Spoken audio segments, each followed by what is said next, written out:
that want to actually be around you. And you know what I'm saying, like a community to pretend in, I don't know. I just don't really care about those people, to be honest with you. And that's the rhetoric right there alone. And then they say, when black women do it, they do it for love. When black men do it, they do it because the white women want to use us for our sperm or nut. You know what I'm saying? That's what the white women say. Yeah, I would actually argue that black women fetishize white men more than white men fetishize black women. And there are countless examples of that. And I think that's just a different argument, but we won't, talk about it today. Who's next? If I could, I don't think black women fetishize black men. Damn. Like for real, like out of all races of women, who has the black man's penis on their mind the most? Black women. They're supposed to, right? So if black men all we thought about was black women's vagina, that would be okay? Man, we think about I don't know what we're talking about here. What I was that's just no. What I'm saying is, if we reduce black women to just their vagina and their sexual organs, would that be fine? But a lot of us do. Don't put that on all black men. We do not. I didn't say all. Can I say a lot? I think about a black woman's mind and how her mind can help our society and help the community and help further us as a black race. The things that they say, the things that they do. I think about a black woman's mind. I love when a black woman sees another sister and she starts saying, "Yeah, girl," and starts twerking and smacking her on her ass. I love when I see, Sexy Red come up with new music and use her mind to expound in the art form. I think about the black woman's mind. Well, one of the reasons to deter us from dealing with other women is supposedly because other races of women only want us for our dick and our money. But if you ask yourself, what do black women want black men for? Providing and protecting. Making money. Hey, fuck with it. I don't know, bro. Because that's all black men have to provide is making money. Y'all don't have to run anything. They're speaking the truth y'all don't run any industries. It's not like we can fuck with you for power. So all you can provide is literally dick and money. It's unfortunate, but it is what it is. There it is. We in the same fucking boat. So, like, what do you say for yourself? Like, that was why are you mad? It's true, though. Don't press her, y'all. You don't own any industry. Stay black men need to hear this. Go ahead and speak your truth. No, I like what she's saying. You don't own any industries. You hold no power within the world. So yes, we are in the same boat. But the thing is about hypergamy and living in a patriarchy is a woman can come up. Men can't come up in those same circumstances. Like a woman can come up in a relationship where you don't come up in a relationship. All you do is provide.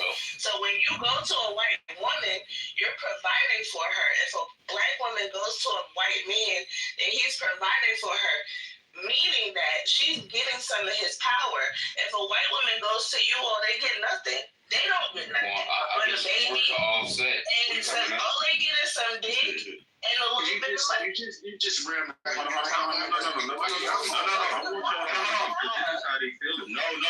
Don't attack her. I want y'all to attack the point. Don't attack her. Don't call her a rambler.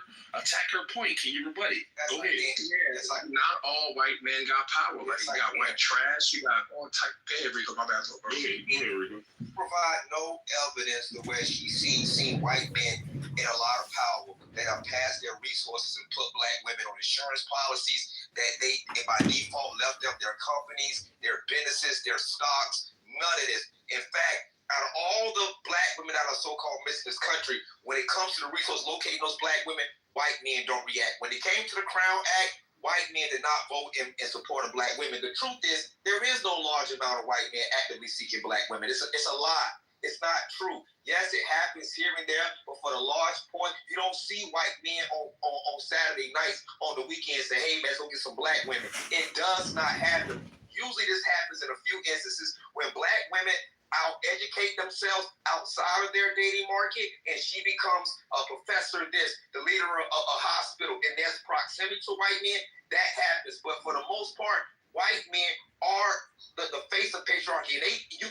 Black women can't do none of this shit that they do with black men. They can't smack their teeth, their lips, do all this type of shit. In fact, she has to almost assimilate to being white if she's with a white man. The truth is this: for years, black men have been in proximity to black women, and they thought with all their dispelling the black men that this was it. But now, black men are slowly but surely moving up the social economic ladder, and they're having more access to everyday other women outside of black women every day.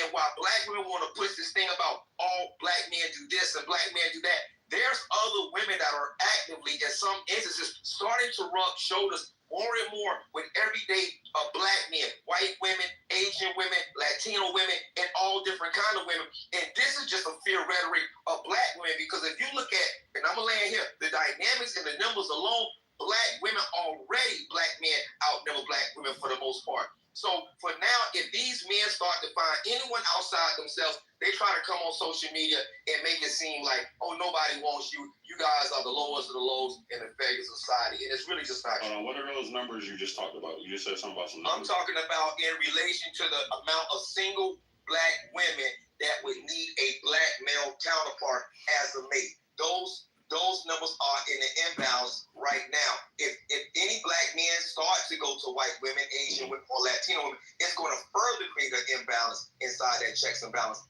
But do you agree with her point though that white men do hold power? Yes, do. But hold on. All right, so cool. So you actually agree with her that white men hold power, right?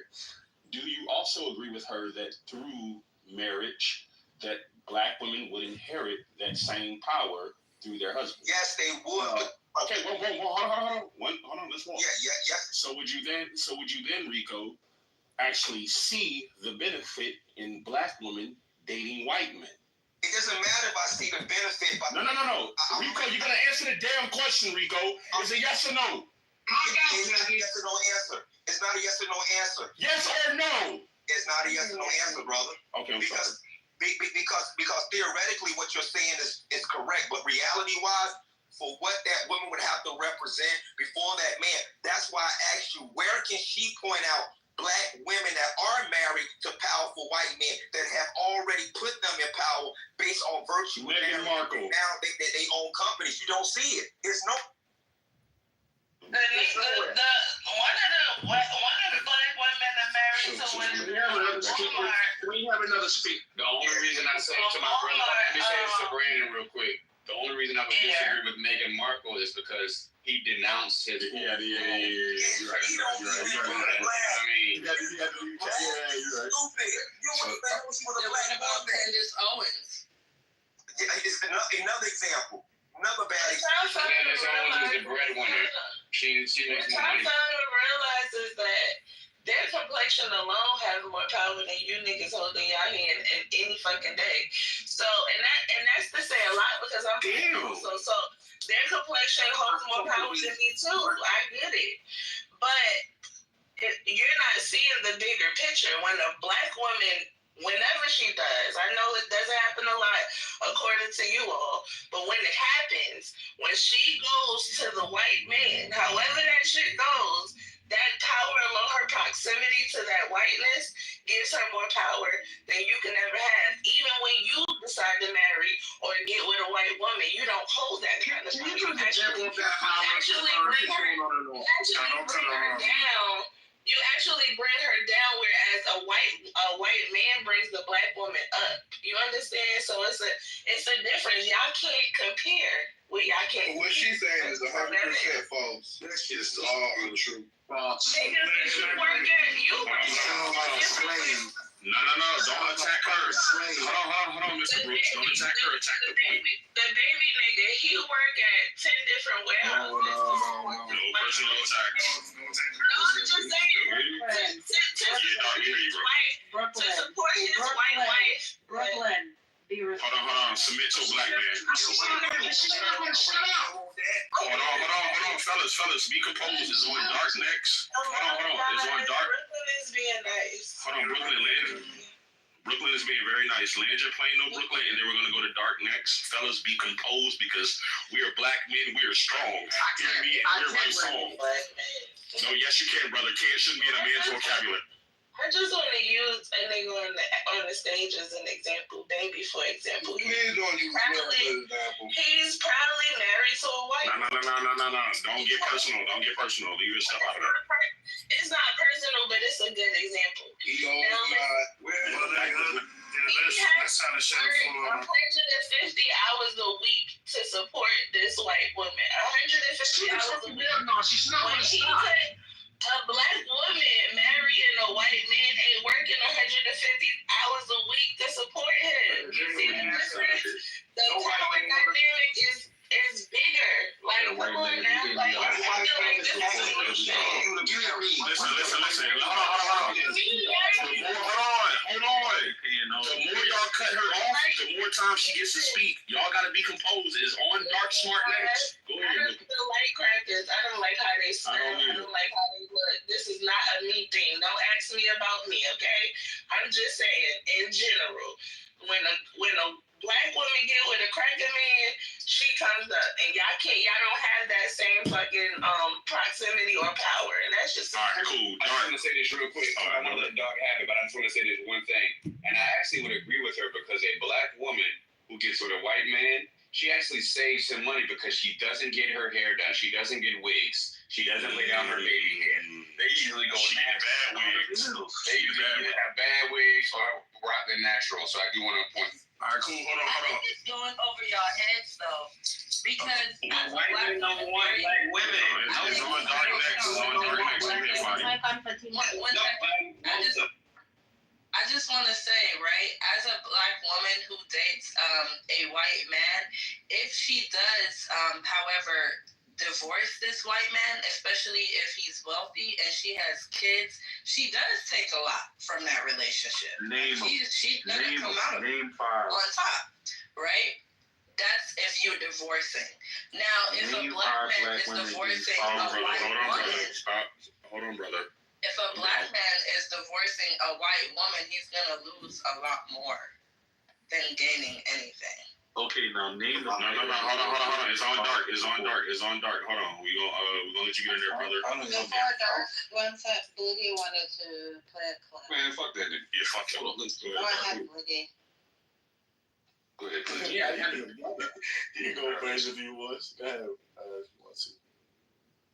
Now I really want her to name some black women who divorced white men and got a bag. Name them. We will. Hold on. Hey, go ahead, Dark, with your point, bro. Go ahead, Dark. She's confusing power with privilege. That's it. She thinks it's power. Power is basically I'm able to make the outcome mine and mine alone. Privilege is easier for gender, easier lifestyle. She don't know what she's talking about, so let's move on. Let's go, Dark. We up. I said, it's funny that you're talking about this because I was just watching an interview with Ari Spears about the same topic, and it's so ironic. I was watching it yesterday actually, and it kind of correlates with what y'all been saying. So let me pull it up real quick. Hey, shout out Rico and Ye, man. I ain't seen y'all since season 1, yo. Crazy, man. Long time no see. What's up, Blitty? Yeah, what's the word? Play this real quick. You know the shit. I'm about to say what the fuck. You talked about how women like to say that black men who marry white women don't love their moms. Yeah, it's so ridiculous. You know, listen, love is love. You know, loyalty is hard to find. Trust is hard to find. Love is hard to find. Friendship. And if you find all of those qualities in somebody that just is not the same pigmentation as you, who gives a fuck what other people think? Life is short, man. Do you? But and I'm all for the love and the celebration of my sisters and my black queens. And I always said, for me personally, if I ever get married again, who I have my legacy with, a family with, it's gonna be a black woman or a Hispanic woman. You know, my one baby mother black, the other Puerto Rican. That's my taste.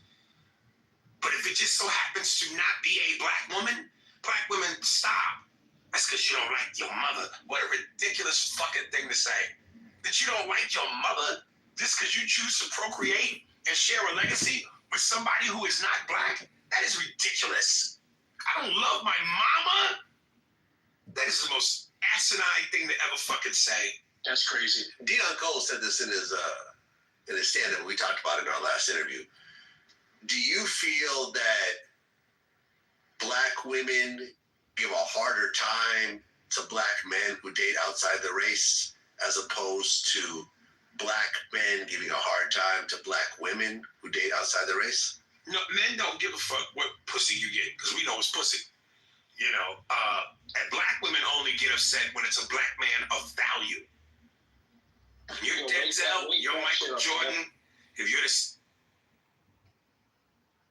I call Cat. My he was cooking, but he has. I'm gonna say this. I'm gonna keep playing the clip, but I just wanted to highlight that part. I wanted to highlight that part. Fuck what pussy you get, because we know it's pussy. You know, and black women only get upset when it's a black man of value. Oh, okay. This part right here. I'll let the clip be played. You know, and black women only get upset when it's a black man of value. When you're Denzel, when you're Michael Jordan, if you're the CEO of a Fortune 500 company, if you're in the 50% tax bracket, then it matters. Because it's like, you know, they look at it like almost if the shit hits the fan, then why put that money in another community? At least if it don't work with a black woman, you keep the money in the community. And as a man that is about to have half his shit taken, I can give a fuck about the community. Don't take half my shit. You know what I'm saying? I'm not thinking about that because black women fuck black men over in divorce court just as much as white women. True. So let's stop that myth that somehow being with a black woman, because that's another thing they say. See, that's what happened when you date outside your own. Man, please. A black woman will take a man to court just as fast as a white bitch. Oh, yeah. I mean, I don't know how many basketball.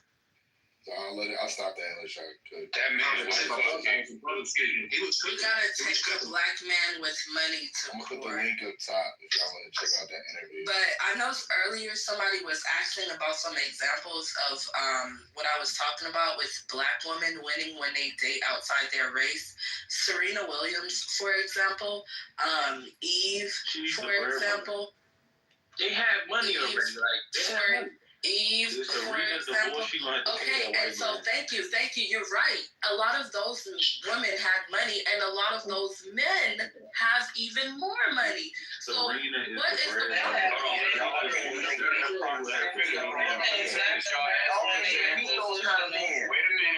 minute. Everybody shut up. Y'all relax, Brooke, relax. Y'all ask for examples. She's trying to give you some examples, and then once she's finished, then we can tell her that her example was whack. Let her finish. Then we also have, men that lost. O.J. Simpson, Tiger Woods. These men married outside their race and they lost big time. Another example. I know y'all hate this woman, but Kamala won big too. Like, what are we doing here? How did Kamala win? I'm only married to a white man who has money too. You name men that the average black woman would never have a chance to be a And a lot of you men are talking about yourselves like Kamala not even that you'll black. never have. You keep That was a good point for T1. First of all, Clearly named one. Eve is the only one. Serena is the breadwinner in her marriage. If Serena got a divorce, she would have to pay her husband. Y'all better chill out. And Kamala is the biggest loser. Kamala's husband is broke. Look, I don't want to start shooting people. I'm not yelling with y'all. But look, Kamala got with that man and she lost the presidency. But when she was cheating with a black man, that's when she became the mayor of the governor of Cali. That's when she came up. Right on, brother. White men don't not even black. Tell them the truth. White men don't even I mean, no, the numbers aren't saying that, but go ahead, Dante Brooks. Yeah, let Dante and let his art. I don't have nothing to say right now. I'm just listening to y'all. His art was trying to get My nigga Dante in the building was goody, my nigga. What's going on? All right, his art. What do you think about what's being said right now? And just hold on, real quick reset. black men, I know this is a tough conversation, but listen, I trust all y'all men on stage, bro. I trust all y'all men on stage to actually be able to be composed and to have this conversation. No, absolutely, brother. And if there's a point that is made, I just ask that you do not attack the person that made the point. Attack the point itself. And I trust y'all. So let's get back to it. Go ahead.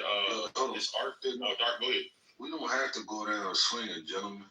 Black men, in the past 10 years, 1.79 millionaires and billionaires, and the numbers have substantially grown. There's only 3 black female billionaires in the U.S. I think we're coming up right now. So we're talking about power and influence. The women have to then define power, exactly what it means. If they can't define power, they don't know what they talk about. Let's push on. So I got a question. Wait. Let me ask him a question. We got ISO. Sir, what industries do black men control? Oh, I didn't say control. Nobody controls anything. Sports and entertainment. Not within the U.S. Sports and entertainment. Let them Dante answered the question. I appreciate it. Wait. So you mean to tell me that black men or black people own NBA, NFL, NHL, private equity. Look it up. Private equity. These teams, they own private equity. How many? Do you know what control means? I'm not talking about 1 or 2. Did you not just see LeBron get his son? Hold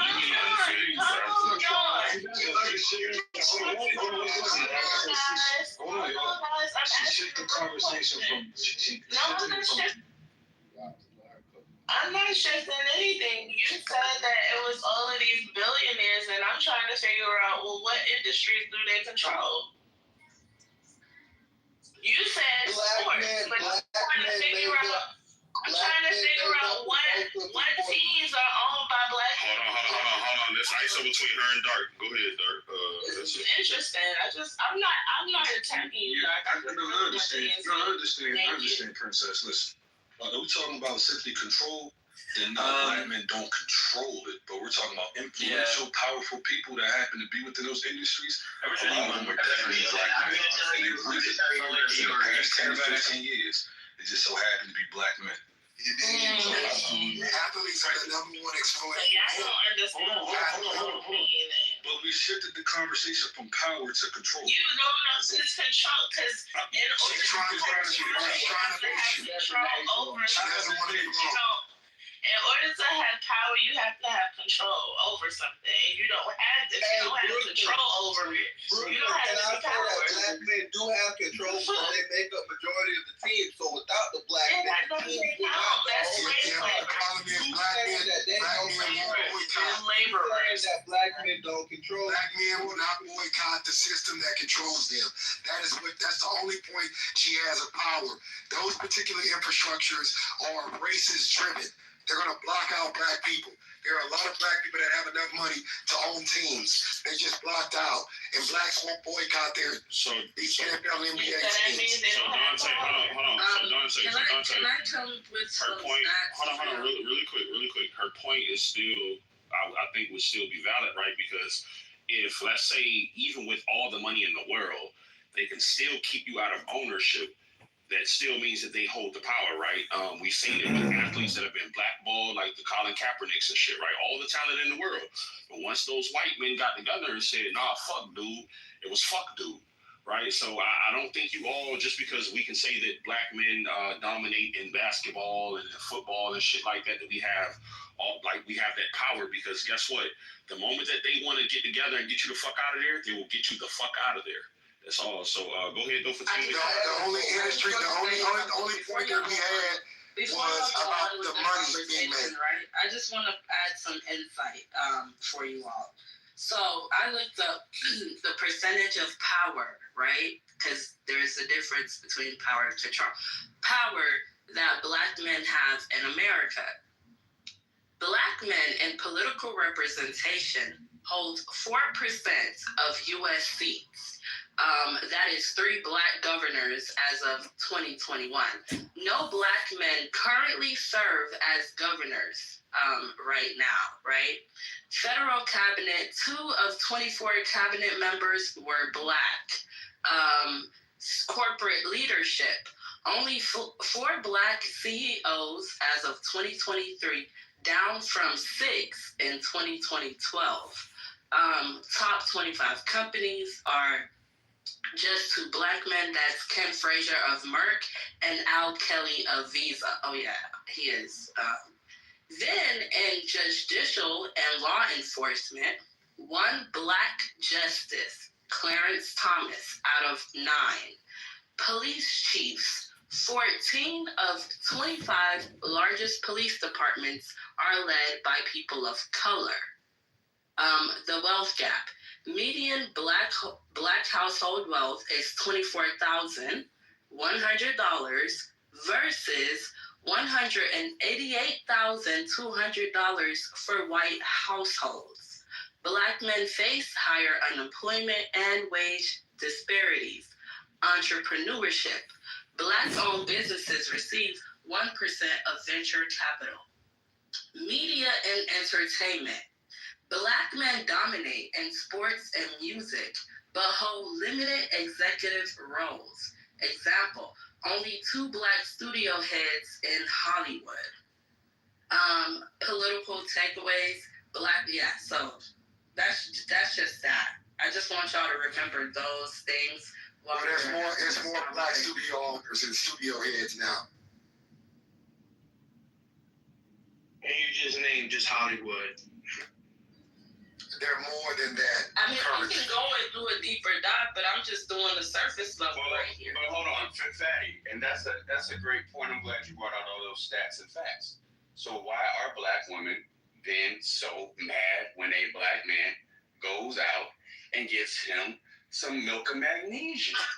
Because they realize that the nigga that they mad at is out of their fucking league in the first place. Well, I think that's fine, Black woman. No, they're mad because the man that they overlooked has the power now. That's the issue. They overlooked that man. That's why they mad. Hey, don't attack me. Just talk to the point, like they said. Talk to the point. Talk to the point. You overlooked him. And now he's winning, and y'all mad. That's what it is. You've got to let him land. They're not gonna let me land. It's the same for more people talking. One second, right? According to the stats, Herm is right. Why are Black women mad? But I do believe it's because Black women want mediocrity, and so they want to choose these Black men that are not worthy or of higher power. That's why they're mad. Define mad, because I don't understand. You're in the same place. You've got to let him land. Once Dante was speaking, can we let Dante finish his point and then Amara? Yeah, it's very simple. My point is, the women that y'all are referencing are women that are upset that they overlooked that man or they left that man in the middle of his transition to power. Period. So I just want to say that I love that Fatima takes every chance that she gets to be anti-Black. And next time I say that you're not a Black woman, I don't want you to say anything because you definitely just othered yourself. You said they and them when you were talking about Black women. You did not include yourself. So with that being said, I just want to attack the point of whoever said that the women are mad that they don't have access to the men that they desire. I think that that's actually the same thing. I think it goes both ways with the men. I think that the only reason why the men have these gripes is because you're telling women to lower their standards so that way you can have access to women that you normally wouldn't have access to. So what are we talking about here? I think that everybody just needs to humble themselves, be realistic about who you have access to, and then you won't have to try to convince people to lower their standard. Can somebody give me an example of what mad look like a mad angry black women about y'all women keep changing the narrative. See, the problem is they like to only hear from certain particular types of men. Let's take to the point that you guys made up. The reason why these women are upset at these men that cross over and date these Caucasian women is because they overlook those men.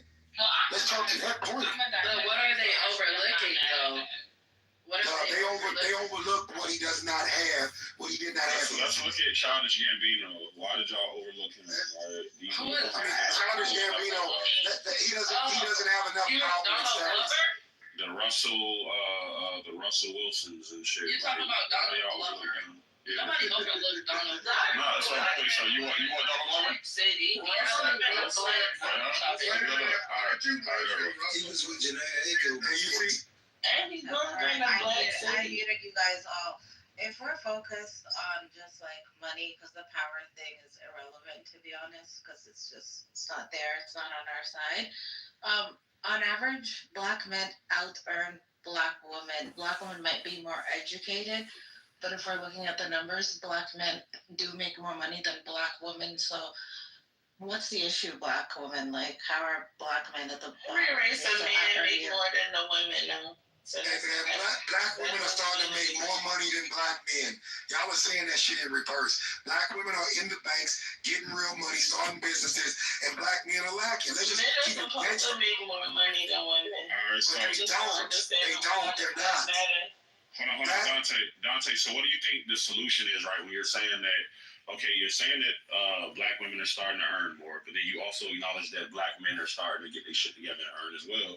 What do you think the solution is so we're not having these types of conversations on Clubhouse where black men and black women can't like coexist and can't be partners and actually, have a well put together household? What do you think the solution is? Yeah, I don't think black men, I didn't say that statement. Black men are not getting their shit together. They're not.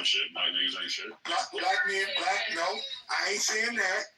I'm not saying that, but the majority of black men are lazy, bro. They're not hustling. They're not hustling. Let me cook. Go ahead, though, Dante. Yeah, and I'm not saying this to tear down my brothers, but in reality, man, these black men are not creating shit. We're lazy, man. Look at the ghettos around America. They killing up shit, and a white man is coming in there taking our real wealth, which is our real estate. We don't own shit. Show me where black men are advancing in high numbers. We're not. Bro, women are. Black women are. Let me land, G. You got to let him land, G. They're not going to let me land because the reason why they're going to attack me because they already have this preconceived judgment of me. But here's the reality. A lot of these dudes, man, they don't got shit. They don't got shit. And the problem is they got ego. They will not date a woman that's doing better than them because black men are jealous of black women that are outperforming them. That's not true. That's a fact, bro. Then why you ain't got a woman that's making more than you? Shout out to Fergie Blue playing in the No. Let Dark and Dante have this. Go ahead. Hey, bro, listen, I ain't trying to argue with no man on here. I'm just thinking to the point of what it is. You're not outperforming black women. And black men don't understand that. Minority black women are more powerful when it comes to the banking infrastructure, and men won't build with black women. That's the fucking point. Let Dark. Go ahead, Dark. Yeah, we outperforming in tech, real estate, finance, construction, business, applications. We're definitely outperforming. What are you talking about? Hold on. I'm not lying because you can look it up for yourself. I'm talking about you. I'm talking about Dante. Well, the brother, yeah. Hold on, brother. We got it. You know what I'm saying? It's all good. But yeah, niggas are not intimidated by women with money. It's how women act when she get money. It's not intimidation. It's annoyance. Y'all keep trying to use that intimidation word or scared word or whatever. Y'all niggas sound crazy as shit when y'all speak like that. Who are they outperforming? Yeah, bro. I'm with it. Black women, number one. Okay. Well, I'm also another thing too. We're your only competition. What about the other races of men? Okay, races of men too. Hey, black men are listen, man. Y'all talking that bullshit. You got to let him land, G. Hold on. Even with the computers can outperform your ass. Even within those same industries, black men are now doing $100 billion deals. They wilding the fuck out right now. Y'all not giving them credit. Hold on, we're not talking about one-off. We're talking about a plethora of men. You can look this shit up. Hold on, brother man. You can look this shit up yourself. That's the problem with you niggas. Y'all don't read them. Bro, I'm already in business. Like, bro, so dog, tell me, are you in tech? I mean, whatever. What you want to talk about, man? What's up? Brother, you started a conversation. First of all, you said Dante's statistics was trash, right? Then you made a statement about black men is being more black men than women in tech. And I'm asking you specifically, are you in tech? Because if we can't go by statistics, then clearly that means you can go by like your day-to-day activities. So if you in tech, explain to us what that looks like, right? Because I got a wife that's in tech, my nigga. She been in tech for like 3 years. And anytime she go on a fucking Zoom call or it's like classes, I don't see no black brothers, bro. None. So I'm trying to figure out where you at in tech. So I'm not. Listen. I'm not saying that it ain't nobody. I'm not saying that it's none. I'm not saying that it's none. I'm just trying to figure out where he getting these statistics from that is more of them or more of us than it's more of us than 100% of the black women, correct. Well, like if we look at the statistics, there has been a sharp decline in black men entering the tech and medical field. Now here we go. I got you. Black men don't even got jobs. Can I get Let me say one thing. Let me say one thing. Most of these black men ain't even got $20,000 right now. They ain't even got $20,000. You're talking about it. Black women save money better than black men. One of you guys argue with me, they either got $25,000. You don't even got $25,000. Eviction rate will be low, nigga. Why are you guys over talking each other? Come on. Because they full of testosterone. They not fucking because they want to sit up and play video games. Majority of these men that's gonna argue with me, they don't even got $25,000. They don't even got $25,000. You don't got $25,000. They won't even let me talk. Hold on. Real quick, I just want to say that there's been more hateful rhetoric spewed against black men by black men today than black women and white men. So back to it. Go ahead, though, Dante. What were you saying, brother? Majority of the men. Listen, man, I'm not lying. I didn't say you, but here's the reality. I already know the broke niggas in this room because you're going to want to attack points that are irrelevant to what I'm saying. Majority of you guys that want to argue with me, I know for a fact you don't even got the bare minimum, which is $25,000 for a rainy day.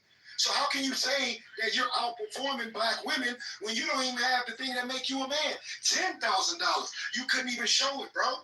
And I'm not even saying that either. What are you talking about? Man, he's holding the men accountable though, right? So if that's all I'm saying, supposed to be the breadwinners, wouldn't it? Easier for a man to make $10,000 before women. A lady, Dante's lawyer. This nigga, baby, he just like, first of all, he got a white wife. Let's like that. Let's not get personal. Let's not get personal. This nigga always on here caping some shit. Let's not get personal, fellas. He only in community with black people on his app. He don't know black people in real life. Let's not get personal. He wake up to fake nickels every day. Let's not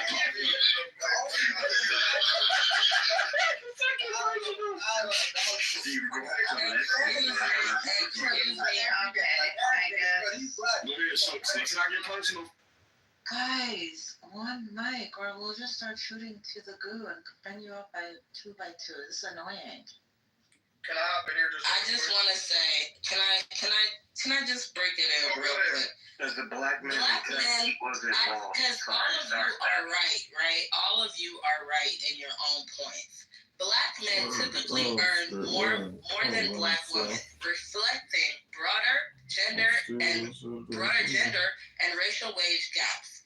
Black men earned 0.94 cents for every dollar earned by the white man.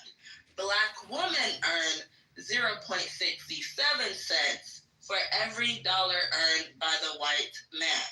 This means black women earn 30% less than black men relative to white male earnings.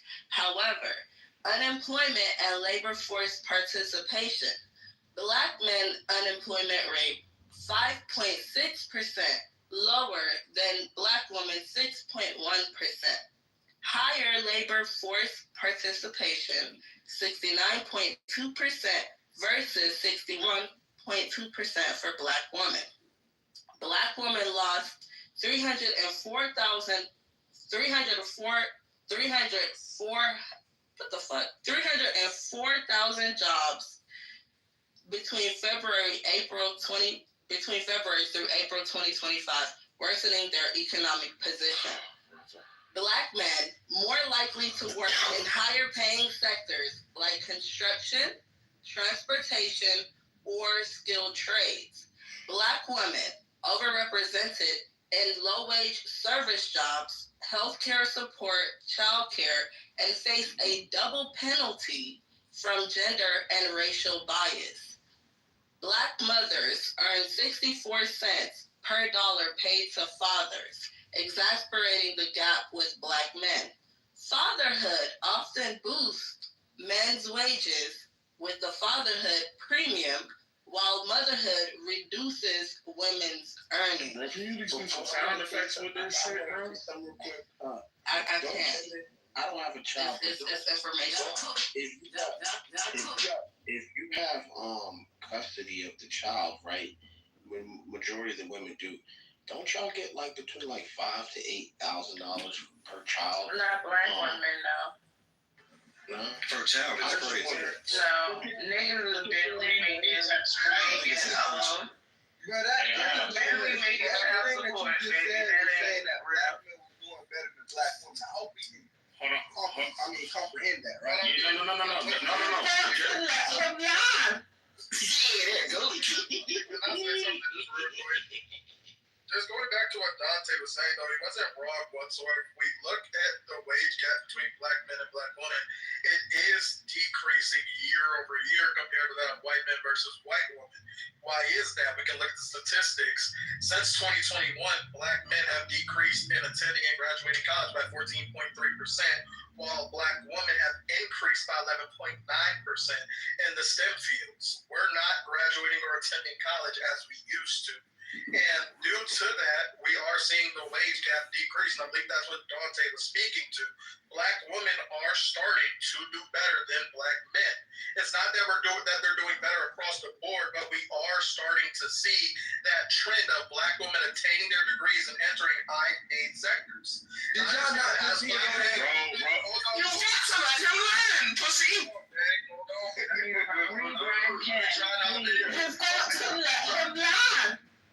Because they got to let me land. I think I'm trying to tell you. Anyways, just like I say, I understand that black men, we don't like to hear this, but let's instead of trying to bicker with women, we try to bicker with ourselves and figure out why we aren't attending college at higher rates, why we aren't graduating at higher rates, why we have a 65% college dropout rate compared to a 32% dropout rate for black women. Why are our rates so high when it comes down to the negative aspects, but not the higher aspects of life and things of that nature? Why are we decreasing in college and increasing in everything else? That's an issue. Be redundant. I think that he's actually showing so I think listening to the stage, right, and I'm gonna let y'all get back to it.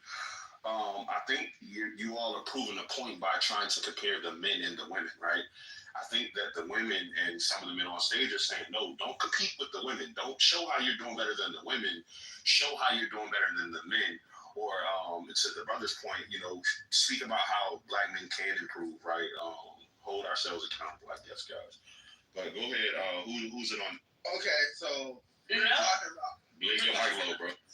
We're talking about these statistics. I have a statistic here saying that Generation Gen Z is prospect to be the richest generation ever as a whole.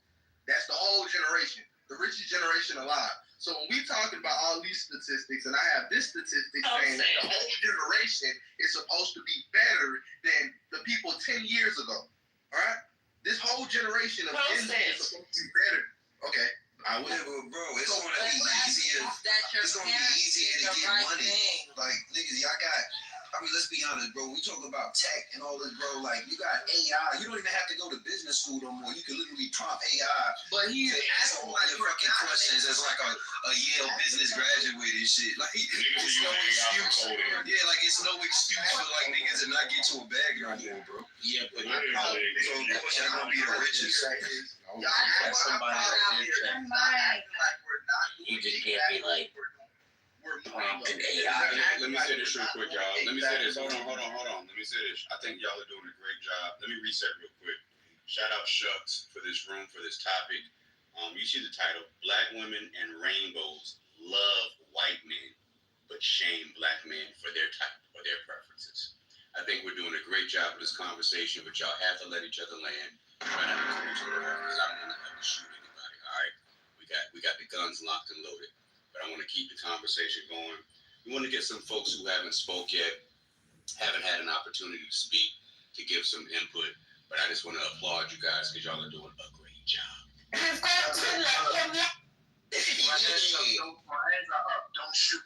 But I do want to point out something to y'all that there is a demand for electrician and plumbing jobs in America that start at $73,000 a year. So if black men didn't want to go to college, you can hit up a trade school and get that certificate and start making money off the rip because there is a high demand for it right now. Let me respond. Let me respond. Let me cook. So look.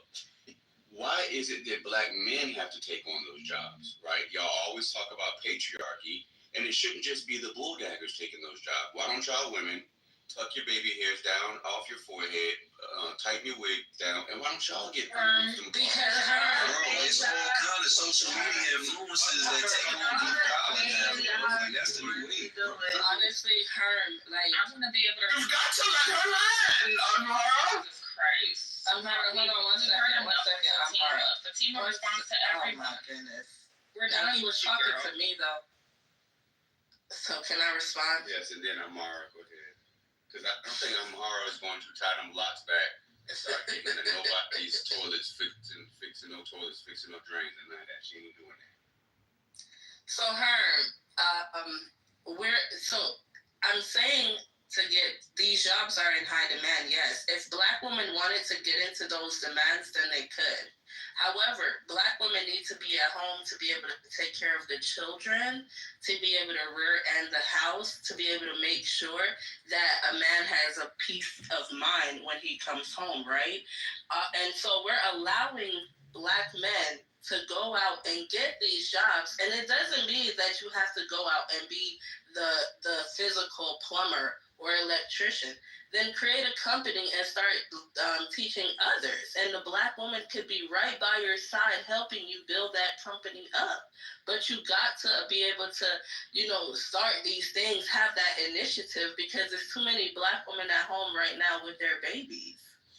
I think we're getting I think we're getting off the topic, though, right? The topic is black women and rainbow people love white. Hey, hold on, Trouble. I think it was Amara and then it's you, brother.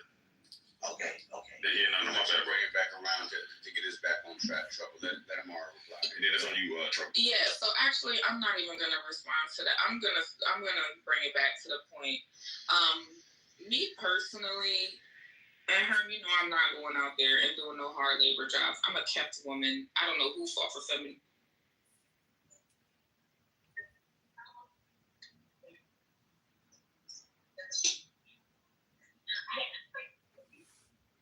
So what do you think? What is wrong with that commercial?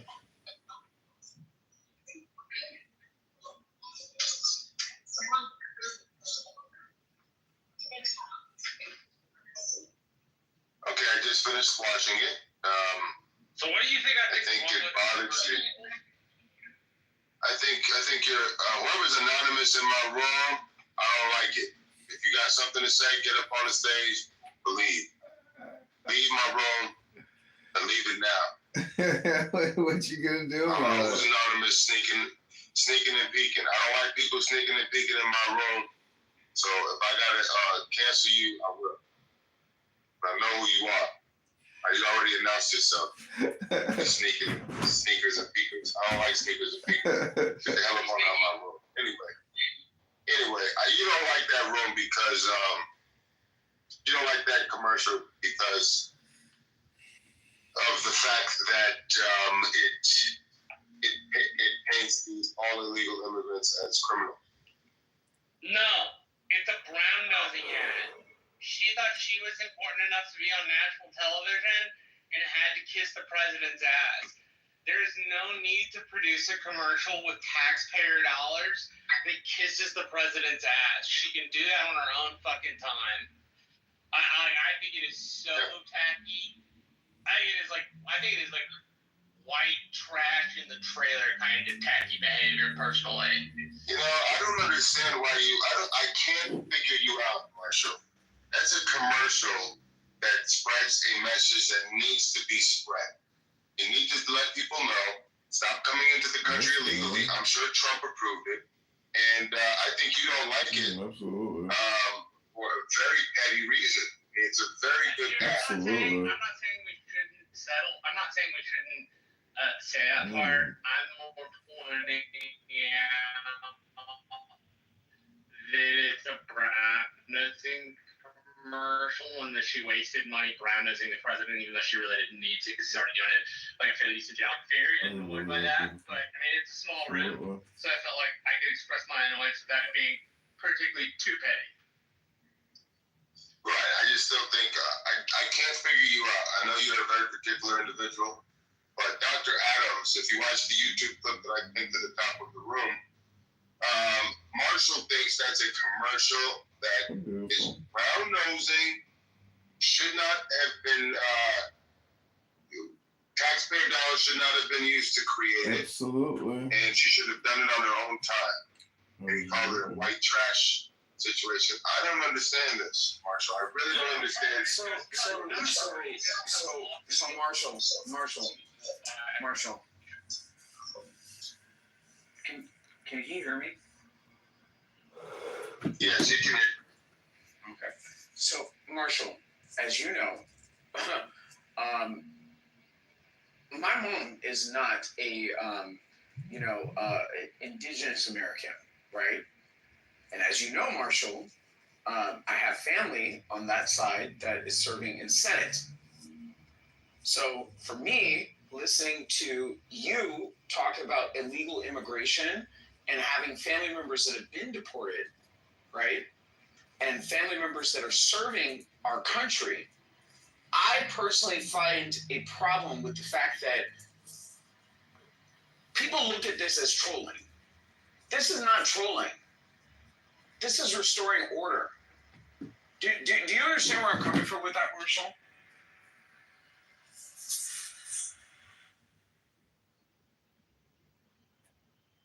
Marshall, are you there? Marshall going once.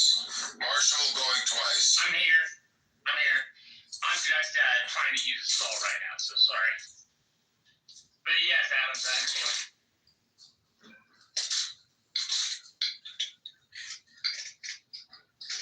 Marshall, have you been to California? When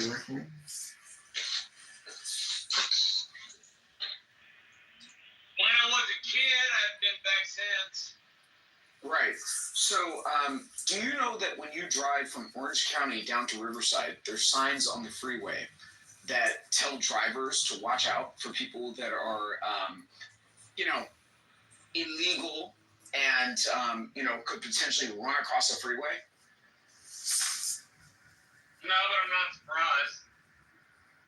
Okay. So back here.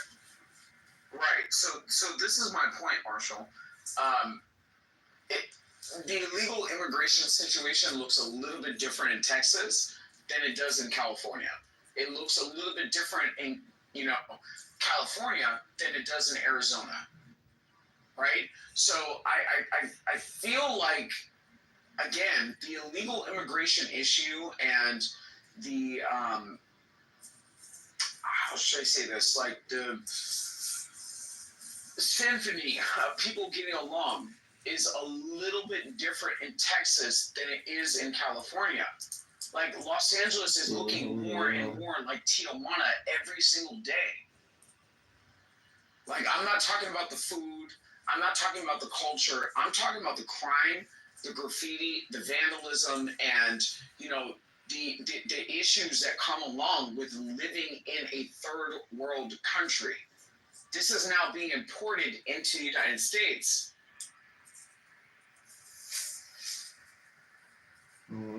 Shit, I can't mute. Like, what the fuck? Hold on. I'm gonna have to come and... Alright, sorry about that.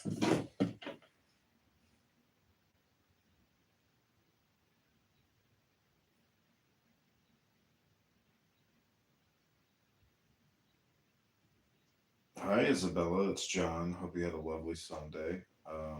I don't know if you're working tomorrow, but it's going to be almost 80 degrees and sunny. If you're free, we could go to Montrose Beach in my boat. I'd love to see you tonight if you're available. But anyways, hope you had a fun night last night, and I'd love to see you again. Bye.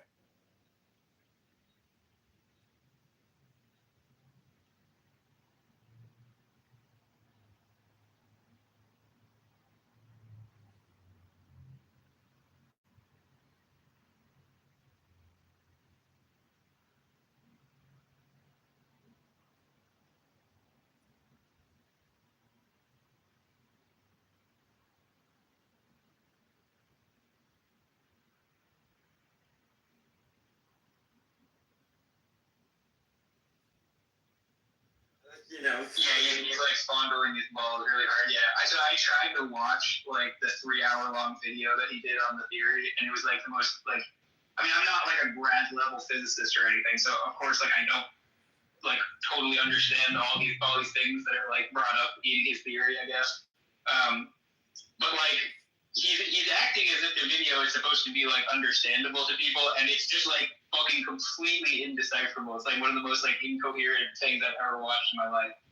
And so the funny thing is, post the Piers Morgan thing, right? Kurt Jaimungal has the video on his channel that's like geometric unity 30 years in the making, but it's behind a paywall, right? So it's like after he gets this little feature on Piers Morgan, right? He uploads a video with Eric in the thumbnail about his theory that's like behind a fucking paywall.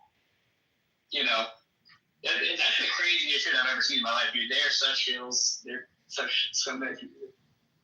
No, I think Sean Carroll's the douchebag. Why did you want to go back over? So like, I don't know, just a lot of what you said didn't make sense to me. What part? Well, like, right, so like, when you say... Anyway, Sully, what do you think about, like... Well, you humility and concrete is still here? That's like... Kiss my ass, Sully. I didn't do anything. I'm not saying you should look, I'm saying I'm surprised Backhand smack me. Sam smacks Miller doesn't mean you should smack me. What the fuck? Fuck you. I'm not saying you should. I'm saying I'm surprised at Sam. That I didn't do anything. Instead of you. I didn't. What did I do? You just, hey guys. I'm making fun of Sam. Yo. So concrete, are we in agreement that it's NOI divided by market value? Miller, do you think the sales price is the same thing as the market value? Yeah, the sales price, that's if it's sold at a price, right? But sales, like as in revenue, right, isn't the same thing as sales price. Yeah, so what did you hear me? So you're saying, but like a lot of the time things aren't sold at a price, like it hasn't been determined, right? So like another thing is that like the types of loans that like Reach our desk, right, are like over $500 million. Can I just all loans for beat up on Sully for using you? Sully, it's because Sam hates you more than Miller. Sam doesn't hate me. No, Sam does. Yes, he does. Was down to let sleeping dog fly. Concrete, he was calling you Bigfoot. Yeah, Sam, do you hate me, bro? No, I did not. I said it'd be funny if you hate me, Sam? You went on a whole Sam, monologue hold on, Sam. And I said it would be funny if he was. Listen, You described it in great detail. Sully, let me explain some things to you. You were right to So say what it. happens? You actually were right about it. Sully, what happens I can see is that sometimes people play up to the crowd because you've got guests over and you're feeling good. You might have had a little wine, so you play into the crowd, right? Doesn't mean that there's some long-term lingering sentiment that exists. Now, he might hate me. I don't know. But He does. all right, fine, Sam. That's fine. But I don't. now, That's the funny thing, Concrete. You're just like this. bro, You're misinterpreting. calm down. I am calm, Concrete. Can you let I me just finish? know what you said. Can you let me finish? So what you're seeing play out before you between Mills, myself, and Sam is something that spawned earlier today before you were here. It was outside of your presence. So you don't have the entire backstory that we all have, which is why you don't understand why Mills is going down and not me. Okay. But don't use me to try to figure it out. Just say, hey Sam, why are you kicking Mills down? That would have gotten you to answer. Yeah. Oh my gosh, bro. It's not that complicated. like it flew over your head, dude. Concrete. So look, it's because I kept saying, Miller, stop bringing this up, and he kept going in berserker mode, like get the eye of the Jew. Look, I just think it's funny that you take down Dylan. He's not fucking sling. Kinky in its sling. Sorry, It's fucking the Uzi, and he was just like, and I was like, yo, I don't want to talk about banking You anymore. were just calling Concrete a conversational terrorist, earlier. God, let it go. Look, Concrete is just funny, and you don't get it. Sam, what Sully's doing is that he's obviously trying to cause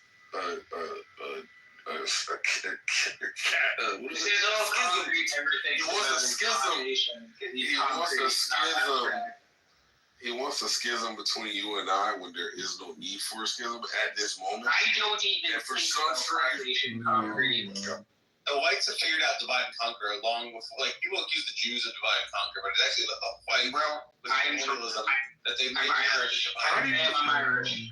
navigate the world without thinking about causation? How dare you? First of all, how dare you?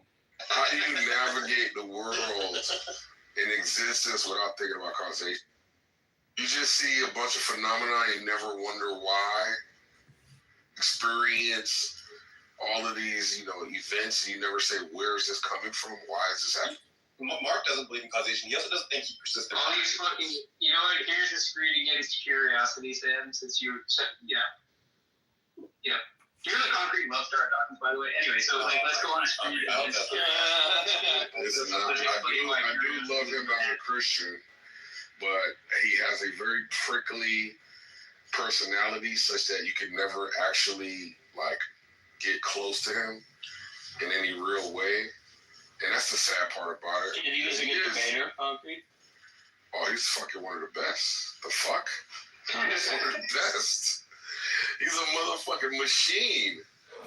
You know how many fucking people Darth has tutored and shown the way of the samurai to fit what's in his fucking mind? What's the way of the samurai? Terrorists, we're talking to the composition of fascists. He has to have complete control at all times. If he doesn't have complete control, a conversational Floyd Mayweather. Well, no. He's just. Concrete saying no to that too.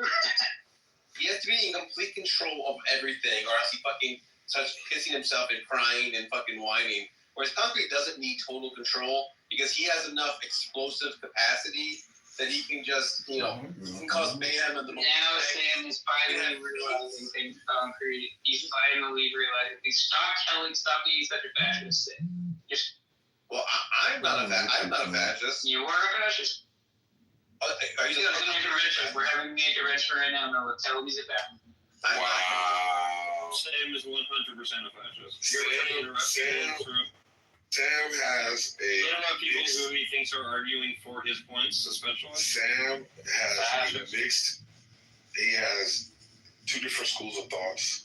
He's got a laissez-faire, and he does advocate for government control at certain times in certain areas, but he does have a laissez-faire attitude or aspects of a laissez-faire attitude. So it's actually a mixed economy. Fucking based. He is an asshole piece of shit. I will grant you that. But he can also let it go and move on. It's not like Andrew, who was like, shit, it has to constantly... Dude, he kicked out Sean the other day. Sam kicked out Sean, and I had to go and console Sean and have a room that nobody joined. You know why? Because I just take it, I'm going to just guess, without having been there, that Sean was being an obnoxious overtalker. He'd gotten warned. It was hilarious. He got warned to not overtalk, and fucking Sam fucking made good on his promise. No, Sean's interruptions were really funny, and there was actually... There it is. Thank you, I knew it. Sam is lying right now. So Sully, do you agree that... You see what just happened there? You exactly predicted what would happen, and then Sully just admitted it without admitting it. Exactly. Saw through it like fucking glass. We're talking about He was being funny, and you kicked him, and you did not work. So Sully, do you grant that there could be like a indirect warning if, say, somebody else is interrupting, Sam admonishes that person, and then, you know... I mean, I think he got moved down a few times, but thank you. He shouldn't have done. It was, see, this has come up a million times before. His interruptions were funny. And see, actually, you know, I think the person I had a very similar conversation to this with was Andrew. I think. It might have been somebody else. But, like, Sean is hilarious. You have to let Sean get spicy and blow up with people because it's some of the funniest, like, people yelling at each other that you'll ever hear. It's like, your mind. Sean is like, no. I have to find this recording, Sam. Remind me to find this where it's Sean and Apollo. It's the most ridiculous shit you'll ever. So, you know, I recently started doing like a deep dive on the Federal Reserve, central banking. It's so delicious, bro. I love it so much. I can't believe it. Let me give you guys some documents. What's the mandate of the Fed, Concrete? There is no such thing as the mandate of the Fed. The dual mandate. Anyway, It's to keep inflation under control and to maximize employment. Can you just let me go? You're interrupting me. There's no such thing as a mandate for the Fed. Yeah. So conspiracy theory, you've already. Can you just chill out, bro? Like, I don't even have any beef with you, man. Well, this is like Fed conspiracy theories are the worst. Can you just chill? Thank you. It's not a fucking conspiracy theory. Can you said I did a deep. Can you play? Oh my god. Guys, stop. Just because you don't like what we have to say, there's still a no interruption rule. It's not a. I wasn't even fuck you. I was trying to get you to play the no interruption rule. I wasn't even listening to what he was. All right, continue Concrete about that. So, what was I gonna say?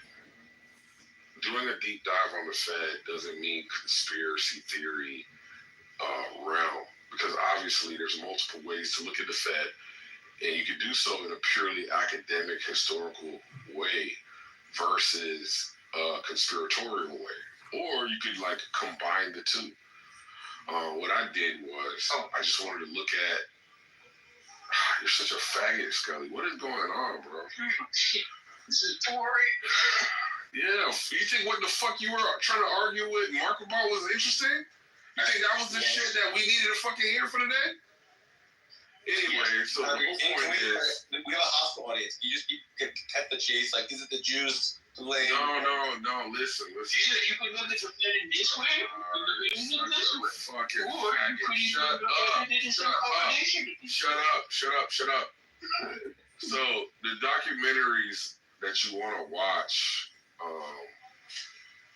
are going to be The Princes of the Yen, which is going over the Bank of Japan, which is a central bank for Japan. and how that exacerbated their recession and caused like structural changes to the Japanese economy, which was booming after World War II, and then led to their dominance in the 80s, and then obviously the bubble and so on and so forth that led to the recession. I think it was the 2000s or 90s into the 2000s, and it just talks about how they prolonged it for the purposes of a structural change. And I thought that was pretty interesting. What did they do to prolong it?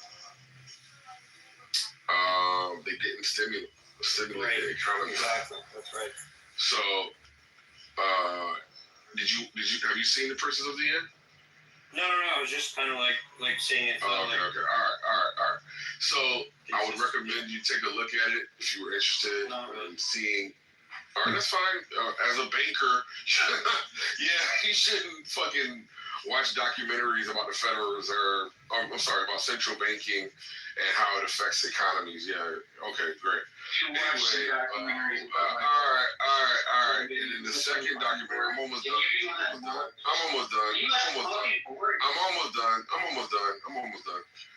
Second documentary is called The Money Masters, and they go over banking in America from the inception of the country and until like 1907, the crash, or the stock market drop, 07, which led to bringing about the Federal Reserve Bank in 1913, and then it talks about the Great Depression, 29, and how initially that was just wiping out the speculators, but how, again, the Federal Reserve prolonged it and then, again, caused structural.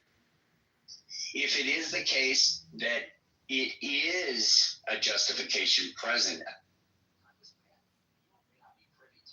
So you really think that divine command theory is not circular? This is sad. This is really sad. See, that's a separate thing. That's completely unrelated to what I'm saying right now.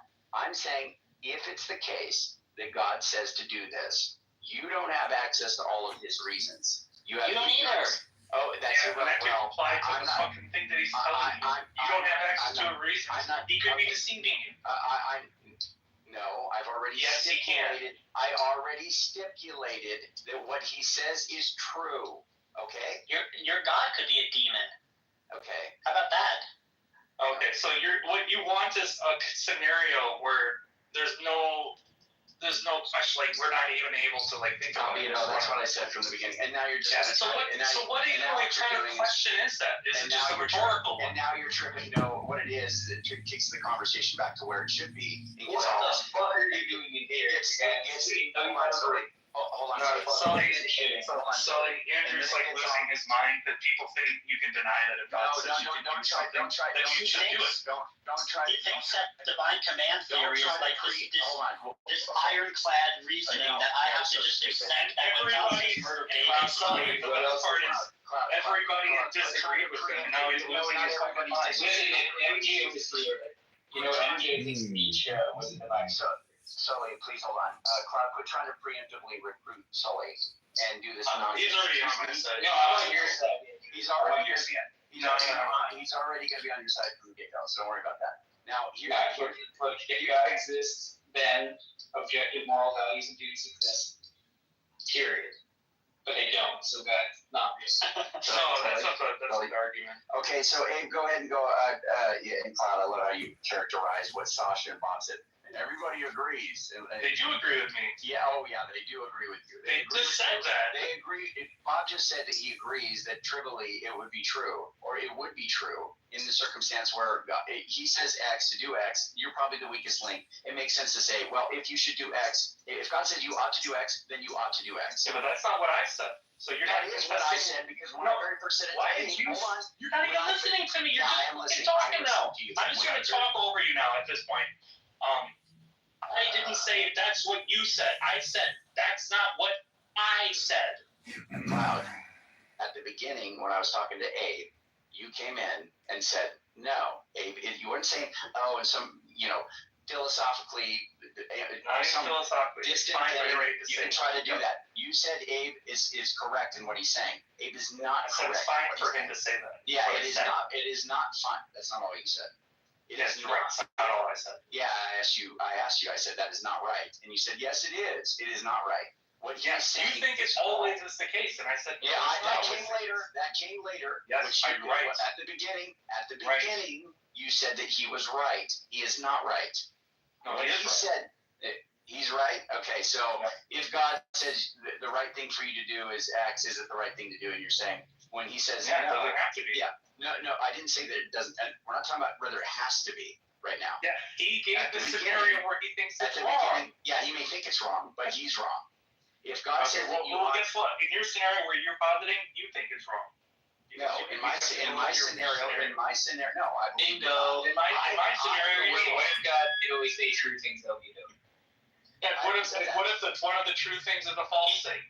Andrew but albedo, if we're reasoning classically albedo, okay, and he can't tell lies, and he can only say true stuff, and he tells you should do X, then you should do X. No, think about the conditional, Sully. No, I'll lay it out. If God says you should do X, then you should do X. If you think the antecedent is true, you can think the consequence is true. No, I said if he commands you to do X, ought you do X. That's what I said. Yeah, then you ought do X. Dude, what are you? You initially gave it as a question. Cloud. Is it the case that you ought to do X if God commands you? Andrew, let's just simplify it to he tells you should do X. I did say that, and the whole point was let's just simplify it to God tells you should do X. Should you do X, albedo, if he can't lie? No, I don't think you always have to. And he's all knowing and stuff. Yeah, right, and I don't think you always have to. That you should, because it's true. That you don't. Not in every case should you do it. But that would mean what he said wasn't true. No, it means that he never lies. He always tells you the truth every time. No, listen. It can be true that he says it, and it can be true that I shouldn't do it. No. Albedo, I'm saying he tells you should do X. Okay. And then it's like, is it true that you should do X? Yeah, Sully, you're getting promoted because you're doing good. I want to give positive reinforcement. Go ahead. Oh, come on, Andrew. Give me mods if you're going to give Sully. There's two different propositions there, Sully. No, he says, this is what he says. He says, you should do X. Love you, Abe. Yeah, but God said. And the question is, should you do X? Listen to the proposition. God says you should do X is different from you should do X. Yeah, that's obvious. Yes. But right. The point is I'm just saying, look, I just see how I deny it. You remember how I think that he always says true things? Yeah. Okay. So that means that God says, right, we can just drop that, right? Because if God says it, then it's true, right? Well, that's building into the proposition, right? No, he's trying to look. So whatever God says is true, and of course it is. Right. Whatever he says is true. This is one of the things. Right. And this is another proposition that can be either true or false, correct? If he says you should do X, right? That's the thing he says, and we're saying everything he says is true, right? And then I'm saying, okay, given that, that's another proposition. Is it true that you should do X? But that's another proposition, correct? That can be true or false. Wait, guys, can I just talk for 60 seconds? Yeah, Andrew, just make sure. I gotta go to bed too, man. You're probably gonna be up the next 6 hours. Okay, so just Albedo, premise 1, God says P. Premise 2, if God says something is true, conclusion P, right? Yeah, and premise 2 is false. Wait, but then you're saying God can say false things. Well, look. However we're structuring this, I laid out how I'm denying it. just did it just now. Stick with what you just said, Cloud. You said premise 2 is false, and then you said you're just saying that God you're just saying that God can. Okay. Yes, because plausibly, if you're committed to two things that are in tension with each other, what you should do is hold on to the thing you're more committed to. Right, Sully?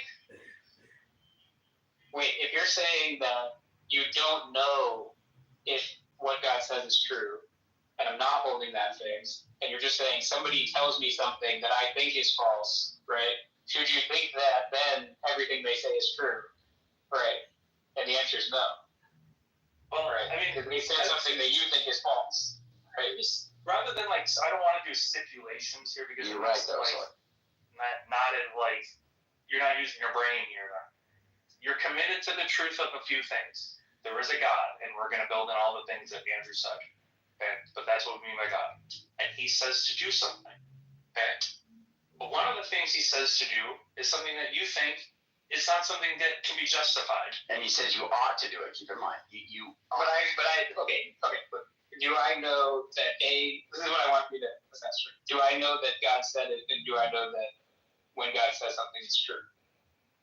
Do I know those? There are things that you think you have reasons to believe, and there are things that you think, yes, there are things that you have reasons to believe is occurring, and like I said, the other thing is something you also have reasons to believe is true. They're both things you have reasons to believe are true. Are you just telling me that I come in with a really, really low prior on the thing God says is true? Maybe. I mean, look, there can be someone who thinks, okay, there is a God who exists, and if He says something to me, I should do it. Someone could hold that true. Then they could also have a second belief that you really can't justify things like rape, right? Maybe that's another belief that they have. And then God says, go do this rape. Now, if that happens, what I think that person should do is hold on, because they can't hold both, that they should eject the one that they're less committed to, whether it's the totality of God or aspects of God. The easiest thing to deny is that God said it, right? Well, that's what I think. Well, I think that's fine. I think that's fine. Yeah, I understand, but so that's the thing where, in the argument, if you don't, unless you have really strong reasons to think it actually is God saying this, right? But of course, it's a hypothetical you're stepping into, so it's not something in life. It seemed like the hypothetical was that it was for holding fixed that you know that it's God. Yes, of course. And you know He's saying you should do X, right? You know He's saying that, and you know that God only says true things. Yeah, right. And the rest of it, am I allowed any other articles of knowledge? No, you can. Okay, if you hold fixed those three things, tell me whatever else you want. I want to say that you want to bring in whatever else you want. I know that you can't rape. Okay, is it you? So instead of you should X, it's you should rape someone. Yeah, I mean, for this case, God says for you to rape, right? It's one of the things He wants you to do. And I think that but then if we're the whole point is that if we're holding fixed that God says you should do the rape, okay, everything God says is true, okay, and then also it's not the case that you should do the rape, right? Well, I'm just saying, look, I'm not sure how. And it's inconsistent, right? It's just going to be inconsistent. Yep, right. You got an inconsistent pair, and now when you add in, but that's because of what you added in. Right. Well, I mean, I'm just saying, I come to when I'm evaluating things, I can't just leave all my knowledge behind. See, this is why people don't answer hypotheticals, and this is the thing. Look, even when you guys give me a hypothetical and I do my famous "is counter possible," I'll still answer it. And I am answering it.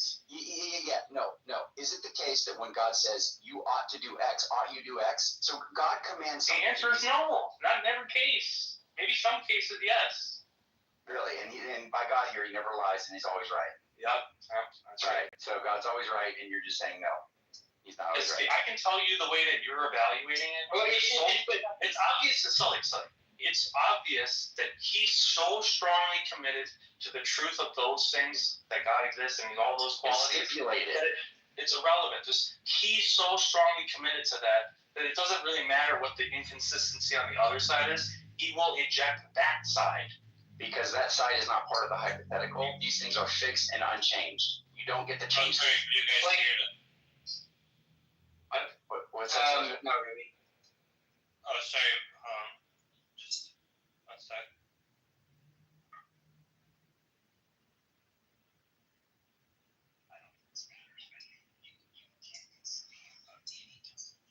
It's really quiet, Sasha. Did you hear that? Yeah, it's literally very quiet. I just want to show it because I'm actually recording. Okay, continue. Sully, can you kick up for violating the terms of service? Not allowed to unauthorized record in a room. I don't. Andrew just gave me mods as a joke, bro. I don't want to use my mods. I don't want to be. You don't want to use your mod. It's not a joke. He gave you mods. He just asked to give me a mod. I don't want to give him a mod, bro. Don't ask me to kick people. Ask Andrew to kick people. Did Andrew mean what? He moves in the fucking line.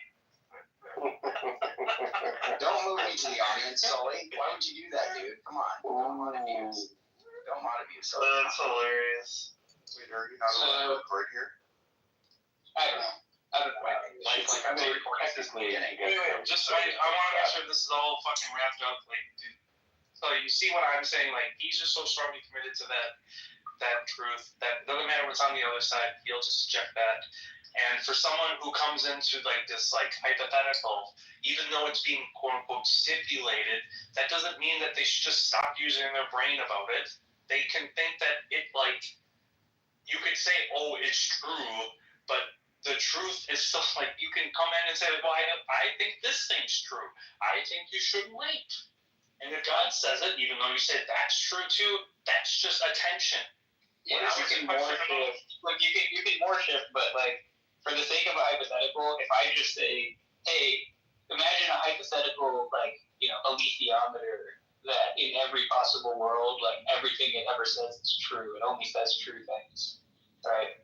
And I'm and it says P, and it doesn't really matter what P is, And I say is P true? And then you go no, because I don't like what it says in the hypothetical. But it's I don't know, it's just kind of silly.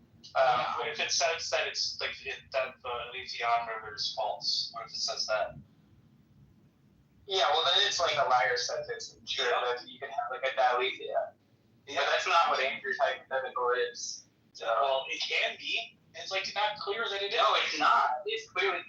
I think it's clear that if you have to introduce another proposition to have the set be inconsistent, that his starting set is not inconsistent. Yeah, well, maybe not a starting set. I'm saying that the pair, it's. If you have a liar sentence and you say that the thing that always tells the truth says that what it says is false or something. I'm just saying. Yeah, that's a liar sentence. Yeah. It's a. No, the Grim Reaper paradox has the Grim Reaper paradox has the unsatisfiable pair built into the hypothetical. Right. Andrew's hypothetical doesn't have that. It's just saying okay, suppose God tells you something, and suppose anything he says is true. Is what he said true? Yes. And what he wants you to do is say, okay, I should be skeptical of any of my thoughts that disagree with God. What? That's something he wants built into that. No. Yeah. What are you talking about? Okay, then what he's saying is just trivial. No, it's not. It's either if it is trivial, then what the fuck is the point of asking it? Well, Andrew's saying. Yeah, I didn't understand. Wrap your mind around that.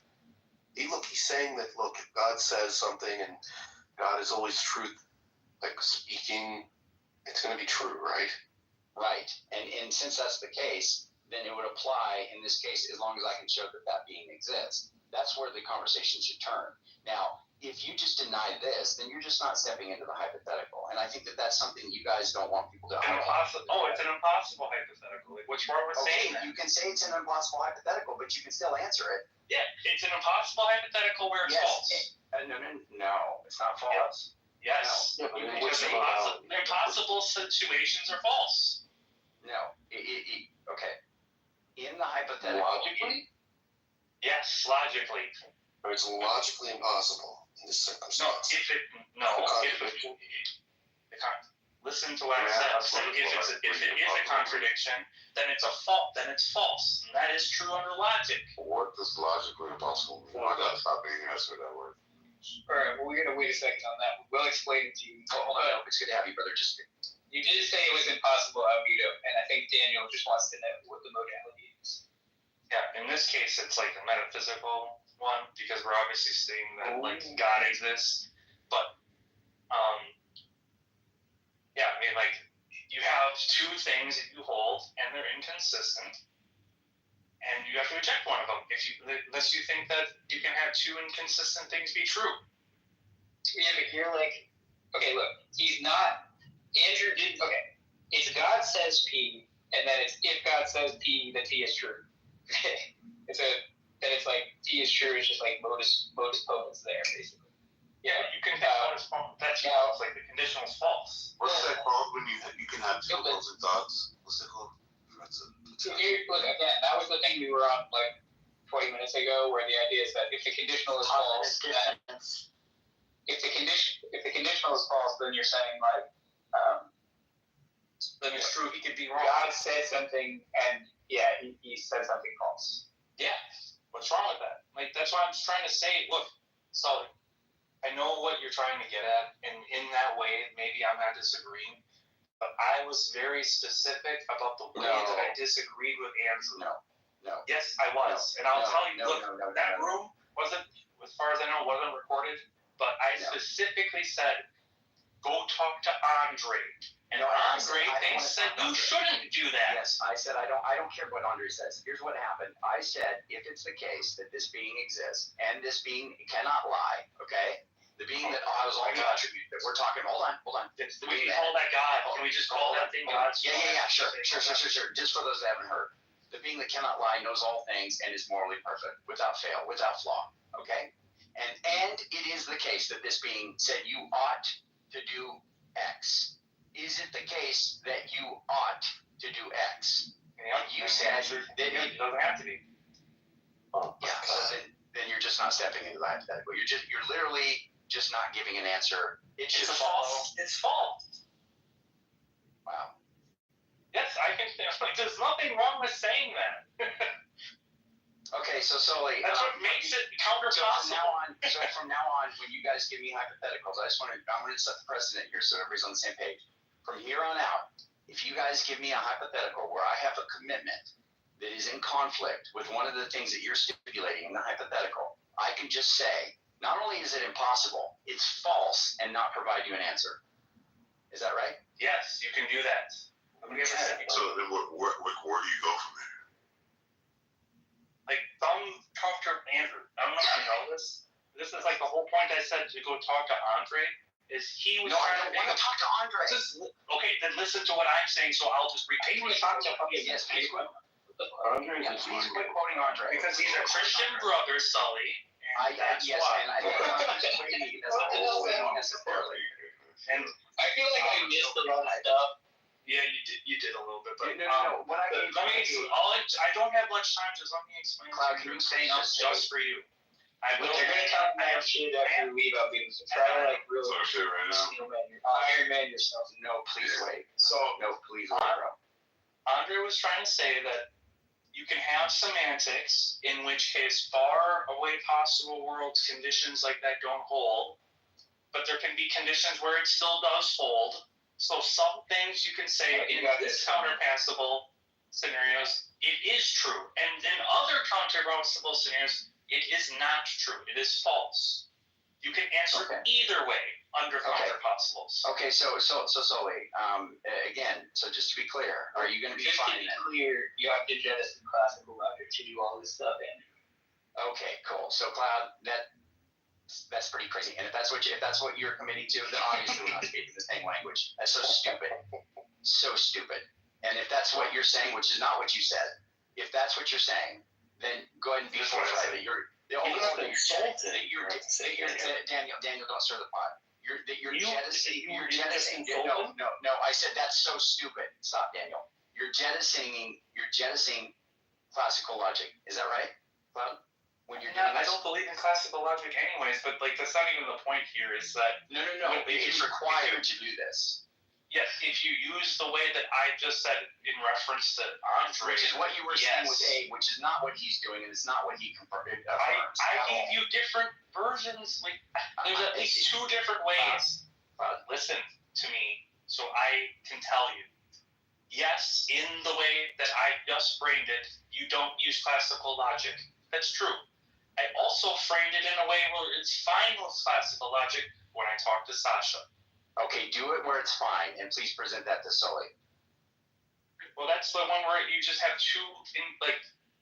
you're presented with a scenario where you know that that's God, and he commands that, and you know that it's wrong to do the thing that he commands. And you can only choose one because it's under classical logic, and so you should eject the one you're less committed to. Okay, I understand. So, Sully, under that, not denying classical logic, then in the future, when you guys present to me a hypothetical, I don't want to hear any chuckling or giggling or anything. When I just say that I have a commitment that is stronger than this thing that you're presenting, whatever stipulation or element of it that I think, not that. As long as it's more in shit, brother. Hold on, Dave. Hold on. CM stuff. Can you move Twiz off the stage? Sorry, Marty. Can you move Twiz off the stage, bud? So Sully, I hope you're there, buddy. So I was doing stuff to try and fucking. Sully, don't do it. Okay. All right. Just listen. Is it the case that you can say that I can say in the future when you're presenting this hypothetical that has an element of it that's in tension with something I'm committed to? Is it the case that I can just say, Sully? Can I just say, well, that's false. The hypothetical's false. I'm not answering. Andrew, hold on one second. Hold on, Andrew. Can you please see whatever and you and I can get to the bottom of this? Sasha said he has to go to bed soon. Sasha's not here. Hold on, Andrew. Can you please say anything? And I will get to the bottom of this with you once and for all. Alhamdulillah. Thank you, Andrew. Okay, look, Cloud, I know you said you're going to go soon. Do you want to make your last point, and then I'll really get into it with Andrew? I think you made some good points. I don't think he's going to agree with you that you're allowed. He has this circular way. He thinks you just have to agree with it. I'm down to do that. No, I know you'll give him help. Yeah, we'll get into the circular. Dave, hold on, wait. Let me just hold up. Dave, if I gave you geometer, Dave, and I'm just like, hey, look, this screen, right, in the hypothetical, right, it's just a screen that where every time it says something, it's true. Okay, and I just tell you, the screen said that you should do whatever. Okay. If the screen told me to allocate babies, I would think it's malfunctioning. Yeah, I would too. But the point is this: we're just gonna hold things that it's a magic screen and it only says true stuff. Yeah, I don't believe in magic. See, that's why we're arguing. Yeah, me neither. I don't either. I don't believe in the screen. Do you think I believe in the screen? No, of course not. No, but I'm talking to Andrew. Okay, I know, but just okay.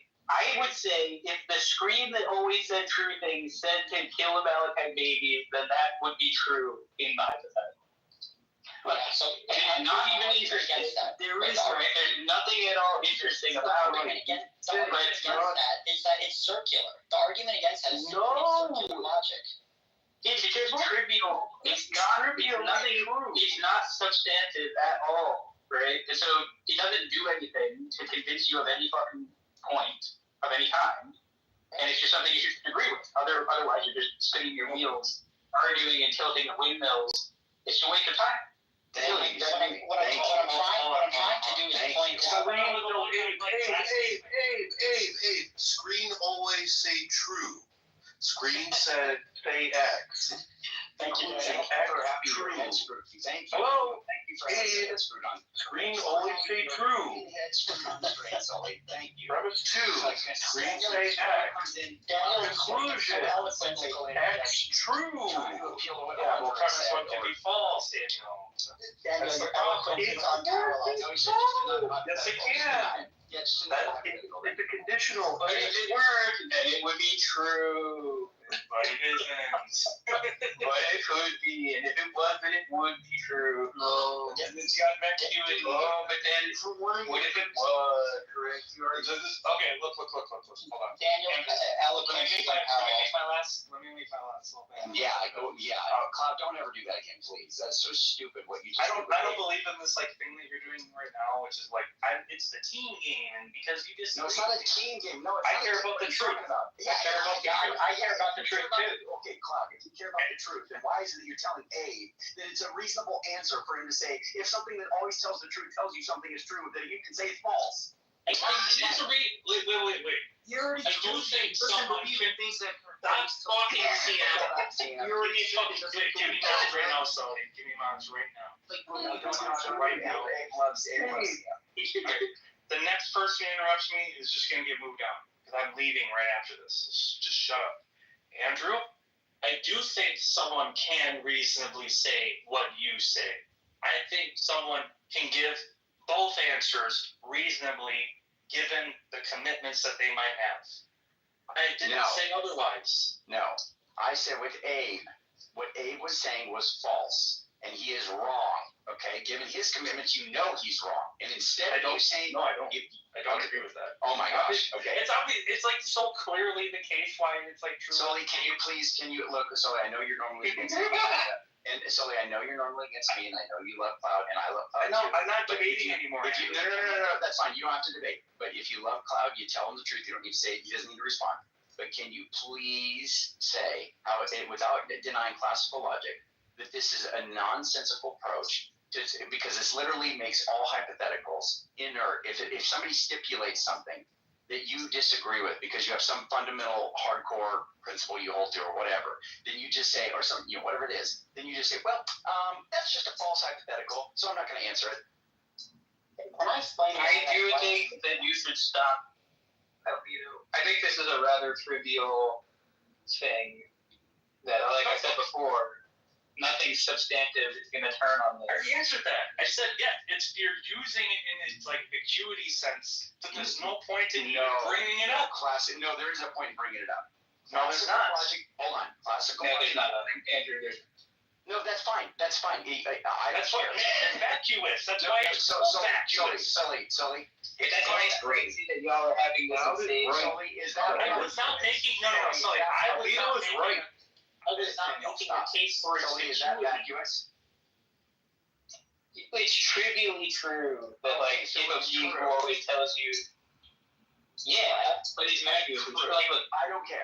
That's fine. The point. Do you understand the point I'm making, Andrew? Is that I'm saying Albedo should just agree that it's true because nothing important turns on. That's fine. I'm fine with that, yes, because I agree with that. The whole thing that I was basically, the reason it matters, the reason I brought it up to begin with, is Abe's like, oh, God said X is bad. And I'm like, well, if God is this and God said X, is X wrong? Is it so bad? And hold on. So the reason I'm pointing it out is to say, well, now what we need to talk about is that being exists. So that was the utility of me putting that forward. Now, if he wants to say, if Cloud wants to say, no, this is a reasonable answer to say that, without denying classical logic, then I want to hear it. And what he has put forward, I think, just makes it where all hypotheticals are just basically just rendered stupid. It's just dumb. There's no point in giving somebody a hypothetical wrong.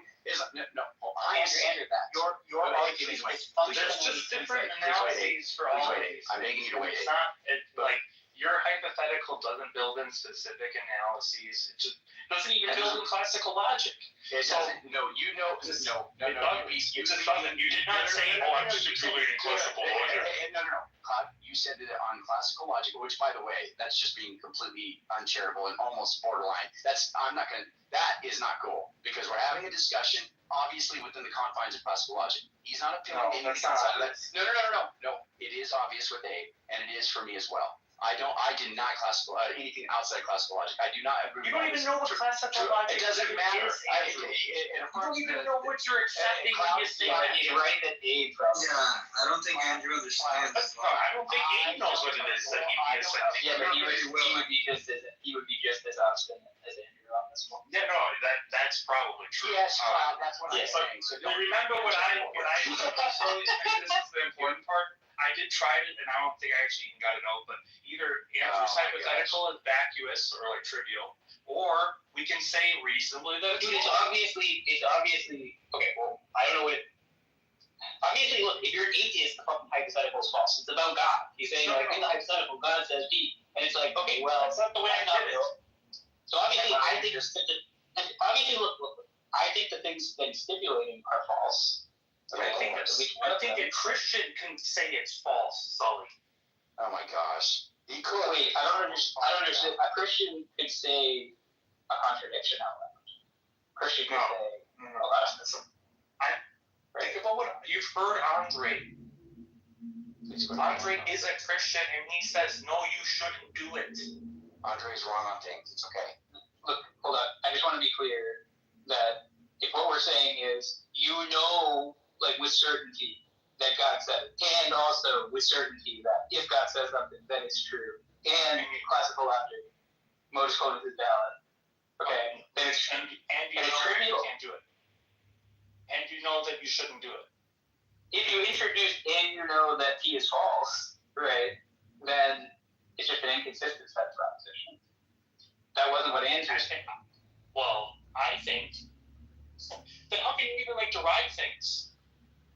Well, actually, you're building classical logic. Well, first of all, like, I don't think that comes built in. I mean, first of the way that he phrased it, you're going to try to change it. You're going to try to change it. Yeah. No, I'm not changing it. You literally asked the question. If God says you should do it, you do it? Yep. If God says this is like just more of your just fucking honesty right now. You did frame it in terms of a question. And then you said, well, yes, you are. You're being fucking dishonest. It doesn't matter. It doesn't matter if you're being dishonest? No, it doesn't matter how it's phrased with the way I put it. Yes, no. it does. Listen, I'm going to do it again. If God exists, and it is true that he exists, it is true that he cannot lie, it is true that he knows all true propositions, it is true that he's morally perfect. Yeah, you just said it. Yeah, exactly. This is why I told you. All these things that you to abandon this an hour ago. It's retarded. This is like the point that Sasha made to you. Sasha didn't make the point. Sasha didn't make this point. Yes, Sasha understood. Sasha didn't say my exact words. That's what this is the point that she's making. Well, you're appealing to your champion. You like that? That's for you guys. Yeah, you're appealing to your champion.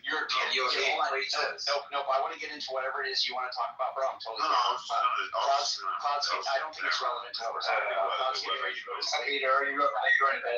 But no, I want to, but I want to get really drawn to this conversation. Okay, but Cloud, it's gonna go on for the next like 3 weeks. I put a timer on myself for sure that I'm going to bed at 9:30, which is in 8 minutes. But okay, Cloud,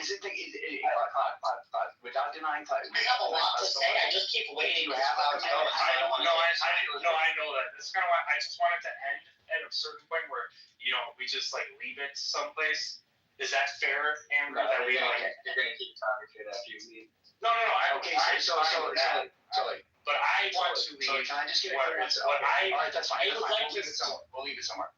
Yeah, can I have the last word then? Because I'm the one leaving. Andrew, let him have the last word, then you'll debate me afterwards. You little Nazi. Hold on, you can have the last word, Albedo, but I want Sully. Hold on, no. I want to make sure. Sully, can you say? Can you just say, Sully, be the voice? I know it's difficult. I said a lot. I've already said a lot. I know you're an arms dealer, but can you just put it on the record? Let Albedo finish his closing statement. You guys are going to talk about it after I leave anyway. I'm not going to talk about this. This pisses me off. Go. So he really wants me to say something to you, Albedo. That's fine. I mean, I've got 7 minutes, so I mean, if you really want to say something to me. You're being a silly boy, Albedo. You're being a silly boy, Albedo. I'm Can't believe I waste all my time. Look, I just. All right. Nope. I want to hear what you're going to say. I really do. I lost my train of thought. It was a question, but I forgot. Nope. Are you an atheist? Nope. Are you an atheist? Nah. I mean, I thought about it. I started looking into it. But I can't be a believer and atheist, right? Okay, we'll come back to that. Okay, we'll come back to that. Go ahead, Claude. Go ahead and see what you think. Andrew's logic. Well, I made a very specific point that someone reasonably can say no to the hypothetical because no matter how much you try to build in, that they can think, like, especially the way that you phrase it, you didn't say, oh, I'm building in classical logic. Obviously, that might be reasonable. Just assume that. I thought I was getting a ending statement. You are, but please don't. Okay, go ahead. Whether it's not I'm just saying, it's reasonable to expect someone, they are using that. I didn't say otherwise, so you should just listen to me. But it's not part of your hypothetical. Okay? And then, because it's not part of your hypothetical, someone can say, I think it's still wrong because here's like a non-classical logic where it's not built in. Okay? That's the first way. The second thing I said was, or this whole thing is just trivial, in which case there's no point in even bringing it up. That's like the two main points that I made. The thing that I talked to Sasha about was about whether or not you have two inconsistent things, that if you did, you probably should just reject one of them. If the scenario in which, and especially the way that Sasha thinks is closer to the way I think, at least in terms of this, is that the scenario is just purporting something that you believe is true and you have a justification for its truth. And in the other scenarios, you also have that belief about what is like moral here. And in both cases, you'd say you know it. You know both. And then the question is about, like, if you think that you can't have both, you need to eject one of them, because that's like what you would do under classical logic. And the way that you figure that out is by finding out which one you have more reasons to believe. And maybe for some people, that's God. Like, in this case, you should be skeptical of, like, your own beliefs and do what God says. I think that's fine. But I also think it's fine for someone to say, well, I'm not as committed to God, or maybe like certain aspects of God, that I shouldn't do what he says. So I shouldn't do it. I think that's also reasonable. It's reasonable to say either one, depending on their commitments. That's okay for me. Thank you, Cloud. Let me say something before you go again. So the only project. No. The only project. I thought I was going to end it. That was you. You are ending it. That's fine. I meant like I thought like we're gonna. Now we say thank you, Albedo. Good night. We'll talk to you tomorrow. You kissing in the morning. First thing in the morning. We'll kick you right back. You even got a kiss there, okay? So I did hear that. I'm very surprised. Yeah, that was for you because I hate you. I love you, buddy. I still like you, Andrew. All right. Well, I like. Just don't be an Amalekite, Cloud. I think Cloud. I think you might want to hear this though and just ponder on it. Okay. Will you let me say my statement before you go? You have to go to sleep now. Andrew, I definitely want you to, but I think that we should just save it for another day. I'll probably say it after you leave, but I'm just saying I don't want to hear it. Okay. No, I really do want to hear it, Andrew. But okay, that's fine. We'll spawn the conversation first. Yeah, that's fine, bro. That's fine. I don't want you to get. That's fine. All right, brother. I respect your patience. I appreciate that you tried. Thank you. Thanks, guys. I'll see you in the morning. Assalamu alaikum. Good night, bro. Well, I can get the fish out of your club. All right, and here's the deal. So me v you, 1v1. Yeah, that's fine. Listen, the only project that he is going to embark on that he's going to fail anyway is the one where he's trying to say that we have two things in tension. The thing about classical logic is already assumed. When all of us are debating and talking with each other and try to call each other out for contradictions, we don't say, oh, well, are you affirming classical logic? Because then it's a contradiction.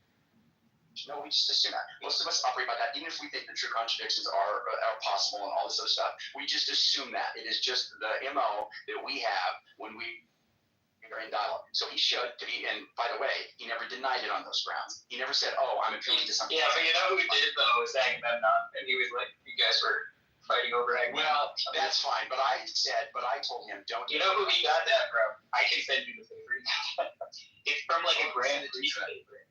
Oh gosh. Okay. Well, so I was just like, look, if you wanted to. It's about. So it's like they have an impossible world semantics. for counter possibles. Yeah. So that you can be a Right. So counter possible. The point is, like, there's nothing about your hypothetical that's like there's no like strict like logical contradiction in it. You know. That's why I was just saying, look, it's trivial. It's like saying, if I have a screen that just says true things, is the thing it says true? Does it say true things? Right. Yeah. So there's nothing you're going to be able to do with that in any debate. You know, like, what's the point of arguing about it? I don't. Well, it's only meant to correct what Abe is. It's only meant to move the conversation where it needs to go. The question then becomes, does that being exist? Because it isn't the case. That's been the question, right? This like whole thing is not anything to do with question. We don't. You've had a pointless argument about a tautology, and you've been silly. But Sully, for people like Abe though, it's necessary because here's the thing, or at least I think it's helpful. Not necessary, but it's helpful, right? Because if Abe says something like, "Okay, God in the story, God commanded X. X is wrong," and I say, "Well, no." Because if God is actually morally perfect and all of these things, right, then if he commands X, is it wrong? He should then say no. And then when he says that, then the question becomes, does God exist? That the God with those attributes, right, as defined. That was always the question. I don't know, this verse is still it's like It's garbage, bro. Shit trash. Remove it, dog. Shit trash. Hold on. Okay. Anyway, what I'm saying is, he said that God commanded the Amalekites slaying, and that was immoral. And I'm saying, well, if God is morally perfect and knows all things and cannot say something that's a lie, then it wouldn't be immoral. Right? He has to accept that. Yeah, I know, but this is like a silly, silly point to say, right?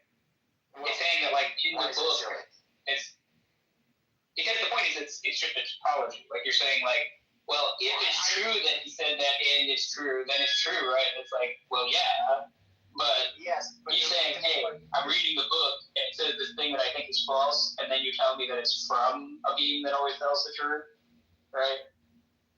Now, I'm judging the claim, right? Look, anybody can walk up to me with a bunch of bullshit and say, hey, this is from a being who never lies. Anybody can do that. Right. And what I would say is, okay. Now, if they could say what you're saying, which is bringing up this tautology, and say, but wait, did you consider that if I was correct about them never lying, that these things would be true? And I'd be like, obviously. But okay, but then they would just say, okay, well, I think they're wrong on all these claims, so now you're just gonna have to convince me that this being exists, that it has these attributes. Yeah, but that was always the question, and so this whole thing is like a meandering discourses about nothing. Well, actually, so let me add one thing here. Okay. Let me add one thing here. I just think it's good to know what follows. I agree with Sully that the question about God independent, we could just talk about whether God exists. But the reason we were going into this is because you are convinced, Andrew, you are mightily convinced that you're not engaging in circular reasoning, okay? And when it literally says, when you say like, okay, God is morally perfect, how do we know this? Because he only does what's morally perfect. And what's morally perfect? Whatever God does.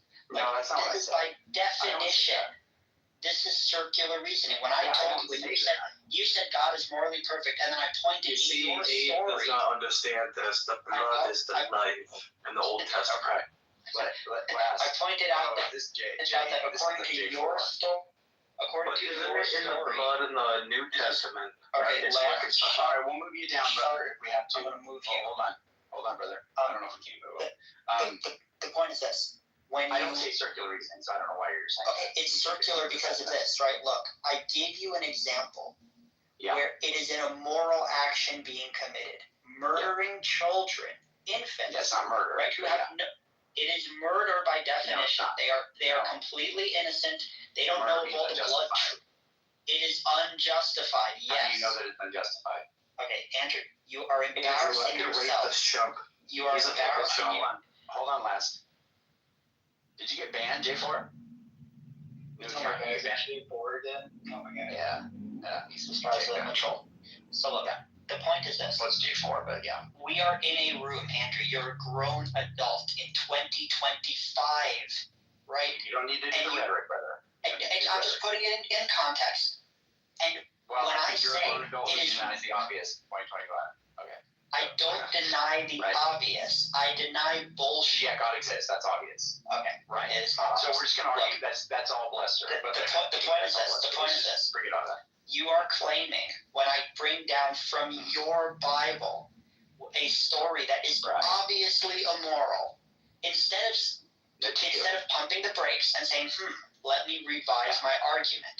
You don't. You charge ahead, both feet on the gas pedal, flip the brake, and you're going to be like, God is all moral. He's perfect. Right. And when he said to kill the Amalekite babies, I have to find it into existence that he's all perfect. No. That is called circular reasoning. No.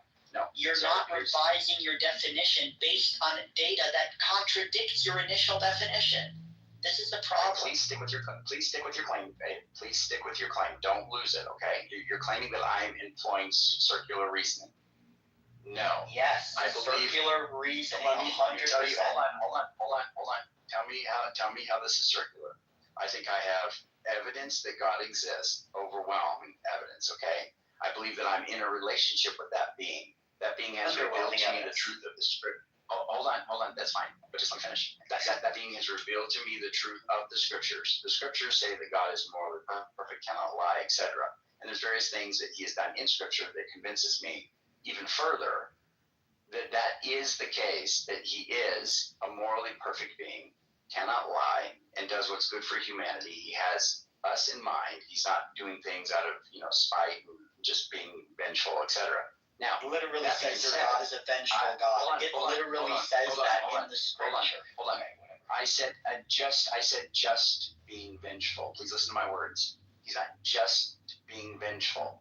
When He does something, He does it for good reason.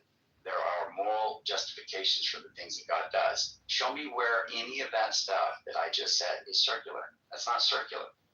It's circular when we talk about the Amalekites. And when it says, kill the men, women, and infants, right?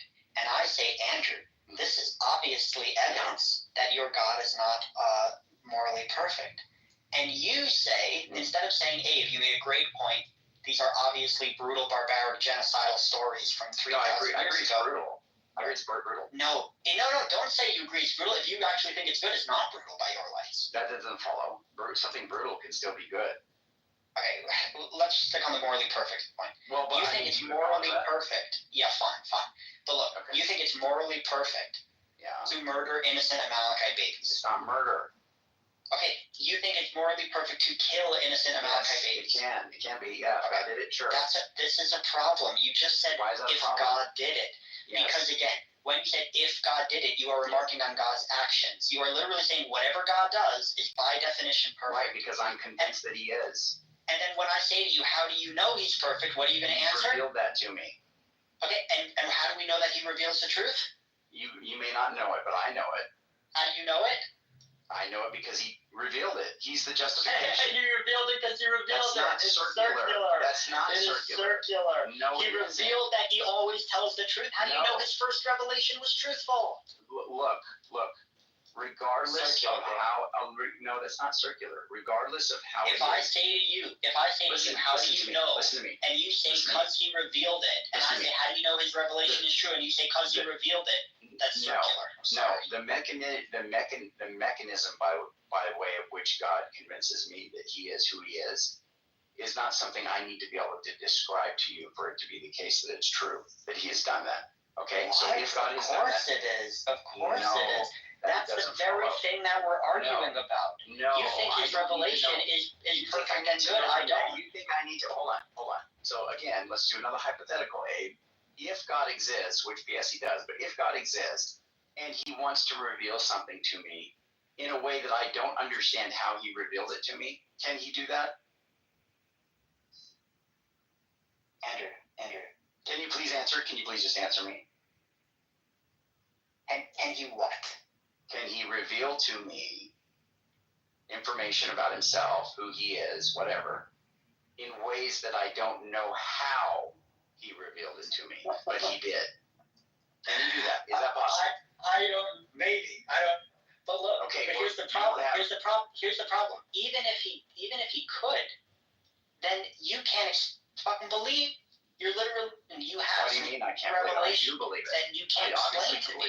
I obviously do believe it. No, you can't expect me to believe it. You cannot convince me. That's different. That's different. So you can't convince me. Well, whether I can or can't is a different question. I think it's no. We're having We're having a conversation between I me know. and I you. think it's possible. If your whole argument is that he reveals it to you in a way that you can't explain to other people, then the conversation is over. No. He revealed. I can't explain the mechanism in which he revealed it to me. How do you know that what God reveals to you is 100% true? How do you know? I don't have any of this incorrigible knowledge about anything. I think I could be wrong about anything. So you could be wrong. Yeah, I could be wrong about anything. Good. I'm glad to hear you say that. So it's possible God's morally perfect. Now I think it's impossible, but it's possible that I'm wrong about that. Okay, good. Thank you. Yeah, but right. But that's not really good. Well, that's fine. I mean, you can say that's progress. But here, the whole point is you're saying that what I believe is moral. You're saying what I believe is circular. That is not circular. Can you hear me? Yeah, you said what I believe is circular. That is not circular. Okay, if you're saying that you could be wrong, right? I'm glad to hear you say it. All I'm saying is this. It would be circular. It would be circular if when I say, how do you know it's morally perfect? You say, he revealed it to me that he's morally perfect. And I say, how do you know that he revealed it to you? And then you say, well, God can't. Or God didn't. You know that for certain. So you can't rely on God's honesty when that's the very thing that's under question. No, but that's not what I said, though. Right? So I'll ask the causal chain again. How do you know God's morally perfect? How do you know God's morally perfect? Because God revealed that to me. Okay, wait, because God what? Revealed that to me. How do you know that what God revealed to you is true? How do I know that it's true? I don't know the mechanism by way that I have come to know that it is true. I didn't say the mechanism. How do you know the content is true? No, I'm saying the mechanism for which God convinced me. He has given me convincing evidences. No, but do you know? Not just things that we appeal to. Not just things that we appeal to that you have access to as well. But I'm saying he has convinced me in some way of the truth of the proposition that he is morally perfect and that he does not lie, and that he knows all things. I'm convinced of that. Yeah, but Andrew, how do you know that what God reveals to you is true? Don't talk about the mechanism. Just talk about the content. How do I know that that's true? That when God reveals, how do you know that how do you know God never lies? That's what I'm trying to say. I think that I have good reason to believe it, and I'm convinced that it's true. I don't know.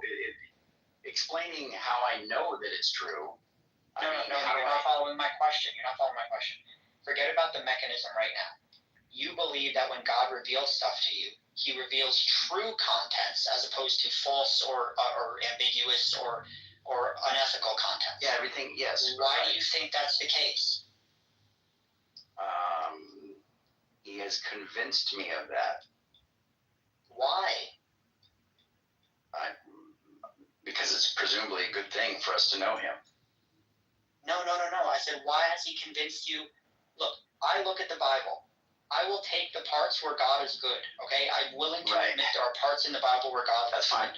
That's fine. But there's many more parts in the Bible where God is undeniably bad. So why are you looking at the good parts and saying, oh, God is good? Look, and then the bad parts, you just say, oh, he's probably good there too. This is confirmation bias. No, look. I'm way more committed to the goodness of God than I am to whatever moral tension I might have with some narrative. Okay? So if I saw something... Is it you or me? Because you keep breaking up. Yeah, can you hear me? Yeah, but is it your connection or my connection? I don't know. The internet. Yeah, do you hear him breaking up too? I wasn't paying attention. Yeah, try again, Andrew. So, you can, bro. Okay. So what I'm saying, thank you. No. So what I'm saying is that I'm way more committed to the goodness of God than I am to there being any issue with this character based on these narratives. Okay? So all of the ways in which I have that conviction, I don't necessarily have the ability to describe all of that or show you some causal chain of how I got there. But it is the case that is something that I hold to be true. And it isn't a circular, it's not a circular. So wait, Andrew. Do you agree that the way you came to this, did you get your moral intuitions about God from reading about God in the Bible, like the way He acts? No, I got it from God. Oh, okay. So you're not even getting it from the stories in the Bible. No, the stories in the Bible are things that God has said, so that's also from God. Right. But I got it from God. Yeah. Well, here's the thing, Andrew. Here's the thing. What I'm doing is I'm looking at like the narrative of the people who purportedly, say they believe in God, and you definitely believe that they were like saints or holy people, and they wrote down all this story about how God. I mean, you believe the Bible is true, right? The Old Testament, the New Testament. You believe that God did all these things, right? Yeah, of course. So when I'm looking at it, I'm just kind of using that as like the metric to gauge God's behaviors. And for me, it's fairly easy to like just make a plot and put all the good, horrific shit God does on the right side, and then we can try to craft an idea of his personality and whether he's morally perfect or trustworthy or truth-bearing or whatever. It's pretty obvious that list is not one-sided, right? There's going to be a bunch of stuff on the right side and maybe a couple of things on the left side. But the evidence is going to actually be overwhelmingly that God is not morally perfect. He did way more bad shit than he did good shit. Well, no, you would only have to. Well, first of all, I don't know what metric you're judging with as bad. But secondly, the stuff that no good or bad. Yeah, the stuff that he did, you don't have access to all of his reasons. You don't know how everything affects everything. You're not him. So you don't know all of the circumstances. You don't know all of the effects that doing X affects, No, that's true. That's true. But here's the thing. There are some things that are morally unambiguous. It is morally unambiguous to say that killing Amalekite infants is bad. I know that for a fucking fact. Is there ever a reason to kill an infant? Not in the story of the Amalekites. No, in other instances, in extreme cases of like your child is dying of cancer and they're suffering greatly, yeah, there might be justification. But in the case of the Amalekites, no, there's no justification. If they were all demons, can you kill them? No, even if the Amalekite babies were demons, you still can't kill them. Why you can't kill demons? Because it should have been. If God is so moral, He should have done an exorcism, not kill the babies. No.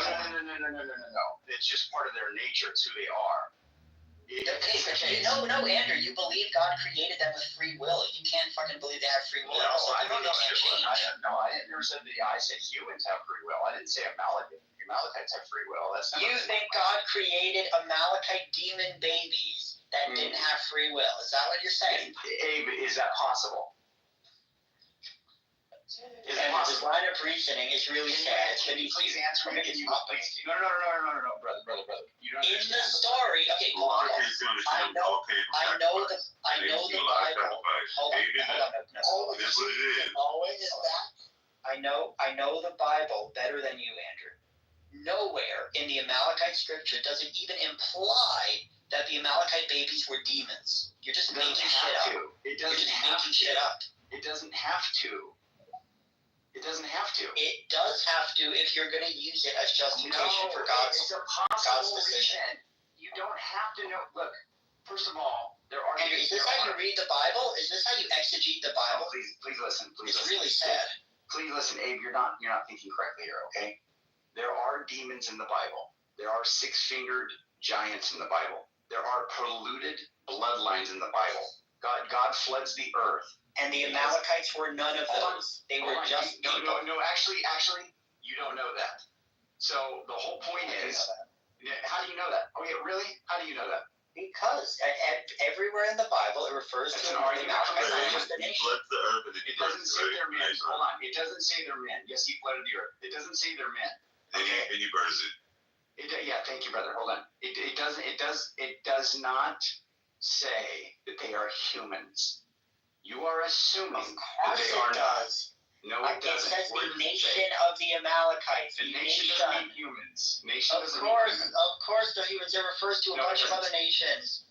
The No, Philistines. can there be a nation full of persons that are not human? Not in the Bible. Anytime it refers in the Bible to What are you nations, it's talking literally about? referring to people. How do you know that? That's a presupposition. Because you can't show me one example in the Bible when it said nation and That's an someone argument was a from demon. silence. That's an argument from silence. You're arguing from silence right now. You're arguing You're from not silence. exactly a Bible scholar, are you? Yeah, brother, you're arguing from silence. This has nothing to do with biblical. This is not scholarship. I know that's the problem. I'm talking. No.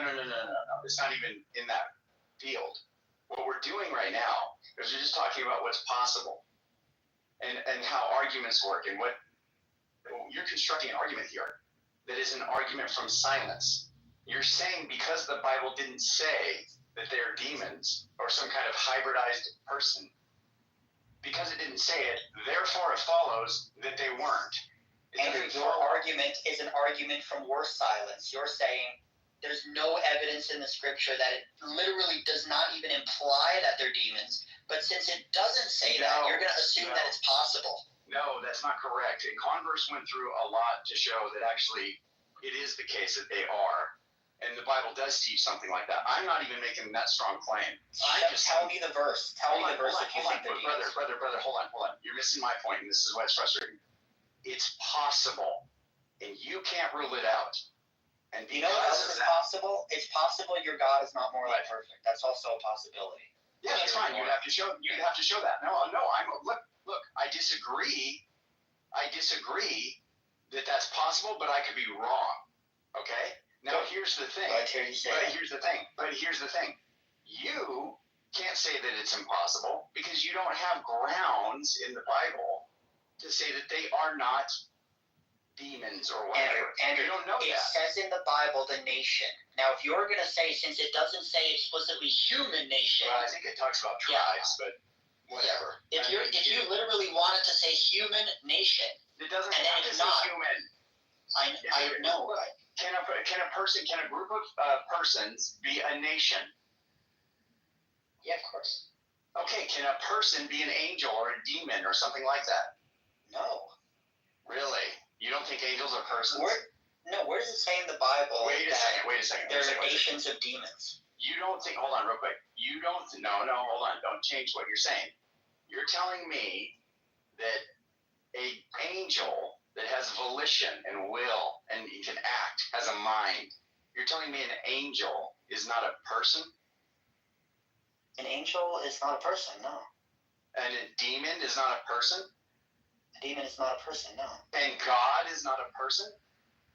God is not a person, no. Whoa. Was Lucifer a person? Whoa. Why is that even controversial? Wow. Why is that even controversial? Talk it up. Theologically, people have argued for millennia about the persons of the Trinity, the first, second, and third person of the Trinity. Now, you must have some understanding of person that is not what has been understood historically. People have understood that term to include something like an angel, if angels exist, for those that don't believe in it. If angels exist, they would be persons. If demons exist, they would be persons. God exists, he's a person. Now, Andrew, what do I have to do in the story and the context to literally show that the Amalekites were another tribe of humans at the time? They attacked the Jews when they left Egypt. Yeah, I And understand. then this was like a blood feud between the two nations. Yeah, but you don't know. Nothing in the context of the story even remotely implies they were demons. It's an argument from silence. The whole point is if I just say, look, I don't know all of the reasons God has, and you don't either, then what you don't get to conclude is that it necessarily is the case that God did something that's morally wrong here and that there's no justification. Andrew, because look at the bubble to yourself. You're literally saying whenever I show you an example of gross violence and brutal physical behavior, what you're going to do is you're just going to say, yeah, you don't know the context or the reason. Like, what if I show you Kim Jong-un, who he, like, takes his brother and executes him by throwing him to dogs. And I'm like, that was pretty fucked, right? And you're like, wait, we know Kim Jong-un might be a deer eater. Maybe he had reasons for feeding his brother to dogs. No, we have good reason to believe. Well, I don't know. Maybe. No, Andrew, no. See, that's what you don't understand. Yeah. Well, in the context, look, there's no context or look. Pause. There is no context or justification. Even if his brother was like committing treason and trying to kill him, right? Really? There's no justification. Even then, hold on. It still wouldn't be justification to feed him to wild animals. Really? You might say you could put him in jail. You might say he could, but you can't justify him feeding him to dogs. Well, okay, it's just completely morally abhorrent. If the situation was such that if whoever his brother was going to, if Kim Jong-un or Kim Jong, whoever the fish you're talking about, if it was the case that he's like getting ready to kill a bunch of innocent people, and the only way, say his brother is whatever, incapacitated in some way, the only way he could do something is to let go of some leash or some chain that's holding a bunch of animals to kill him. Okay? Now, if he unleashes that chain, No. Why are you saying it's the only way? No. I'm saying if it is the only way, if the person that you're talking to, this line of reasoning is tiresome. Listen to what I'm saying. This line of reasoning is tiresome. No, listen to what I'm saying. If the brother is disabled, he's bedridden, he has some kind of button, okay, that he hits and it opens a mechanism that lets wild animals out of their cage. And he knows his brother's getting ready to do something that is going to murder a bunch of innocent babies or do whatever. If it's the case that he hits that button and those wild animals go free and eat him, he just fed his brother to the wild animals. Was that morally justified? So look, let me just say, if this is your argument, then not only is it trivially like it's stupid, like Sully said, it would be true because it's true. No, the argument is this. The argument is this. Look, the argument is this. In the same way that you're saying there's a space for you to be right, that same exact space is there for you to be wrong. So in the same way when you say it's possible, you are heavily leaning on this idea that it's possible, that there's at least one scenario obviously it's that it's okay for God to murder Malcolm babies. So if you're going to say that, Andrew, so in the words of Hitchens, just like that, which can be asserted without evidence, can be dismissed without evidence, the fact that you think it's possible, okay, well, I'm just going to say, okay, yeah, but it's also possible it's not. So now we're at a standstill. Right. So that's fine. So what you don't get to say then is that it's wrong. That's good. That's fine. I get to say it's wrong for the following reason, right? No, you think it's possible that it's wrong. I know it's possible that it's wrong.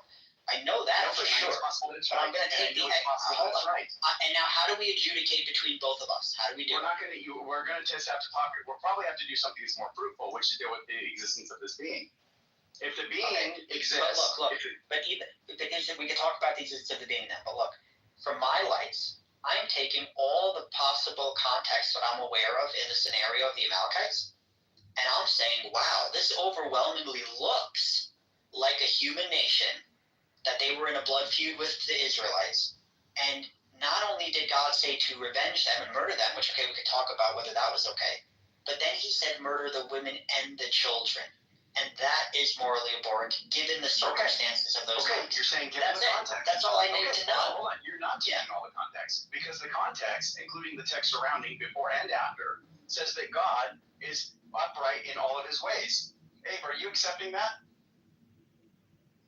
Obviously, the God can't be upright in all of his ways. Okay, so you don't agree with that. Babies. Right. Yes. So of the two that's in tension, you think that there's a tension, and I'm just saying no. I don't agree with you. This is what you do. This is what you do. You accept when it says God's morally upright. You accept that definition is true, no matter the evidence that comes in. What I'm saying is, even if it was true, even if it was true at the beginning, the fact that new evidence came in makes me reassess the definition. Oh no, and it's after. It's before and after. Yeah, but I would reassess the definition after. And you can, and if people do that, then that's fine, and they come to those conclusions. I'm just telling you that I think the fact that God is morally perfect is more. It's something that is more evident to me than any moral tension I might have reading some of those narratives. Yeah, but look at the way you've trapped yourself. You stuck yourself in a bubble where no matter the things you read, even if it literally says kill. No, I think it's less expected. Well, no, you're gonna say there might be reasons that this is okay, so you never can get out of it. You have to agree with that. No, you have to agree with that. There may be reasons. You've already acknowledged that. My point is this: I'm leaning on the skepticism of that because I have stronger independent reasons to believe not only that God exists, but that He's morally perfect. And so I accept the other parts of the narrative that say that God is morally perfect. That has been made very clear to me that that's true. So if I read something that's less expected, given a world with a good God, I'm going to hold to what I'm already committed to because it's strongly evidenced by my experience, more so than any doubt that I might have about God's goodness when I read these narratives. That doesn't compel me as much because there are reasons that God could have for killing infants. There are reasons for that. And because there are possible reasons, it is the case that I'm going to be skeptical of my ability to assess why it is that God did it. And I'm going to accept Him at His word when He says that He is morally perfect. I agree with that. That's all I'm saying. Can I ask a question? So if come on in, guys. Whoever, come in. I appreciate it. Bear with me, brother. I'll be here. Just bear with me. Come on in, guys. If you were God, right, and you was dealing with somebody, like one of your creations, and the creation loved you, and you was having a relationship with him, and you knew that God had told you, no problem. You knew that you knew that these people that you was talking with, that they were going up against this other group, like you said, nation against nation, human versus human. And the other group would always try to kill you, no matter what. That the other group is going to try to destroy you. So, and God, would it be moral for you to tell the people, hey, don't let any of these people survive because they're going to come back and try to kill you, which they did. They did come back and try to kill them, the Amalekites. So they came back. Did not. The babies did not. To get the. So you say the babies did not, but the babies that were babies grew old and did. So with you having that knowledge that the babies that were babies will grow old and did, like they did. Okay, this is actually what happened in the story. No, hold on. No, stop. In the time when God purportedly said, go kill the Amalekites, the time when He said to wipe them out from under the heavens and erase their memory forever, that time, there were babies in the tribe, in the Amalekite tribe. And God didn't say, kill all the guys who attacked you, the adults who attacked you, but let the babies live. God said, kill men, women, and infant child in the Amalekites. So there were babies there who never grew up yet and never did anything wrong. They were just existing. That's it. Okay, so now, this is what I'm talking about, those babies that they let live, right? Because they didn't listen to God. Remember, they didn't listen to this moral God. So they were like you. They said, nah, forget you moral God. So in 1 Samuel 30, 1 and 2, it says, now when David... First of all, I'm not like the Amalekites because I'm an atheist. The Amalekites probably still believed in gods. They believe in Yahweh, the Jewish God. That's all.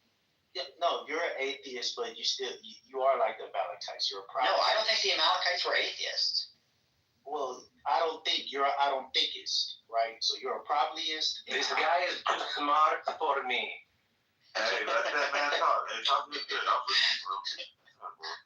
Yeah, so in 1 Samuel 31 and 2, it says, now when David and his men came to Ziklag, the Amalekites had made a raid against Negib and against Ziklag.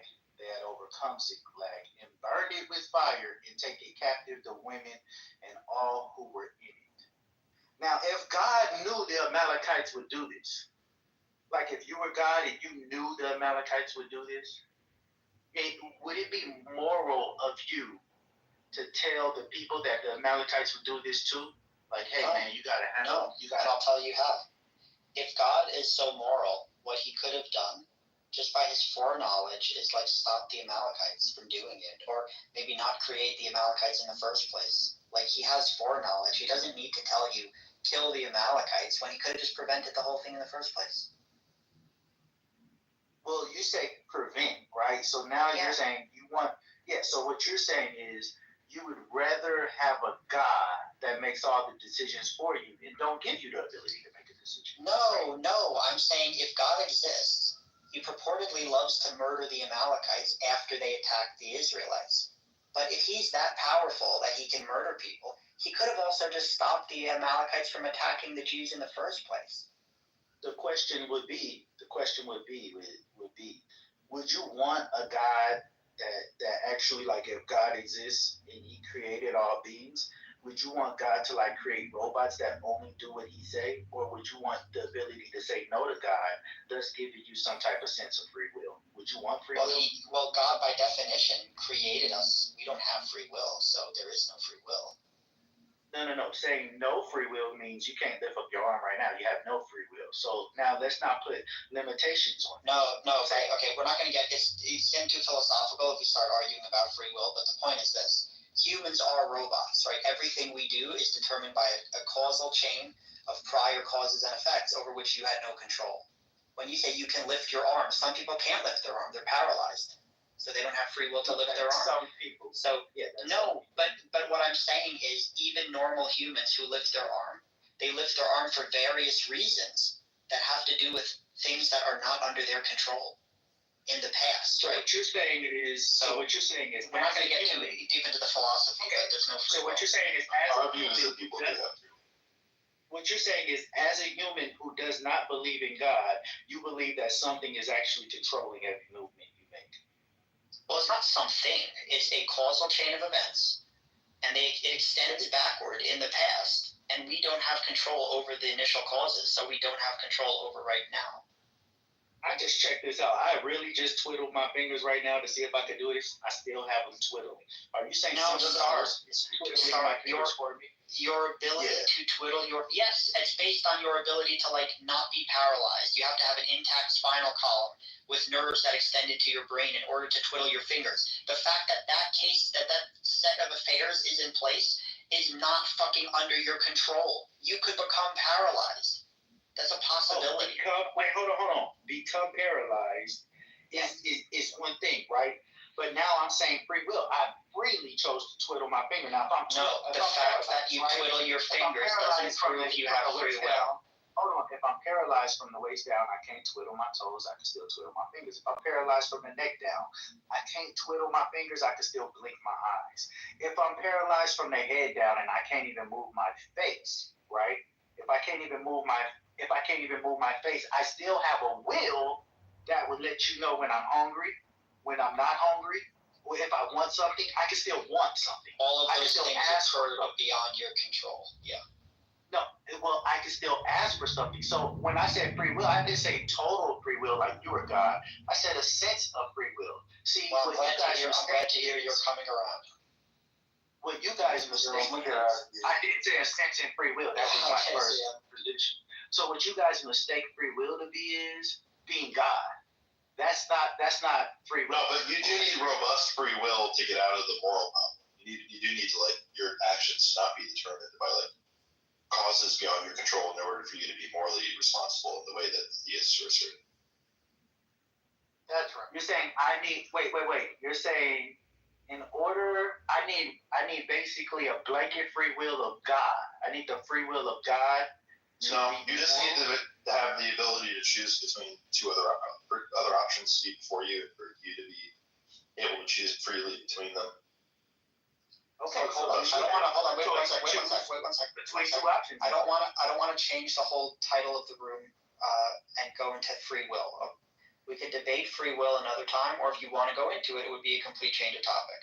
What we were talking about is about God being moral and divine command theory and killing babies. That's what we were talking about before. So you would say, because you brought in a free will thing, I would say this, because you kind of hinted to where that had to be brought out. I'm saying this: if God knew that someone was going to kill all of your babies, right? And of course, God has the power, like you say, to just shake the world. Okay, I'll make it simple. If God wanted to stop the Amalekite babies from growing up and killing the Jews, he could have done a million other things besides for killing them, right? He could have gave them a new heart and converted them to put the Holy Spirit in them and converted them all to Christianity or something. There's a million things God could have done to stop the Amalekite being corrupted, and the one thing he purportedly said is go kill them. So once again, my question was, if God knew your neighbor was going to come kill you, and God was why didn't God just make the Amalekite babies turn to the Israelites and accept God? Why didn't he do that? Because you're putting it on God. When God put it on you, you didn't step up. You didn't do what God said. So what happened was the Amalekites ended up coming back.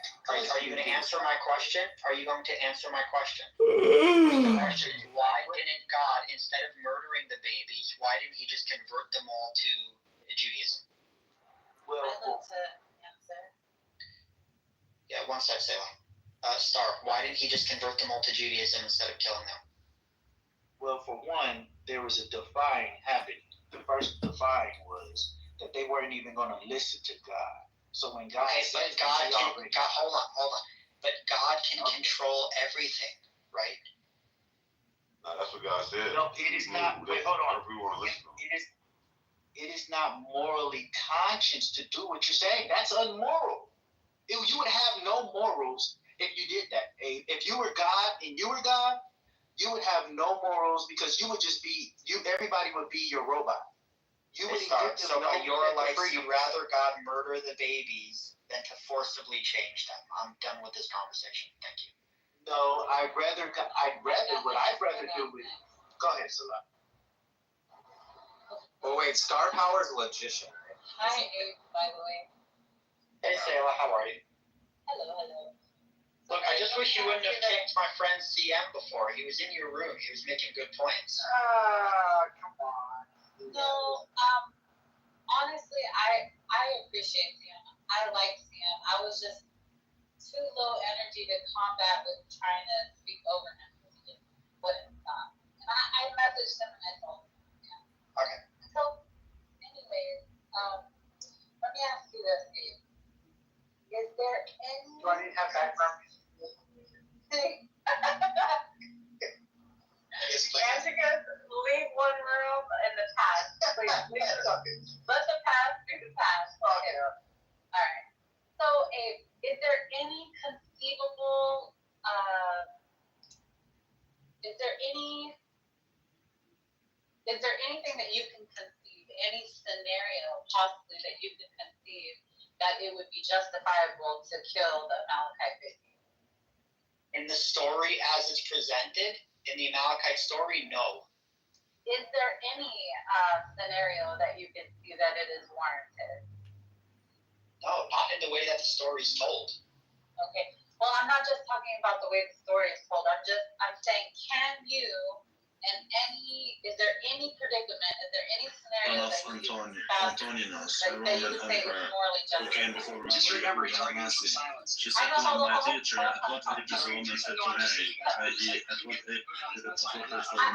hold on, yeah, let me set up, yeah, just let me set it up. Okay, that's fine, go ahead.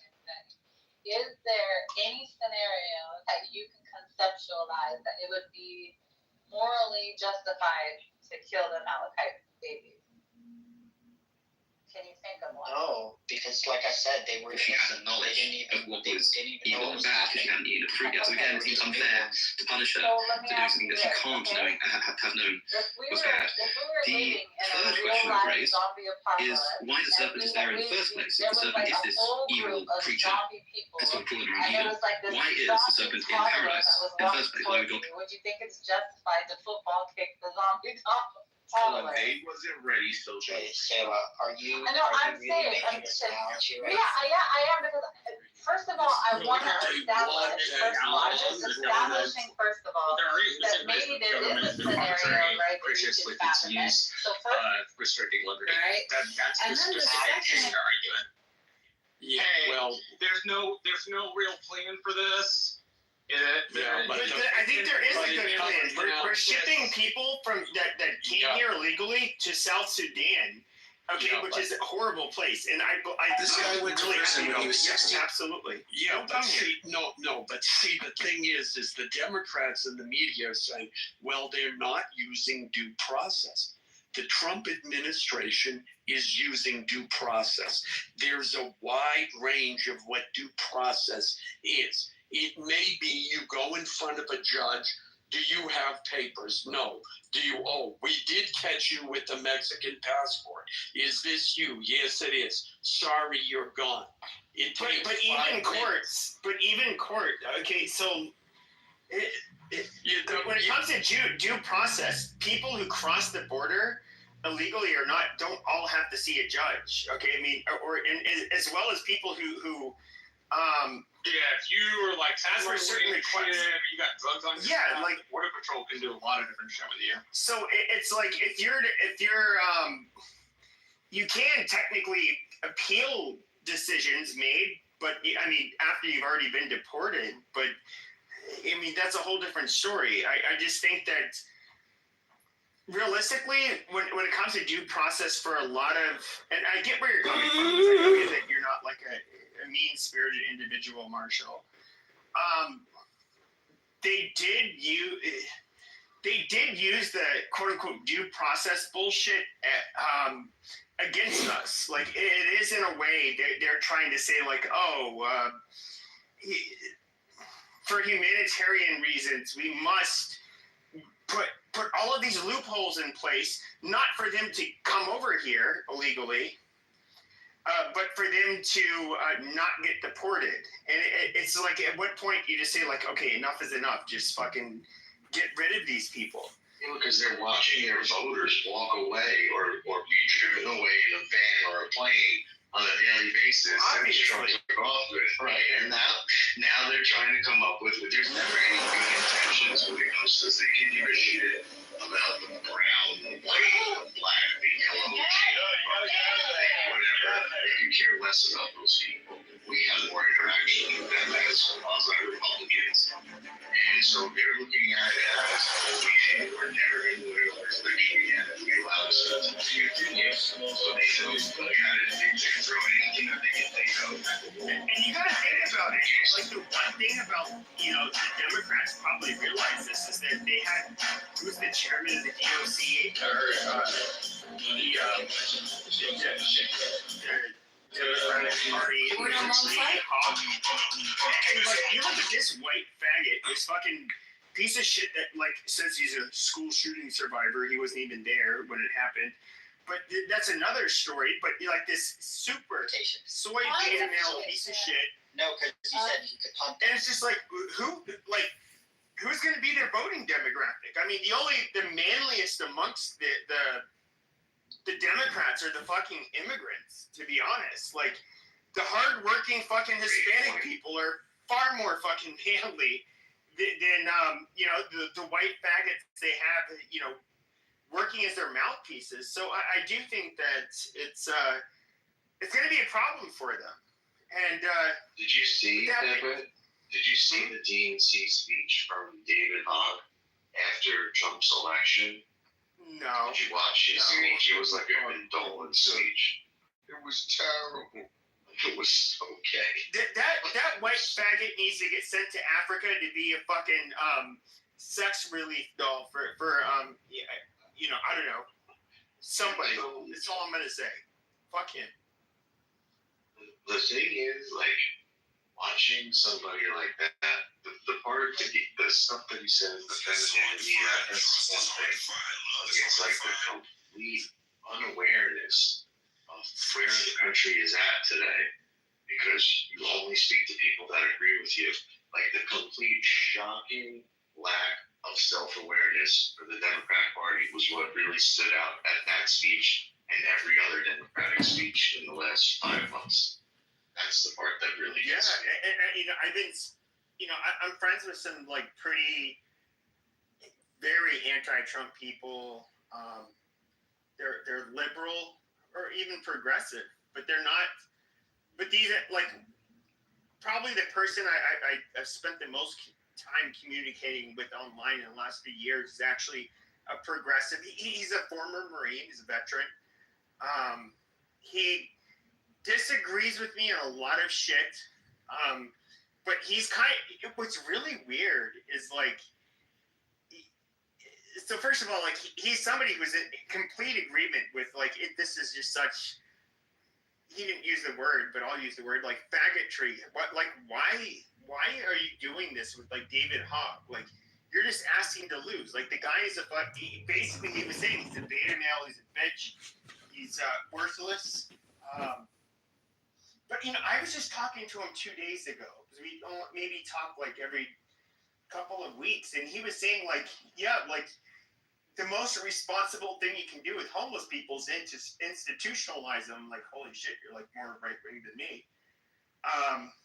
And what's really funny is that as progressive as he is, and like this slipped out several months ago, he was saying how like he owns a lot of properties that are rented out to Section 8 people in the southeast. And he said what he basically does is he just doesn't like rent. He literally doesn't rent to black people. He hires Spanish staff because he doesn't want to quote unquote put up with the hood rats. And he was saying like the by far the most dependable poor people are going to be like Hispanic immigrants. It's common, right? I'm from Los Angeles, and some, like you go to Koreatown, the signs are all in Korean, the messages are in Korean. If you're not a Korean, they're not calling you back. It's common. I mean, I'm not going to say if it's right or wrong, but it's the truth. You don't want to rent to people who are going to tear up your property. That's just how it is. Well, I would just say this, like the one thing that I wish black people could understand, maybe, but they probably don't. We look at it as hazardous to live around black people, and it's not because of any kind of like prejudice we were born with. It's because of reality. Every other race in the world looks at living around black people as hazardous. All of it. It is. No, wait a minute. Even other black people. That's why as soon as you make some money as a black person, you move right the hell out of the hood. Exactly. No, let's get some numbers right out in the open here now. Black people are arrested for 80% of the violent crime, 50% of the murders, 90% of murders go unsolved. We don't know how many of these brothers and sisters are out here shooting people up and rolling off straight out. And this idea that the Democrats are representing these people is repugnant to the American people. Now, look, I don't care what color you are. I only care if you share my values. Straight out. But it's the reality. And you see it in California. And in California, now, I left. But before I left, they were trying to tell me I didn't have to pay my rent. Now, keep in mind, they were sending me money to pay my rent. So what happened? 2 or 3 years go by, all of the mom and pop homeowners, they go belly up because people are not paying their rent. So now you want to rent in California? you have to show $60,000-$70,000 in income, or you can't even get a single apartment. I mean, it's just how it is. And no, it doesn't have anything to do with color of skin. Nobody gets to choose color of skin, but you get to choose. You get to decide if you're going to be a righteous man or a wicked man. And unfortunately, we have a lot of wickedness going on in this country. Thank you for listening. Is that statistic right? That 80% of crimes have black people arrested for them? Violent crime. It could be for violent crime. So like he said 50% for murder. Like especially post George Floyd, that went up to about 60% of the homicide in America.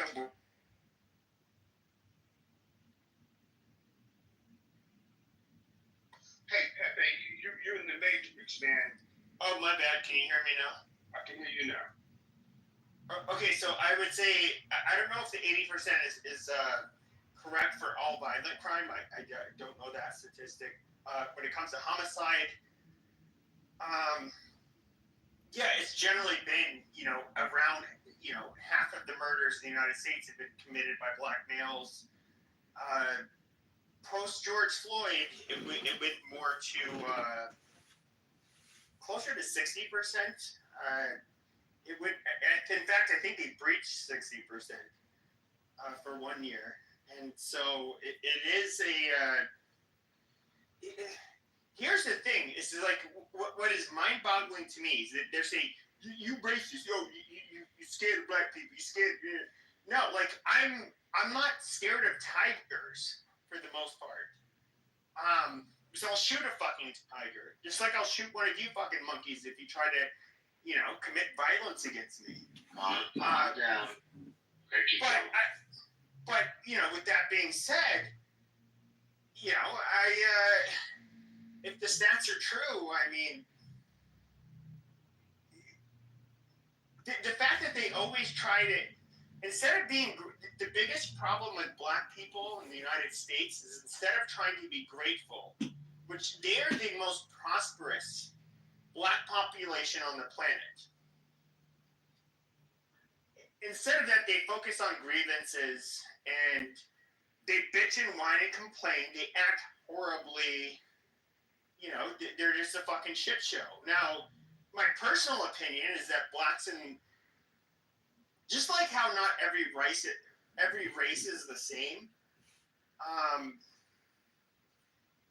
would say like out of every race, like sub-Saharan black people have probably the worst distribution of traits like intelligence, impulse control, a propensity to violence, basically anything. Americans in general? Because yeah, you're absolutely right. Americans are absurdly bad on all those things you just said. Sure. And so I would say that, African Americans are not. No, just Americans, right? That's what you mean. Just people. No. They're really dumb. Sub-Saharan A lot of crime. Americans. Yeah, can you have the stats, Gerald? No, yes, Canada is much more educated and commits a lot less crime, so Americans on it are just terrible. Yeah, but if you were to look at how we stack up, if you were to look at how we stack up globally, if I recall correctly, I forget the name of the test, but we're literally, white people are about in America. Canada has we are number 7 in terms of being the most educated. When it comes to Asian, you're arguing with a fool. Canada has the population of the state of California. Thank you. You know what per capita means? Black crimes. Yeah, you're an idiot. Yeah. Okay. Conservatives never know what per capita means. You're literally an idiot. Okay, but America is still commits a hell of a lot more crime and scores worse on IQ and they're less educated. No, but white Americans. But Gerald. But Gerald, what you're not understanding is that white people in America number 7 in the world when it comes to how they perform on standardized tests. when it comes to how they have to see like the quality of education you had, which of course is also going to be heavily G-loaded up. I love to see that source. Intelligence. See your source for that. Yeah. And so, the Asians in the United States do very well too. Fuck, dude, just making random shit up. There's no study about white people being compared to the rest of the world. That's not even like a metric. You're not even black, Jarl. Like, you can look you're not even black. Okay, census data is taken in the United States. You're not black. You're Canadian, so that takes blackness right off the map. No, they're not. Yeah, There's no Charles. black So when you look at IQ comparison studies, white is the immediate, not median. White is the comparison group. So you will look at, and they will say white, non-American. include Asian. What about if you compare that to American whites, eh? Alan? Yeah. You look at that? So, but when you talk about crime, when you talk about Asian supremacists right now. yeah, necro, that has nothing to do with anything. But when you talk about crime, again, I'm gonna first of all, if you removed all of the crime committed by black people, this country, excuse me, never mind that. But you're gonna have to remove the black people too, right? Have you done that? If you remove all of the crime committed by black people, and the United States has nobody in America is stopping black people from going back to Africa. Okay, so again, nobody in America is stopping any of these monkeys from going back to Africa. Jeez, I am mid-sentence. If you remove all of the gun violence committed by black people, the United States has less gun violence than most other European countries. And that's it. That's just weird. number one. Let me show you. Again, I brought this up last night. I will put it in the chat. Look at my PTR picture, 2017 to 2021. This is people don't assault, have the right violent assaults. White people committed 371,000 assaults against black people. In the same time period, black people committed 280.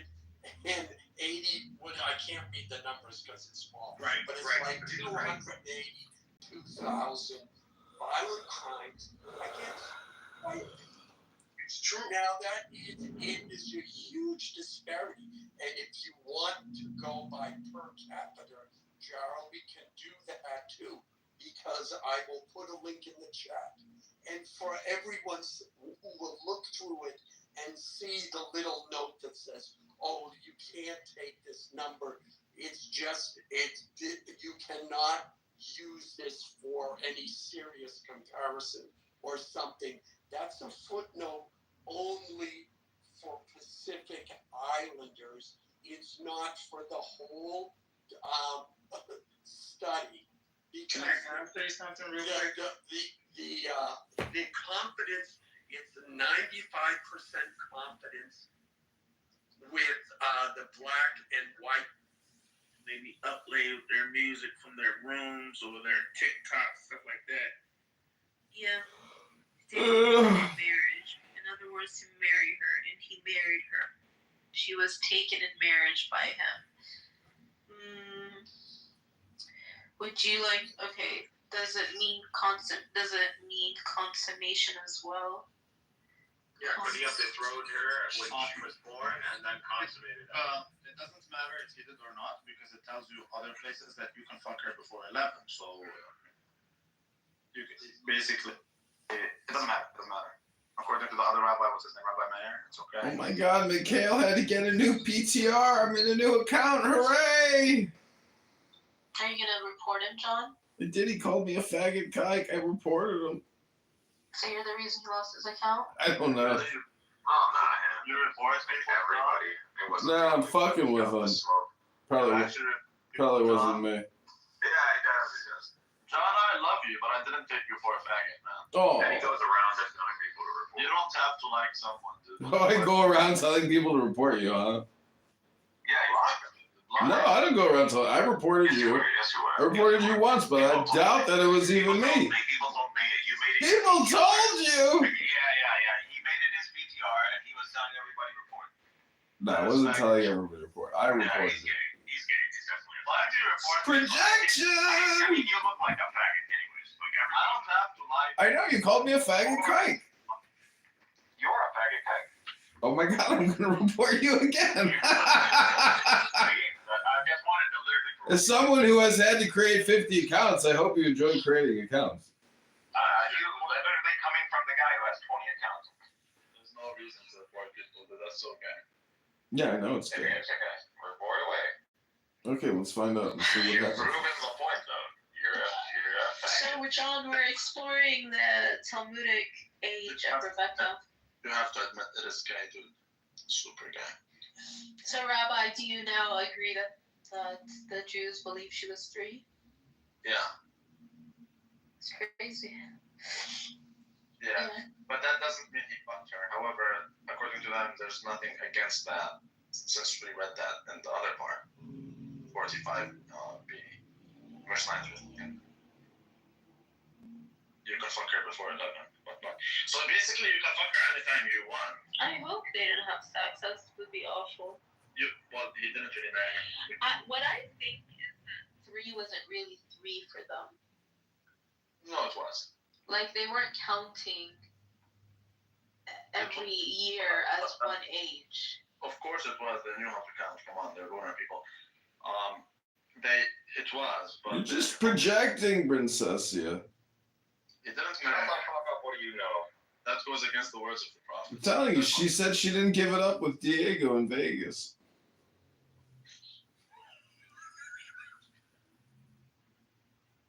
Yeah, this is faggot shit. Okay, PTR. Well, pretty damn wild. Don't worry, I reported you. I reported you too for calling me a faggot kike. You're a faggot. Okay, then we'll find out if the report works. Dude, the report ain't gonna work. You need like all the people, followers. John, I never commented one way or the other about what happened between Diego and I. Reporting only works when you have a following. Well, we're gonna find out. We're gonna find out, but you're gonna report it on your 20 accounts. I know. No, I just reported it once. That was it. I'm surprised you have to have a new account, but it's it's all for the best. We're gonna have a test. I promise you, nothing is gonna happen, and you'll see that you're just a waste of time. It is a waste of time. 100%, it's a waste of time. The only reason is when a lot of people report you, and when you have a following, that's when it clips you. Oh, okay. I don't know why you guys report. Why do you do that? Just because I wanna. This is the dumbest shit in the world, and I just want to make the point that it's a total waste of time. I mean, I block people I don't like, but reporting someone is gay, dude. It's 100% gay. I'm a faggot kike, according to Mikhail. This is what a faggot kike does. You're right. There you go. But it is gay that you reported them. No, I want the best for Mikhail. I want him to stop using the app. It's a waste of his time. Yeah, but I'm just saying. I'm not going to stop using it. Yeah, it's a waste of time. I thought this was a waste of your time. It is a waste of my time. Then why are you here? Why are you here? Because I want to remind people that it's a waste of their time too. Because I'm a nice person. This is what good people do for good people. They remind them this is a waste of your fucking life. Would you be a nice person to yourself and stop wasting your time? I am. This is me rewarding myself with be doing good things, charity. I'm running a charity here.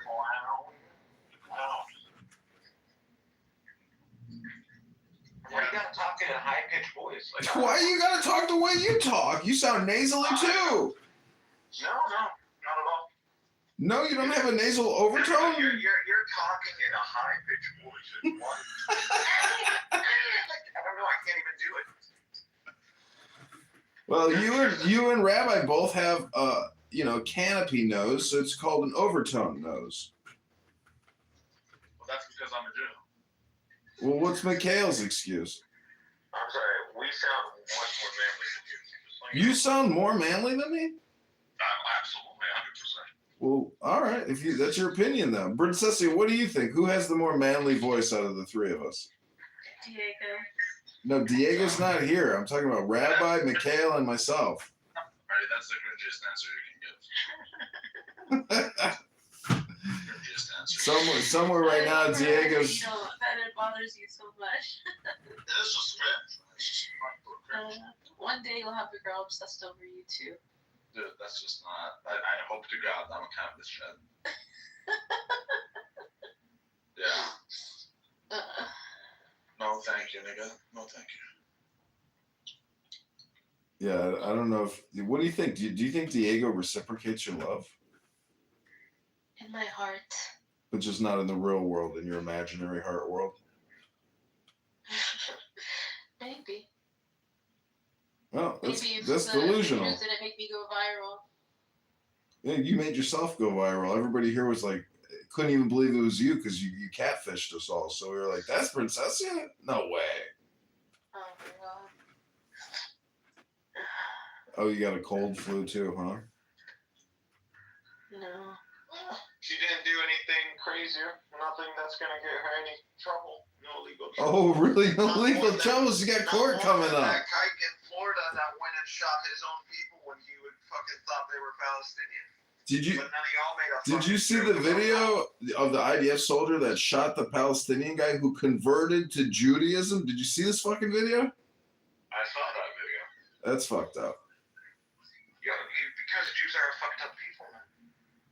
I don't understand why he shot him. Like the guy, they claim he had a knife in his bag or something. You're part of this satanic cult. Oh yeah, it's the cult theory again. It is a cult. It's what is it? The Hebrew speaking cult? You know, it's Jews. Most Jews don't speak Hebrew. What are you talking about? What the fuck do you think they speak? Fuck. Oh man, you're not even a race. You're one of the most diverse ethnic groups on the face of this planet. What are you talking about? What are you talking about? I'm not even Jewish. I don't mean a lineage. Ethnicity is a culture. The tradition. I never understood how Jews can claim that they're the same people. You're not from the same lineage. The majority of you, you're as diverse as the Turks. The Turks. It doesn't make a difference. The language is the common factor. It's for every ethnicity. For the most of 1,400 years, I want to say, Jews did not speak Hebrew. Actually, 2,000 years, majority of Jews did not speak Hebrew. That's fine. That's fine. They did not speak Hebrew. Well, what were they speaking? Speaking all kinds of language, Aramaic mainly, in the East. Greek and Aramaic. Well, then Hebrew just went out of style. Hebrew was spoken in the temple, but that's about it. Not even in the synagogue. So it's practically a dead language. So it took somebody like McZed to resuscitate the entire nation. Unbelievable. Well, that's literally what it is. Resuscitate the entire nation. So McZed is responsible for the genocide. I gotta say, I saw some videos. It's so fucking bad. It's so fucked up. You know, it's so fucked up. No, I'm not looking at it wrong. I love McZed, but that's what I'm saying. Just an idiot. That McZed, I know. But that doesn't mean I can't love him. Why is he an idiot? But he doesn't even know doctrine. He doesn't know the difference between Rambam and Rambam. He doesn't know anything. He doesn't know history. He doesn't know anything. I know more about Judaism. He thinks Black Hebrew Israelites are accepted as Jews, and at the same time, he doesn't believe in the afterlife. Yes, he does. I asked him. What? He believes in an afterlife. I had an entire fight with him over the afterlife. No, he doesn't believe in it. He doesn't. He's an atheist. He's practically an atheist.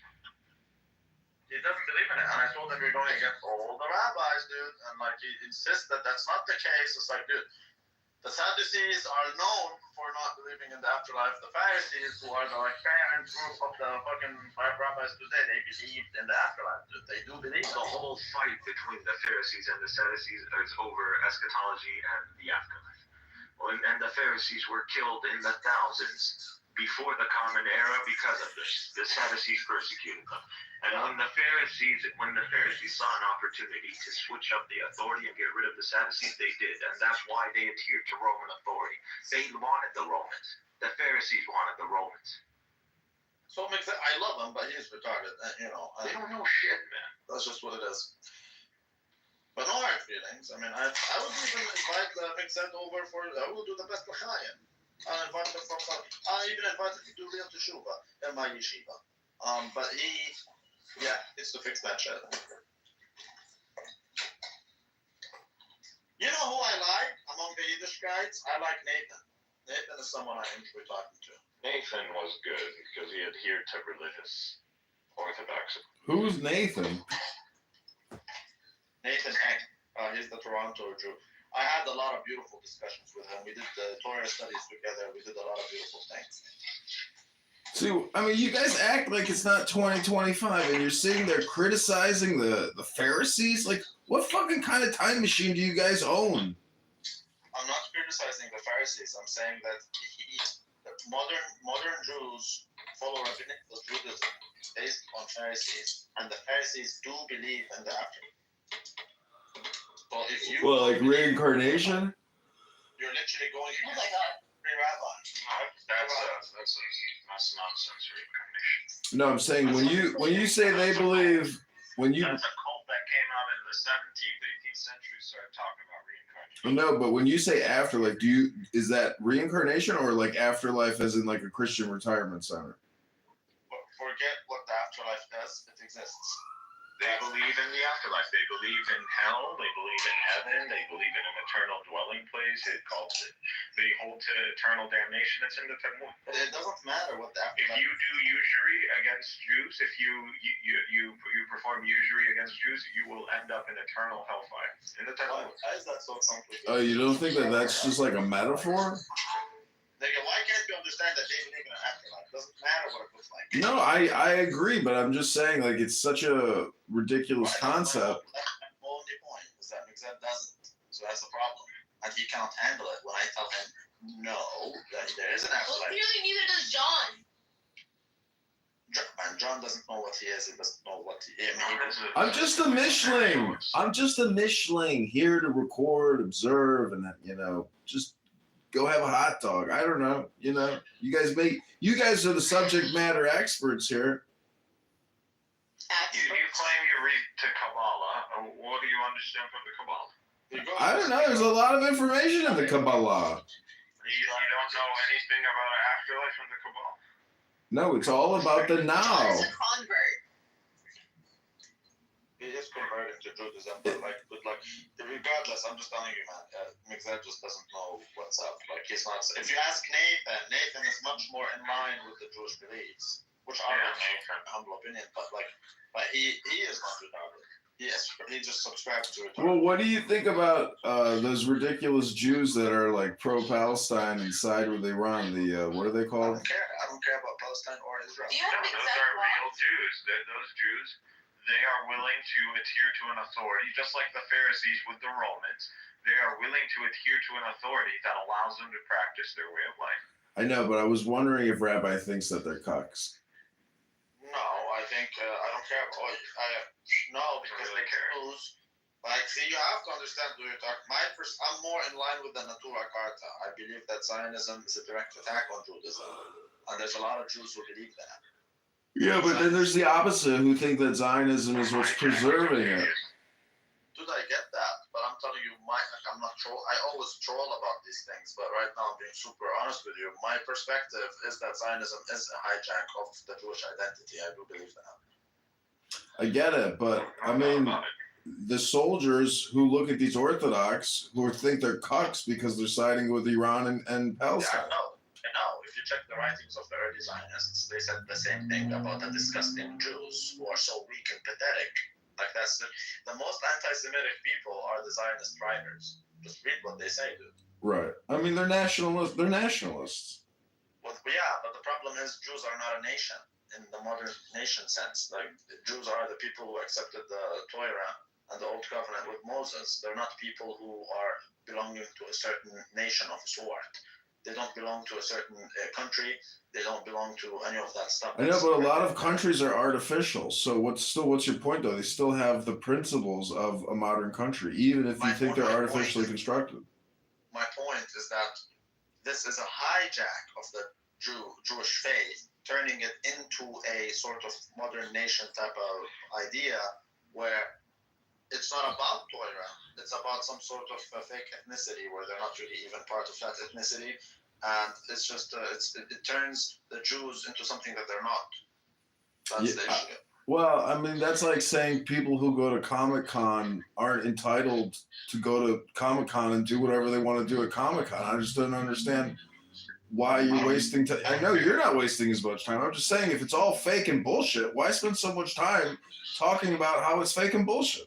Because the whole concept of Israel is a religious concept to begin with. That you are turning it into a secular national concept is a hijacking of the very concept.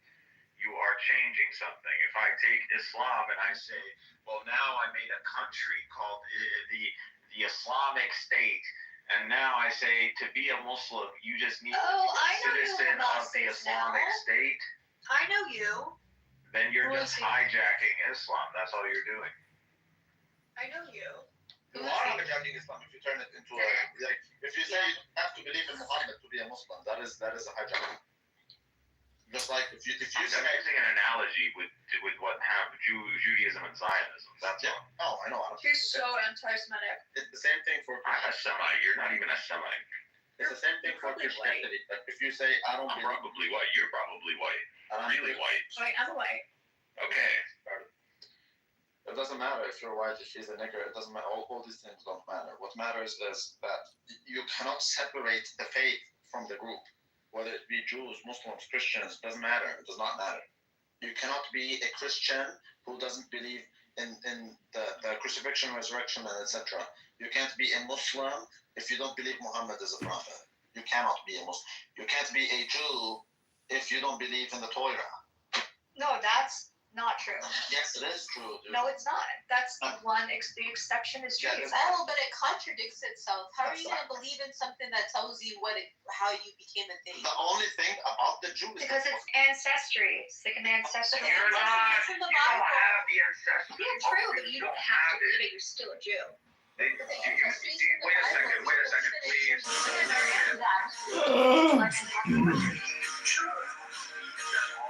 Share a common lineage. Yeah. That's your You're insane, and you haven't looked up. As long as food was contributed to the Irish leprechaun, Ash always got what he wanted. The young master even made a promise to marry Ash. However, the mistress of the house did not care about his promise, and the young master was very cowardly.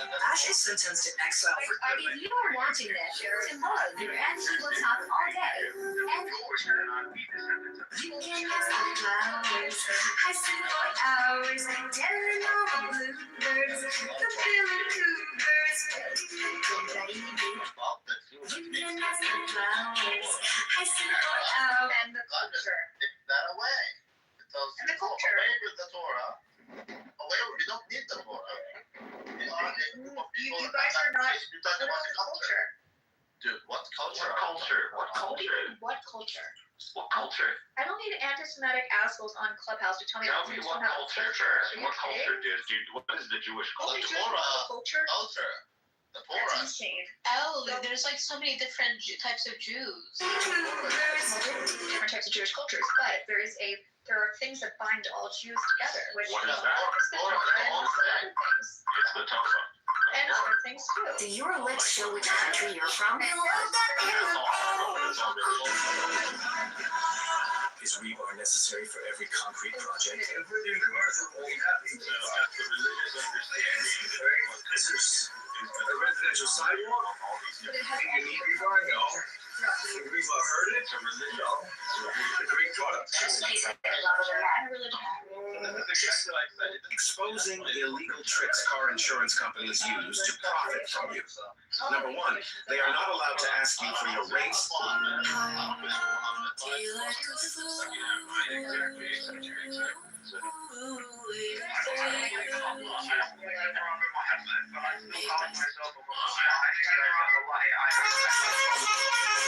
Some Jews in real life. I know Jews in real life, man. About dinner. Go to the bat mitzvah. All these are religious practices. All these are religious practices. Cultural. No, These aren't cultural. These are religious practices. Shabbos is not cultural. There's cultural activities. Or there's rituals. You can do that, yet you still cannot take the Torah out of it. You can hate Jews all you want. You can't say that Jews don't have a culture. That's just something. It's a religion. It's not a culture. There is a culture. Jewish people have a culture. Yes, you can't say that.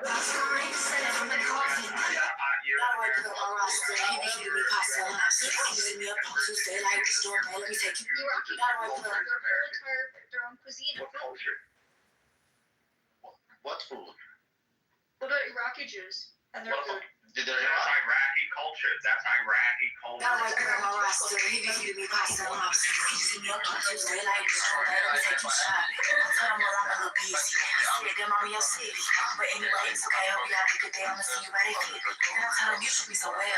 However, these differences are, that's more in terms of values and beliefs, but we eat the same food, for example. We Jewish foods amongst these other cultures. Okay, and you can't deny that. That's just Mike, but we also have distinct foods as Christians.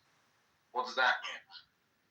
Christians don't have specific foods amongst. Okay, so what names are? It depends where you're from. I'm Greek. It's not about Iraq. What you keep saying Iraq. What Iraqi Jew is exclusive to Jews? What Iraqi food is exclusive? Tibet, I think it's called. I don't know how to pronounce it. Okay, but that doesn't mean anything because that applies also to the Christians. Yet we don't make this argument. Look up Jewish foods and you'll see. But What's what Jewish does that food? I'm going to get shawarma and falafel and hummus. That's what I'm Are going you to wrong? Look up Jewish foods, like distinct Jewish foods.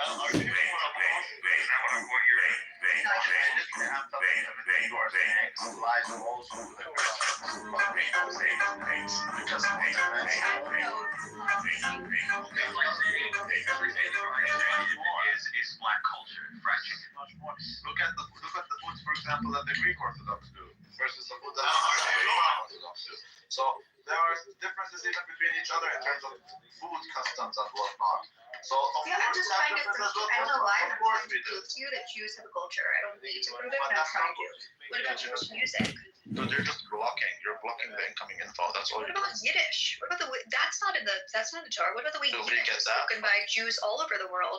That's an Ashkenazi Jewish She's not. She doesn't want to get it. She doesn't. language, That's culture. which they took from German, which is practically German. So what? It's still a part of Jewish culture. But that's still a waste It's of not time. in the Torah. So food, language, music, art, Jewish art. There's no These are distinct conversation, Jewish man. art. There simply is no conversation. Jewish art. Jewish family values that are not related to the Torah. but-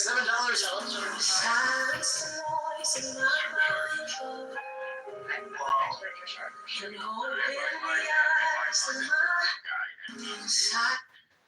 He creates some art. What is that? Your art or Jewish art? You need to talk to an art expert. I'm not one. Yeah, but that's not how it works. You say, okay, I also know Christian artists from Jerusalem. But Christian, that's religion. That's what makes Judaism different. Judaism is solely a religion. No, I just said it's not.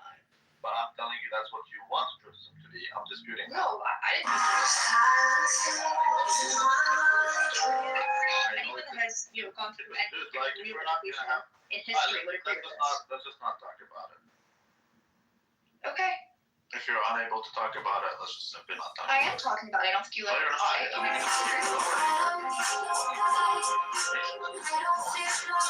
say. All incoming. You said one thing that I would be like, maybe you're right. You're more than welcome to disagree with it, dude. There's nothing wrong with you disagreeing with it.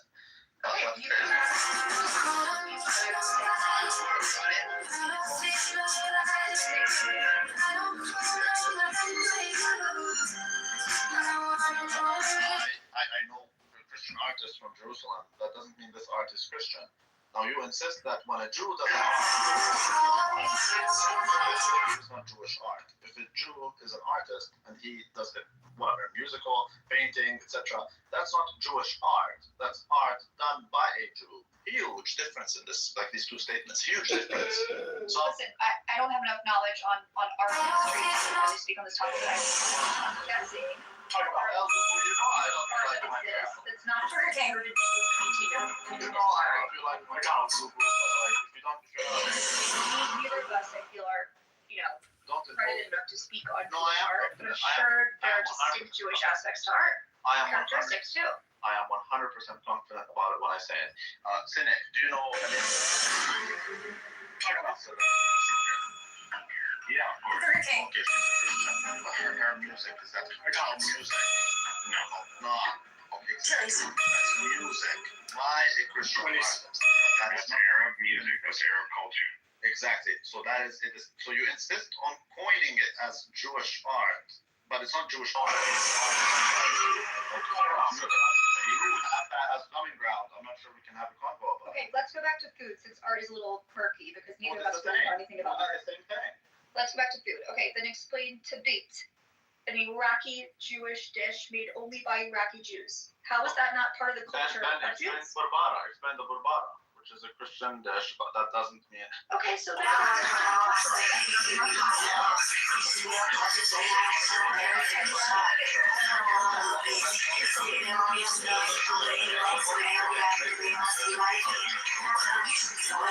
Iraqi chicken and rice. Chicken and rice. Chicken and fucking rice. Are you telling me? Because two ingredients. What you think you're the Jews in Iraq? It's the way of cooking it. Look into it. Read it in the next one. What more do I need to learn? What is it?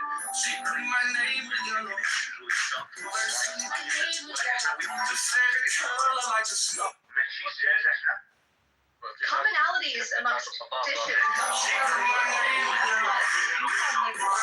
This is just Iraqi culture. That's the whole. No, it's an Iraqi Jewish dish. You would have to speak to an expert to discuss how it's actually cooked, but it's Jewish. How is it Jewish? It's not exclusively Jewish. It is. This dish is Jewish and it's different. It's chicken, basically, it's a whole dish.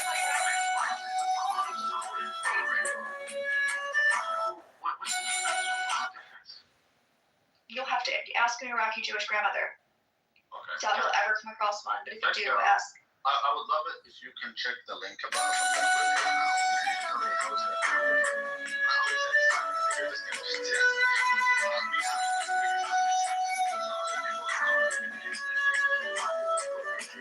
we still wouldn't go as far as to say these statements that you say.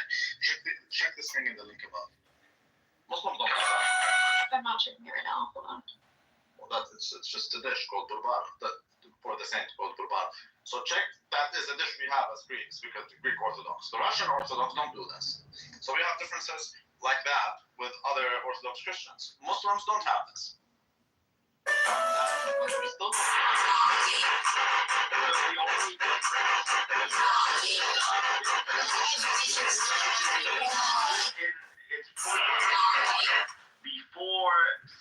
before the Sabbath, so on Friday, and it's low, and so it continues to cook until Saturday. So because they're not allowed.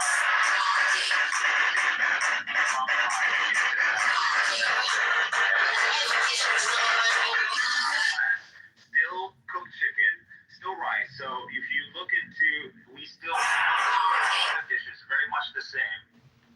Basha, biryani, timam, so all these things are Iraqi dishes that involve pretty much the same ingredients. So we have much bigger differences because this thing above is not the different. It's not waiting more to cook something. It's an actual full-on different dish. There are tons of Jewish dishes. That was one I mentioned that I thought would be a good example. It is a good example, but you just think there's. Some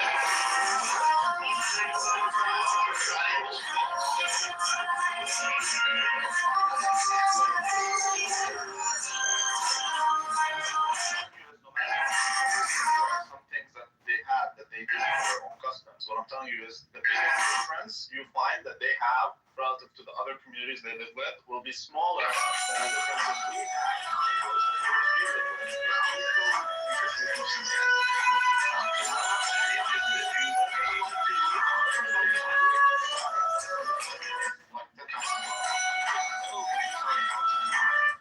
So if we Middle Easterners, we go to the West.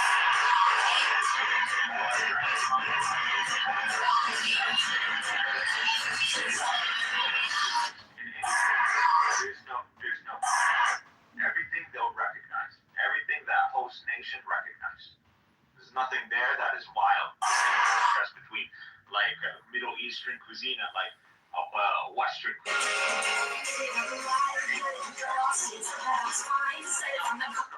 Culturally, much the same. If you're in Germany, German Jews, Ashkenazi Jews, are pretty much because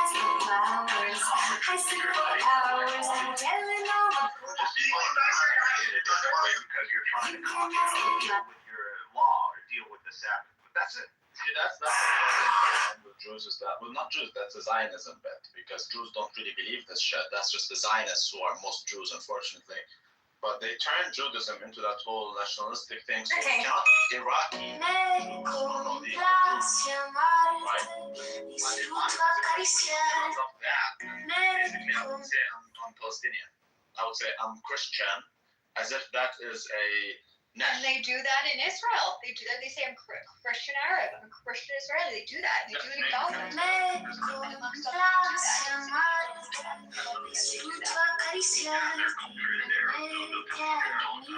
Understanding what I'm saying. Yes, there are differences between us and Muslims and Jews.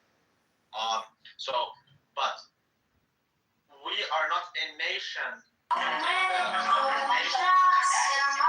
I don't have a problem saying I am Palestinian because the way we dress, for example, that Palestinian food, msakhan. We have msakhan. My mom does msakhan. I am Palestinian and I am Christian. The Jew doesn't. Iraqi. Have you ever felt less Iraqi and he is Jew.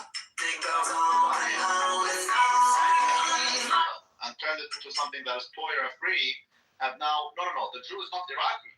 He's a Jew. the Jew is an Iraqi Jew.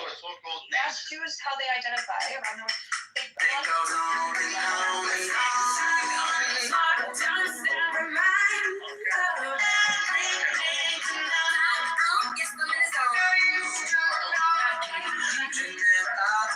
considered Iraqi Jews and not just Iraqi because they've lived in their own societies with their own cultures and their own ways of life and their own practices. They identify, and therefore they are not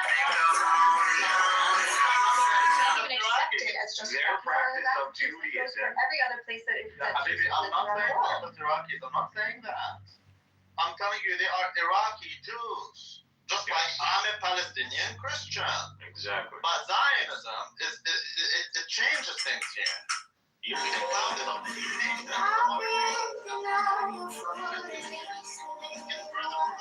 idea of Jew.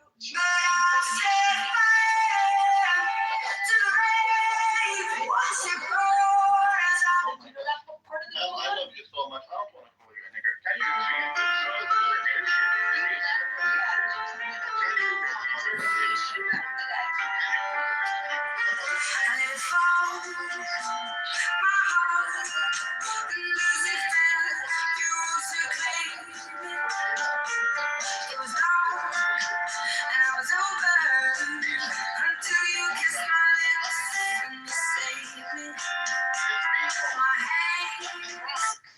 The people. It's not the area of France or whatever. Come on, let's get real here. Rome, where were the boundaries of Rome? Rome isn't limited to the city of Rome. Turkey was part of Rome. Therefore, they were called the Romans. As a peoples, it always referred to peoples. Flags were always banners of it wasn't flags of Google it. The modern state. Google the definition by Max Weber. Google it. They identify. Okay, so but don't tell me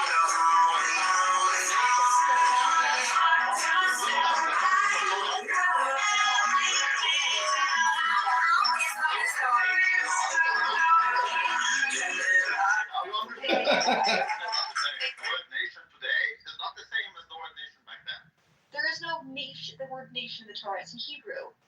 Yeah. I'm not your expert, so I'm not going to sit here and discuss the intricacies of the Torah with you, but I know that the concept of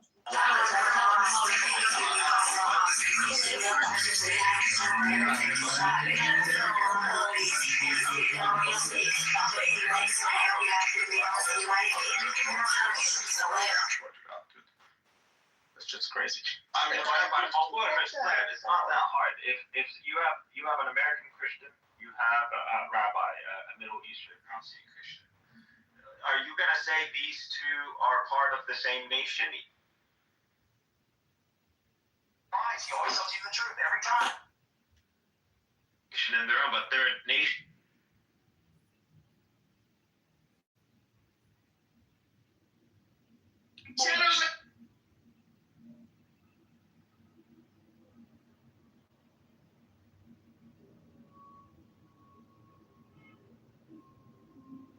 Totally different. God put me in situations and put me in rooms that provided different things for me. And I know, and that's why I continue to do this. And I'm going to continue to do it. I'm going to continue to reach out and touch youth and let them know. You're allowed to go through bumps. It's about how you get up. You're going to always fall, but it's about to come up. It's about to get up. That's what everybody's watching for. They know everybody's going to fall. But when everybody's looking, they want to see, can you handle the adversity to get back up? Let me add one more thing, if I may. Because what I've noticed from listening to the kids or the young adults, I should say, and also the volunteers and the staff, is a lack of bitterness about what is happening. There may be frustration, but there are adults that come in here every single day, and they are so bitter at people who are trying to do good, at people who are trying to show empathy for others, whether they're being stripped away from their families, losing health care, whatever it is. They are bitter against those people. But the people here tonight, the young adults, they're not bitter. They're more hopeful. And that gives me hope for this country too. So thank you, Ronnie. Scotty is bitter. Well, thank you for saying that. That's quite a compliment. I really appreciate that. Thank you. He kicks me from the room. He's sitting there telling how everybody comes in there, they're all bitter. I'm like, you fucking Scotty, you're bitter.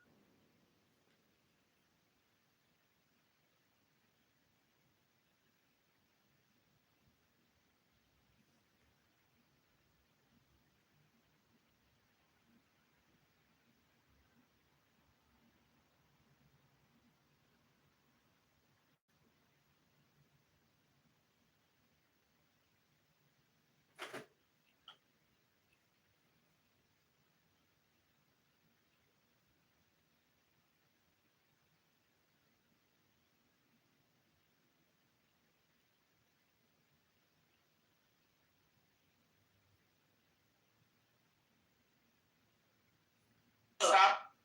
You can say something that I said. So again, I said if you don't like being in America, then go back to Africa. Tell United States and all of the other Europeans to get the fuck out to Africa and I'll go back. Okay, and the reason Clockwork Orange, Alec Alexander, I forget his name, and Helen Mirren, and it was about the reign of the Roman Emperor Caligula, and it featured massive amounts of little people's text, X-rated, intercut with drama. Yeah. Nice. And then lots of really like violence, like multiple people getting their heads cut by a thresher, and like a bunch of Roman noblemen laughing.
you want to Who's all of you?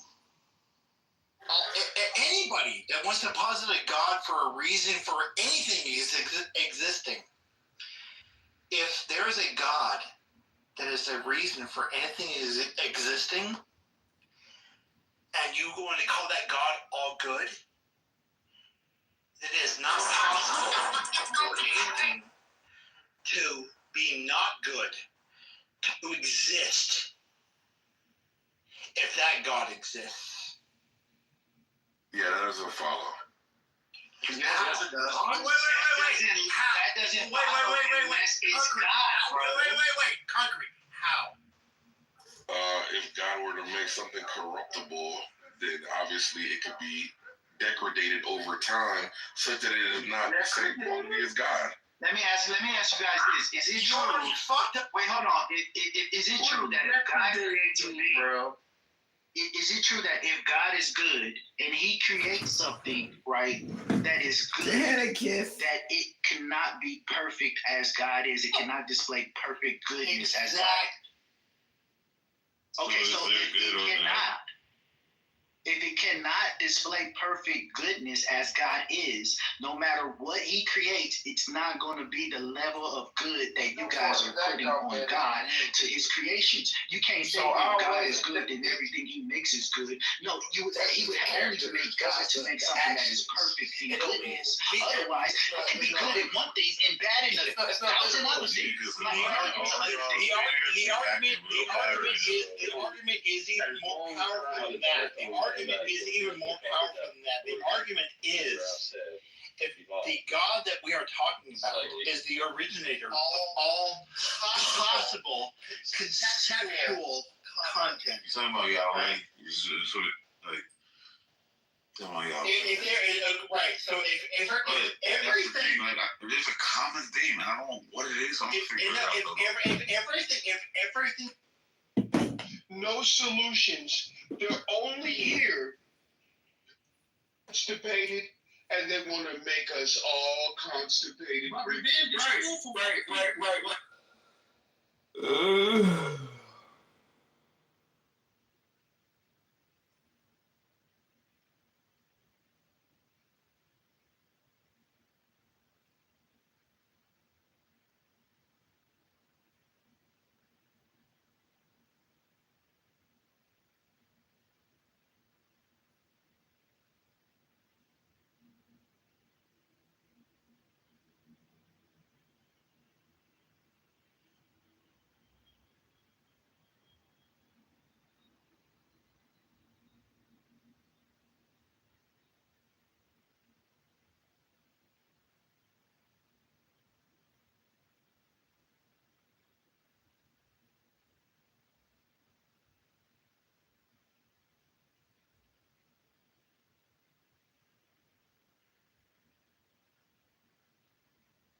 Hold on.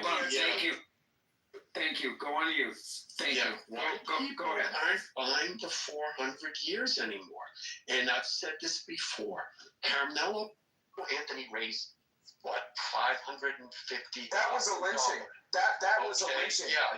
Austin Metcalf, that was a modern lynching. And Shiloh Hendricks. Grab me a fucking river, white man. Yeah, well, Grab me a river. Fucking fool. I'm not buying it. You're white here. Get the fuck out of here. I'm not buying that shit. Fuck out of here. It was a lynching. Okay, but Don, what you need to pay attention to is Shiloh Hendricks has raised over almost $800,000. That just tells me what America's always been. I'm not shocked at that. That's who you are. I'm not shocked. Well, why a lot of these racist is that they're not running our stage. We're listening to dissenting opinions. Well, if it tells you what America is in your mind, Who invented something like this? Was it the black man or the white man that said something like the black man take it? I can't be Which man wants to argue when with the man Winnie that said it? Mandela Who made that? speaking. Okay, one of the Who made that one? White man? Wait. Okay, listen, Cool Runnings. Okay, chill out. All right, So if that tells you, thank you, Dr. Adams, if that tells you that that's what America's been all about, and slavery in America was the worst thing in the world, well, thank you for the compliment. That You got means slaves with all the money. What are you talking about? That means Americans Slaves were with all the money. Done. What are you doing? Like, what are you that doing? means is America was the best country in the world for slavery. And do you really want to fuck with those motherfuckers? Okay? Yes, Do you because really they're telling to want water to down. do They're that? not even I white. mean, you're They're not talking white. out of They're not your even ass. white. They're not Okay, even if colonized. you really believe that, I don't believe that. You look like the same But people in you the know, world. I don't believe that. But this whole line, Wait, Miss, hold on. it ain't. Alan, pause for a second. Miss Cleo, okay? You need to go on mute. Okay, you need to stop interrupting these people on You don't have stage. to call me Winnie Mandela. I'm not no Cleo, because if I was All right. Listen, Miss Cleo. Okay, you can call me now. Okay, but again, you're not going to interrupt. Right. You're not going to interrupt people on my stage. Otherwise, you can sit in the. Okay. When can Nathan go? Nathan wants to Go ahead, Nathan. Thank God. Yeah, I mean, all right, Adam. I just came to the room a few minutes ago. Yeah, what were you talking about? 400 years of what slavery, right? And how America used to pay it. That's the topic, right? Correct me if I'm wrong. I mean, what's the argument? Of course, they owe money to slaves, Jim Crow people who've been in Jim Crow, right? Am I like the only person who think that? Well, let me ask you a question. Where is this money coming from? Where did the money come from? We said money to Ukraine.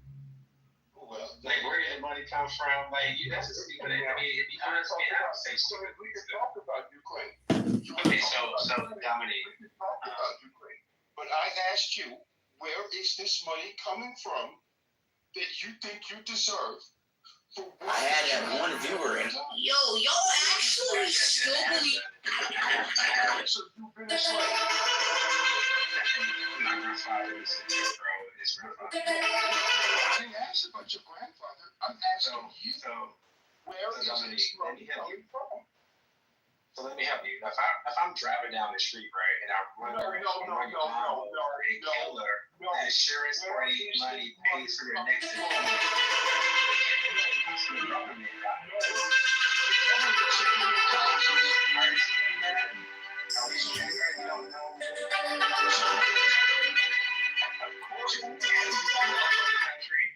No, you pay taxes. Don't black people pay We taxes? all pay taxes, Dominic. So that means I have to pay you. That means I have to pay you. Your broke ass that can't pay me. For work that you've never done. That means I have to pay Hold on, Dominique. What you're not gonna do? Dominique, I'm defending you right now. What you're not gonna do, bro, is you're not gonna insult a veteran on my stage. Okay? I'm talking, Dominique. I'm defending you. Okay? So again, you definitely don't sound like a veteran. So at the end of the day, Nathan, you're not gonna sit here and disrespect somebody who fought. This is my kingdom come. This is. What did you do for the vets that came back? Wait. Let me say this. Both my grandfathers on both sides of my family served in World War II. This is my kingdom come. When you feel my heat, I get it through my eyes. It's when the demons I didn't serve. Yeah, my daddy served. So again, at the end of the day, Operation Desert Storm, my daddy served as well. My daddy was. At the end of the day, you're talking about some shit down the road. You're talking about some shit down the fucking road.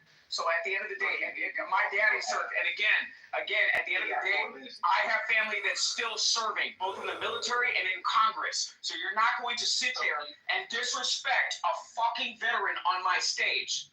You're not going to do it. You're not going to do it.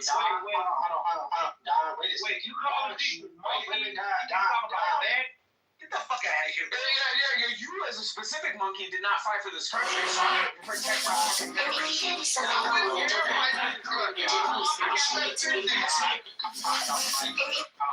finish.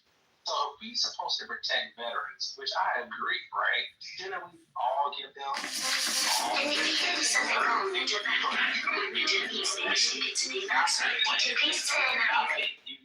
up the mic.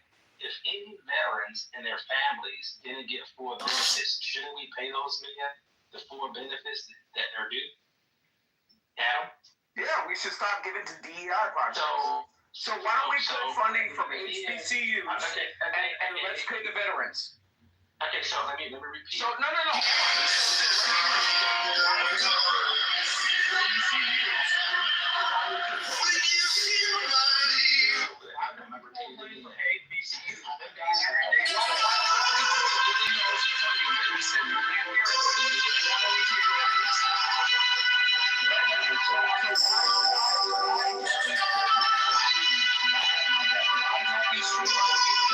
To cut down legal expenses and pay the veterans.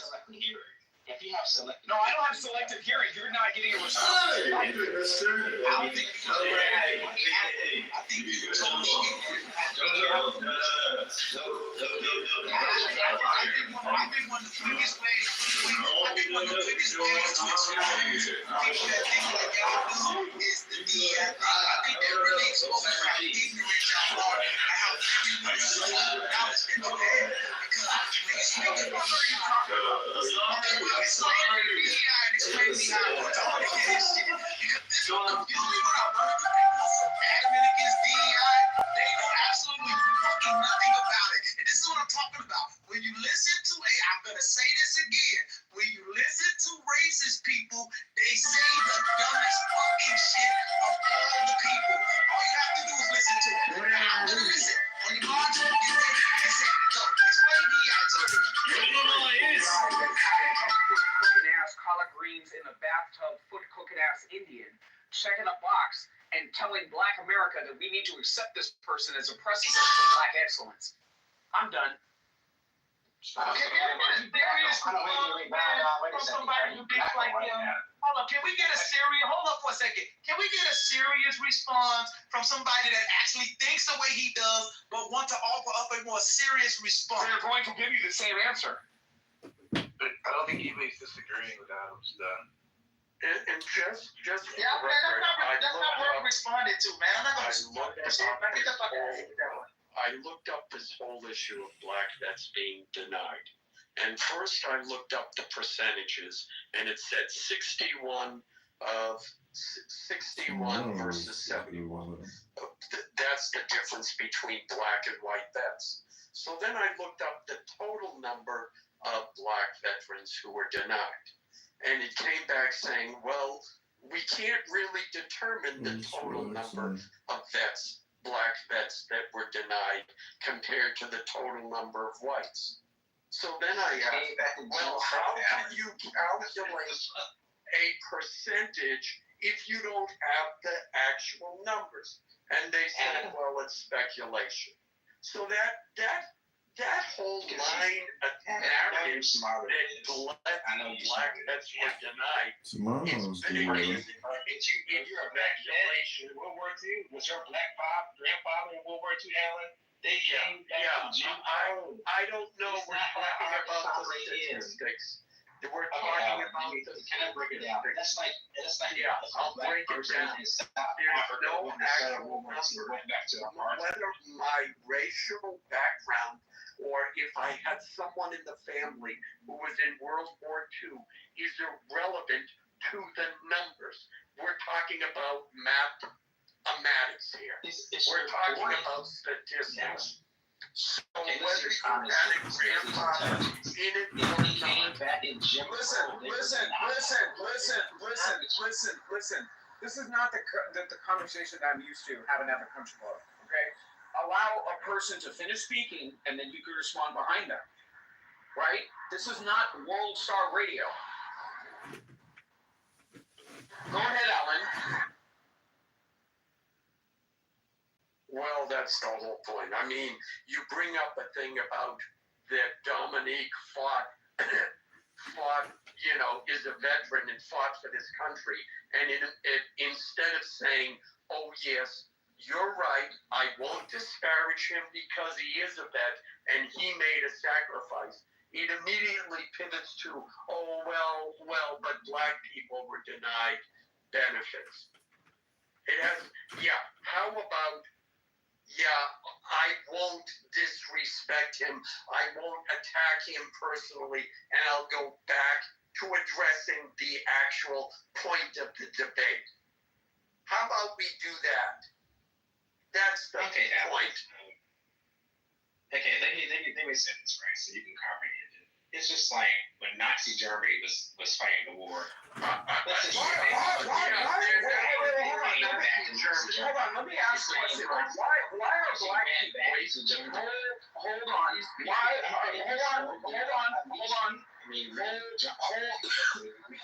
on. Why are black people so preoccupied with Nazi Germany? Can you maybe give me some type of insight as to why black people are so preoccupied with Nazi Germany? Who said that we are? Well, I mean, you have Kanye. No, it's really not, because you have a Kanye running around in freaking clan hoods and swastikas, and for some reason, Black America thinks that this is the answer. This is the answer to be heard. So you have a black person doing that thing that you just described, and that turns into black people in general. Typical white motherfucking bullet talking point. Oh, here's a black person doing something. Who's a white person? It's for all black people. Who's a white person? Whatever. I'm white, you know. You think like them. I'm calling you white. Hold up. You think like them, so I'm calling you that. Because I started college at 15, and I actually, made something of my life, and I actually articulate American English. That makes me a white person. No, you have talking points, like what you just said with Kanye. That's a white talking point. Oh, no, it's not a white talking point. That is. This idea that a lot of black people follow Kanye. I have you know that a lot of black people think that dude is batshit fucking crazy. What are you talking about? You know nothing about the black community, sir. Why don't you just sit down and born white? African American history, sir. Take a course in African American history and learn yourself something. All right? And listen what I took courses in African American studies. So again, at the end of the day, you're not going to have your gotcha moment that you think that you're going to have. It's not a gotcha moment. I'm just telling the truth. The one quick thing about World War II, you do understand why you up here with all this patriotism, and that's a person who fought for this country. You need to respect them. You do understand. You know what they're right. You damn fucking right. Because again, if it wasn't for the sacrifices of veterans, your monkey ass would be sitting on a fucking ass in a free country. You would be speaking German or Russian or probably Arabic. So at the end of the day, right. I got you. You fought for the right, so I swing around and train. Hold up, sis, I need to say this. Real quick. You fought, and you can go right ahead, sis, I'm coming. You fought for the right that I can, so I can swing around in trees in America. Okay, I understand that. But you do know that.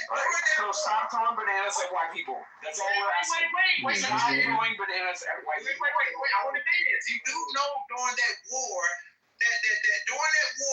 when America was supposedly fighting the enemy, Germany, this big enemy, okay, in the mess hall, the POWs from Germany can sit in the mess hall with American white soldiers and eat at the same table with them, but black American soldiers couldn't sit at the table with him. So this is a white man honoring a white man. So you can miss me with your patriotic bullshit, because at the end of the day, you motherfucking white folk will fight amongst each other. I'll give you that. Listen, I will pay for your ticket back to Africa.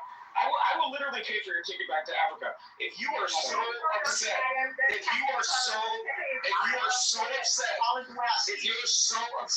go back to Africa. God, ask them where your grandparents from, Adam, so we can understand where your grandparents from. Antarctica. Don't fall for it, Dr. Adams. Hi, this is John, Dr. Adams. We've been going at this for quite a while. If you could put me in the queue. Thanks, Dr. Adams. So you're ashamed of your grandparents, right? You're so ashamed you couldn't even tell us. What a waste of time, Dr. Nathan. Come on. He has 4 fingers, 2 toes. I'm not laughing at him. He should be an alien on the other side. Okay, let him ask the question. Adam, where are your grandparents from? I told you, Antarctica. So you ashamed from where they come from?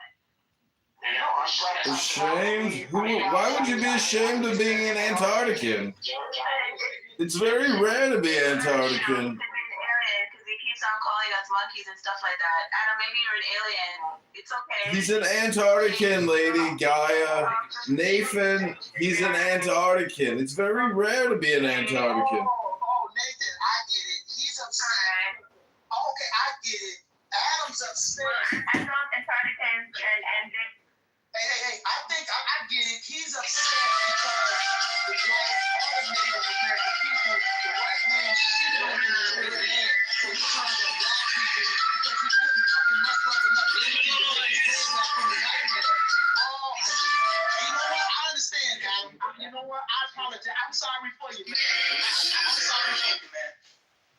Examples, and then once you that's why you need to learn who you're talking to, where they come from, their history, their lineage, right? So we can learn where this stuff is coming from. I don't think you want to go down that road.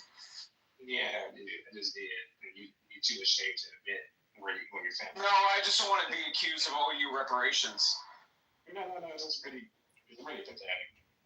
And you fundamentally have examples, and then you get low skills to think that you really ED pills feel. out of the fight.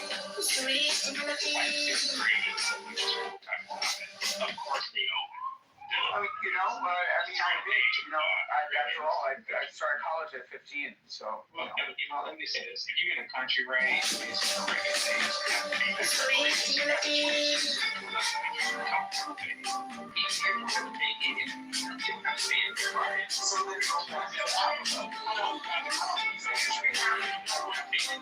if you don't want to pay the debt of $27 billion right now in this country, you can leave. Anybody can leave and go to a different country with no debt. You can go. You can go back to Alaska, wherever you come from, Antarctica, Canada, wherever you want to come from. We all can go back. That's your choice. But you also have a choice to challenge things in the government too as well and demand certain things. Why do you want to be around people that you hate? I don't hate. Who do I hate?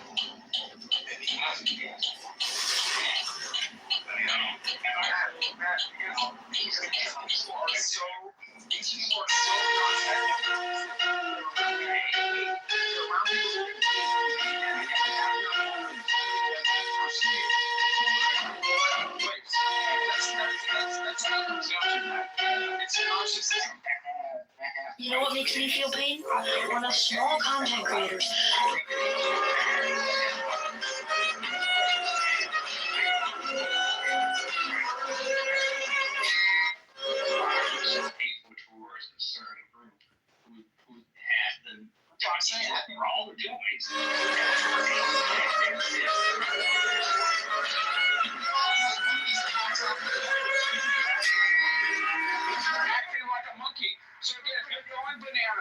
If you're throwing bananas and performing like you're at the zoo, I'm going to call you a monkey. Between a black person and a monkey. Okay? There is a difference. There is a difference. If a monkey is a black person that doesn't agree with what you say, that means you're projecting. Like the guy Matt say, you came on and said they're narcissists and they really hate. All I've heard from you is hate. I've done nothing but state facts, my man. I don't hate you. Monkeys are my favorite animal. If I could own a monkey. Man, don't you know that Dr. Adams runs a comedy show? This is a comedy show. You fall prey to his comedy routine. He's a fisherman, and you just a fish. He's a spider, and you just a fly in his web of despair and projection. Antarctica is one of the 50 states. The white man took your No, land. it's not. It is. And Antarctica is not even. Wait, Antarctica is one of the 50 states. I thought Hawaii and Antarctica were part of 50 states. Alaska. Excuse me, I'm saying that wrong. Alaska. That's right, and that's why I called you a monkey. Yeah. That's why I called you a monkey. Just to be clear, that is why I called you a monkey. Wait a minute. Because I had a memory lapse, you called me a monkey, sir? What the fuck are you talking about? Okay, like I said, Bro, you should be a memory care. You should be a memory care. I'm looking at Antarctica in my map, and I was thinking about Alaska. Listen, your state, Alaska, which you come from, is part of the 50, what we call that's the law for you. You're part of the. No, I said that I'm indigenous to Antarctica. You're the one that's talking about Alaska. Antarctica. There you go. There were people in Antarctica. I didn't know that. Yes. Done. He's lying. Done. He's lying. I mean, listen, I don't know if he is or he isn't. I don't know. Done. Here we Listen, go. if you look at his profile picture, it's like an AI generated type of photo. Yeah, I know that's what bullshit. He's more Hispanic than anything. Or I know the Latinos. There's a big hate for black people in the Latino community. I know that. Yeah, so he don't want to admit where he's from to showcase where he's from, right? But Adam, let me ask you this: did you think Jim Crow was wrong? The Jim Crow laws that we had in this country was wrong? Is yes or no? Killed off now over by Arabians. It's okay. Adams, answer the question. I'm sorry. Do I think that Jim Crow was wrong? Yeah, the laws that's implemented by the government was wrong. I mean, I think that some of the laws are wrong. Were they harmful? No. So it didn't stop financial progress for a certain group and block certain financial progress. No, because again, Black Wall Street existed during Jim Crow. Did it not? So, okay. Hold on, don't skip past that. There you go. There you go. What happened to it? What happened to it? Hold on, I got this. Black Wall Street. We was kings. That Black Wall Street did exist, but compared to the rest of America, it still didn't really make a big dent in wealth. Total overall, it wasn't like it was like an oil field in Texas, right? It wasn't like a big state where we had all this oil and diamonds and mining. Come on, bro. Like, let's be for real. I mean, I don't know. Okay. I don't know. My great grandparents on my black side, they were all in college around that time. So, how am I lying? You're lying. How am I lying? Adam, you're lying. How am I lying? He's a Latino. How am I lying? He's a Latino. Latino black, Spanish, Asian. What the hell? This is crazy. I grew up with all black people here in Atlanta. I know black people out here, and you're not black. And it's kind of. I don't live in Atlanta. He is black. I don't live in Atlanta. I don't live in Atlanta. He's telling other black people what they are. That motherfucker ain't black. It's crazy. Yeah, I just said you did. That motherfucker ain't black. We don't give a damn what you say. That You kind of motherfucker sound ain't white. I don't know what you're talking about. That motherfucker ain't black. We don't care what you say. You know what's crazy? Both sets of my grandparents, great A grandparents, lot and of black grandparents, people do that too. all college educated. Isn't that crazy? Dude, my grandfather's college educated too. What is that supposed to mean? Great. Unfortunately, sir, hold on. My grandmother, hold on. I'm pretty sure my great grandmother. What is that supposed to mean? Yeah. No, that sounds stupid. Unfortunately, sir, my great grandmother on my mother's side. This is crazy. This is so crazy. I'm actually not making stupid comments. Like, this is wild. Making a comment to illustrate your stupidity. And that's really sad. If you're college educated, right, and you can't comprehend what reparations are, where it came from, and how it's implemented, then it's a scam, and it's actually illegal. It's hold on. It's illegal. Explain it to me. Reparations are illegal. Why waste your time? They're illegal. They're illegal. The Equal Protection Clause, 14th Amendment. So why don't you refer back to that? Why don't you refer back to that? You know, I have a few in my family. So again, I have a few in my family. Thank you. He don't even wait. He don't even know how. He don't even know deep. He don't even know deep. So let's talk about the fact that reparations are illegal. Who was it? Dude, you sound crazy. Fat, fugly. How are they not illegal? Well, you talk about the Equal Protection Clause in the Constitution. When you so then white people are paid. White people need to be paid reparations as well. That's that money. That's reparations. This is absolutely insane. This is crazy. I don't know what's happening. I don't know what's happening. Like I didn't know the EBT office was open on a Sunday. Okay, but I will say this. Okay.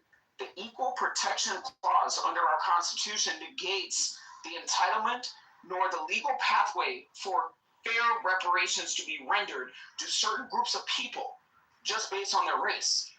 So again, if you want to argue with the Founding Fathers and the Constitution. You sound stupid. Wait. You sound stupid.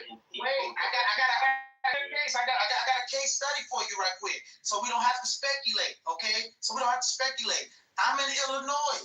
This is a good example. I'm in Illinois. I stay in Chicago. I stay on the north side of Chicago, okay? If I jump on the train... Well, then, Matt, are you hearing this? Are you hearing this, Matt? The school system down there is trash. Wait, let me help you. Illinois, not Illinois. Yeah, there you go. Let me help you. Though. Okay, thanks for the correction on pronouncing the name perfectly correct. I appreciate that. Can I get to the damn study though? Okay, let me help you. There's a suburb, if you will. We call it like a suburb. It's called Evanston. Okay. A suburb. Yeah, listen. It's called Evanston. Is that made by Chevy or Cadillac? Oh my fucking God, my man. Would you just like fucking cool it for a second? Listen, that's Evanston. Here's the thing. Evanston just recently paid their black residents reparation because they acknowledged the harm did through when they were through government policies of denying these people houses, denying them loans, et cetera, which set these people back generations. But here's the key to it. I agree with you. Doing it on the base of race brings all types of legal cases to courts where it's going to get tied up in the legal and it'll be years and decades. But you know what Evanston did? Because it's a great case. They structured it in a way where it wasn't based on race, but yet they still mitigated, okay, and as best they could, recompense. The fuck are you talking about? It's all based on race, and they're using cannabis sales tax to do wealth redistribution. They're just a bunch of fucking communists. Hold on. If you're in Evanston, you need to follow John. John is actually running for Congress in the state of Illinois. So, shout out to John. But here's what I will say. You're actually proving my point. White people would otherwise be eligible for reparations. And I realistically think that they should be. They should be. White people should be eligible for reparations. White people for reparations. White people for reparations. White people for reparations. White people for reparations. White people for reparations. White people for reparations. John, come on. You're not following the rules of the House. All right, come on. You're going to Congress, bro. So again, slave owners will pay reparations, right? Well, and they should be. Because again, their business was. You got a PPP loan.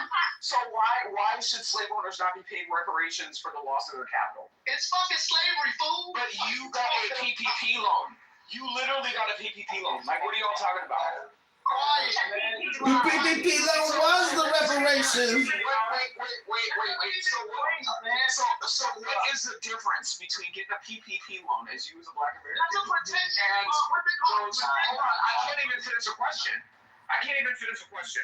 What is the difference? He just don't have insults and trying to. What is the difference between getting? I thought you were black. I am black. What are you talking about? I don't just play one on television. Like, I am black. Like, hello? He's black. Are y'all okay? What's going on? He's black, but he's Are y'all okay? Right white supremacy did. It's called white supremacy. What are you talking about? It's called comedy, Nathan. You just don't understand a good comedian when you hear one.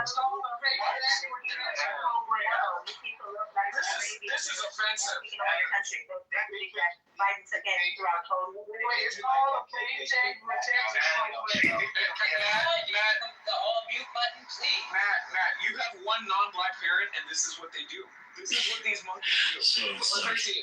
If you want to talk about closer to racism that I've experienced in part my of my life, it's routine been mainly towards is black to come out here every night and check the habitat. Right now, like I'll Mainly take from pictures black over here in the big habitat by itself because it's spring season. Absolutely crazy. I'm not getting letting them puppies with the girlfriends this year.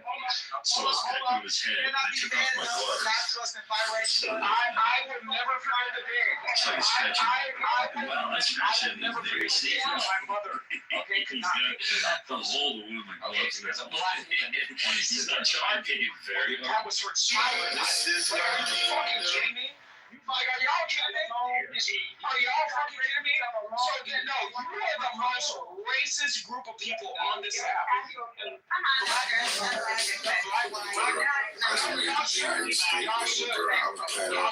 Yo, actually still believe in gravity. Just walk on a wall, man. This is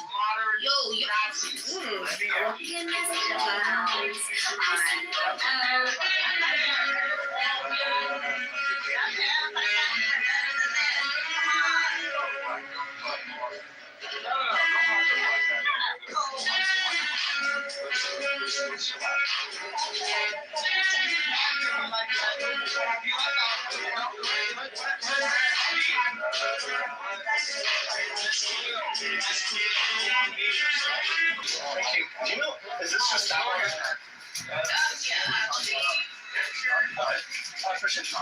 We're testing it and finding out right now. Okay, so this is something else for the restaurant. We're going to use this new water tester I got off and just see how bad the water is. It might be good, actually.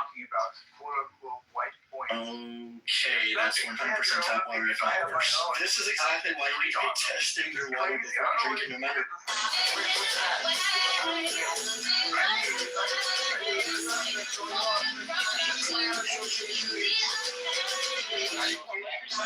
Here's the perfect way to manage your time. Have you ever heard of the 8+8+8 rule? Distributed. Here's the perfect way.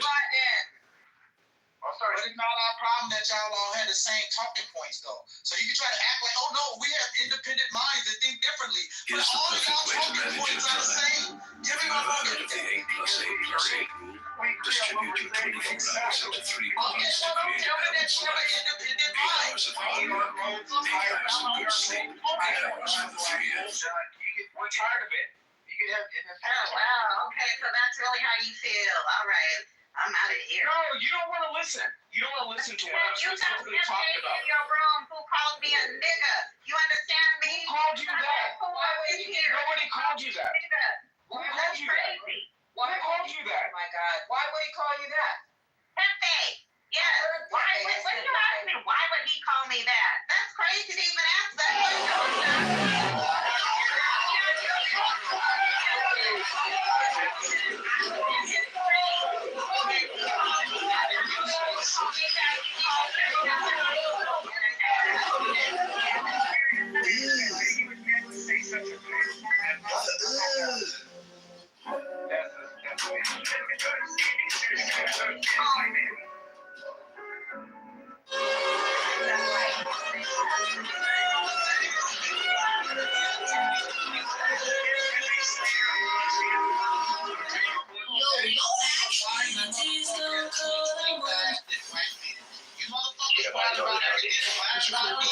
What you're not changing, you're choosing.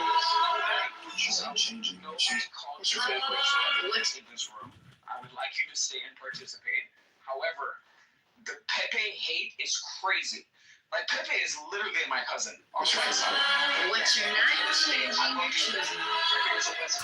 changing, you're choosing. You got something that's right. You're complaining about that you're not changing. It could be your relationships, your body, your health. First of all, hold up, let me say something. Dr. Adams, I never said he called me that in this space. fakes. You gotta listen. I just wanted to be sure. No, There was a lot of he people did not call me that interrupting in you. his face. There was a lot of people interrupting you. So again, Yeah. I did not hear the full extent of what you were saying. No, he did not call me that in this space. He called me that in another space, his own house. So yes. Why bring it up in here? And he's on mute. Yeah,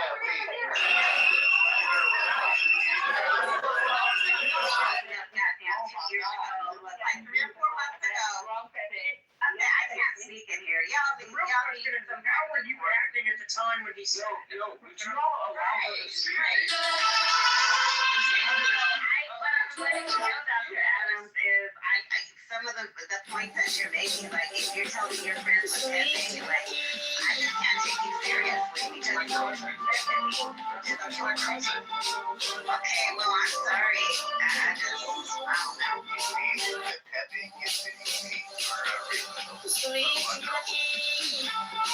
Yeah, you probably are. If you press that button, you will receive $1 million from someone you don't know.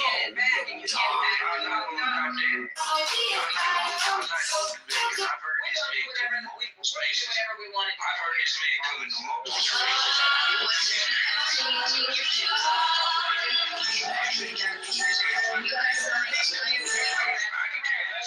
I can care less about getting removed by the fucking room.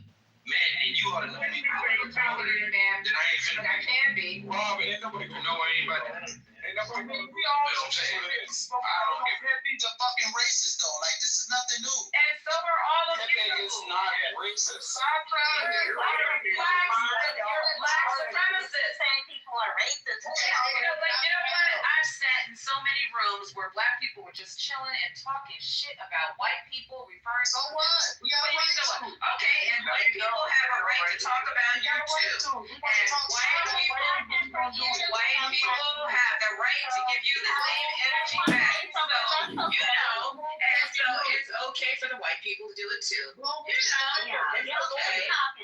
I see they got you on retainer. They got your ass on retainer. But guess what? I'm biracial too. You're on fucking retainer. Nobody's on retainer. Nobody is on Biracial girl. Nobody is Biracial. We're getting all the jobs. I heard you fine. I'm biracial. Okay, now I'm gonna use the mute all button. Nobody's on retainer. Pepe is my cousin. I'm gonna, support my fam. So it is what it is. That bitch in the audience. I still have the same name, bitch. Why don't you come on stage and get beat the fuck up instead of Let's get back on topic. Illegal aliens and due process. Let's discuss it. She just spoke just now. Ant, bring your ass on stage, Ant. Don't be a fucking bro. Bring your trumpet audience. Bro, I ain't doing black weed, bro. I agree with you, Nathan. I agree. What is this room about? Let's not focus on mine. Rob, what kind of problem you got with the illegal aliens and due process? Let's discuss. Mon was finer than Cassie back in the day. I'm just gonna say that. Throw it out. I heard she's still Shout out to Mon. Yeah, Mon is still fine. Yeah, Mon, I've been trying to get Mon to go on the Beverly Hills Housewives, but she won't do it. That's what the word on the streets is. She's finer than she was when she was younger. That's what I done heard. Flattery will get you nowhere. There are two biracials on the stage. Do you kiss dogs in the mouth like your white half does? See, look, man, this is what I do. I do something that I rarely do. And guess what? I put raisins in my potato salad. Okay, so at the end of the day, yes, I do. I do. And when I go to Subway, I ask for extra mayo. Okay, so I tell y'all, listen, man, this is not a gotcha moment. Potato salad from somebody that made it in East Texas. I'm talking about Northeast Texas. That's the only place you should be eating potato salad from, man. And tonight, I'm gonna try to do something different. Instead of attacking y'all, we gonna find commonalities tonight as Americans. And we ain't gonna just shit on each other just for one night. Cause that's what I'm saying. That's what I'm saying. I like you either. But again, you know, at the end of the Just day, Americans. I ain't got nothing in common with a cracker fan. Like, even a cracker ain't got nothing in common with You would have been mad if one of the white people said they ain't got nothing in common with any of you niggas. Hey, you don't understand. When I came in this room, I was called a nigga by at least 3 people. That shit didn't move me. I don't know who called you though, man. Who called you that? Why are you screaming, sir? And I ain't gonna. No, I said I wasn't gonna attack nobody. Yes, he did. I'm gonna leave it at that. Nobody call you that. So you did, and you call him a monkey and tell him to go to Africa and you were so good as a monkey. That's not the same as the N-word. The thing is, a lot of these Latinos out here, they use the N-word so much like it's theirs. They need to start saying wet back. Well, you know, blame Kobe Bryant. Blame Kobe Bryant. Okay. Donkey, donkey. You're Nicolaites, you know. They call it yourself a Nicolaites. You're a Nicolaites. The peanut gallery got a room on Clubhouse. Come on, Rob. You love me, man. Come on. Which one of you niggas is Charlie Brown in this motherfucker? Who's Charlie Brown up in this motherfucker? Done. I ain't no Charlie Brown, but I'm gonna tell you something that I did tonight, Dylan. Just because you seem like somebody that's similar to me. And you're a man that like barbecue, right? Of course. Man, look here, man. I want to tell y'all, if y'all come to Houston, Texas, I got the best fried rice in Houston, soul fried rice. I'm in Southwest Houston. But tonight, I took it to Oh, fuck no. They're racist. Oh, my God. I would never go to Houston. Never again. Fried rice on the barbecue grill. Again, they're so fucking racist. That's all I want to tell you. I literally saw a sign on the 10 freeway that said, if you're a nigger, do not get off the freeway. I'm telling you, I'm never, ever going to Texas. I'm telling you, ever again. No, but seriously, on the 10 freeway. Representing my city. No, but on the 10 freeway, Louisiana, wasn't it? Right, exactly. Yeah, so I think it was Wiseville. I think it was Wiseville. Somewhere around there. Somewhere around there, like at the border of Louisiana and Texas. Oh my God, they're so racist. I would never go back there. It's no. Oh my God, I thought I was going to be lynched. Represent my city. Man, I literally thought I was going to be lynched. And we need Adam here with some stand right now, Adam, because he tried to make that case earlier that, black people attacking white people. You're talking about a fucking state you'd never go back to because you're worried about being lynched in 2025. Yeah, but those were Latinos. I don't give a damn. Like I said, you're not gonna have a gotcha moment with me. So again, those were Latinos. Those were Latinos. I don't care. I know the Latino community is very fucking racist against black people, sir. Latinos in California too, believe me. We have experience. I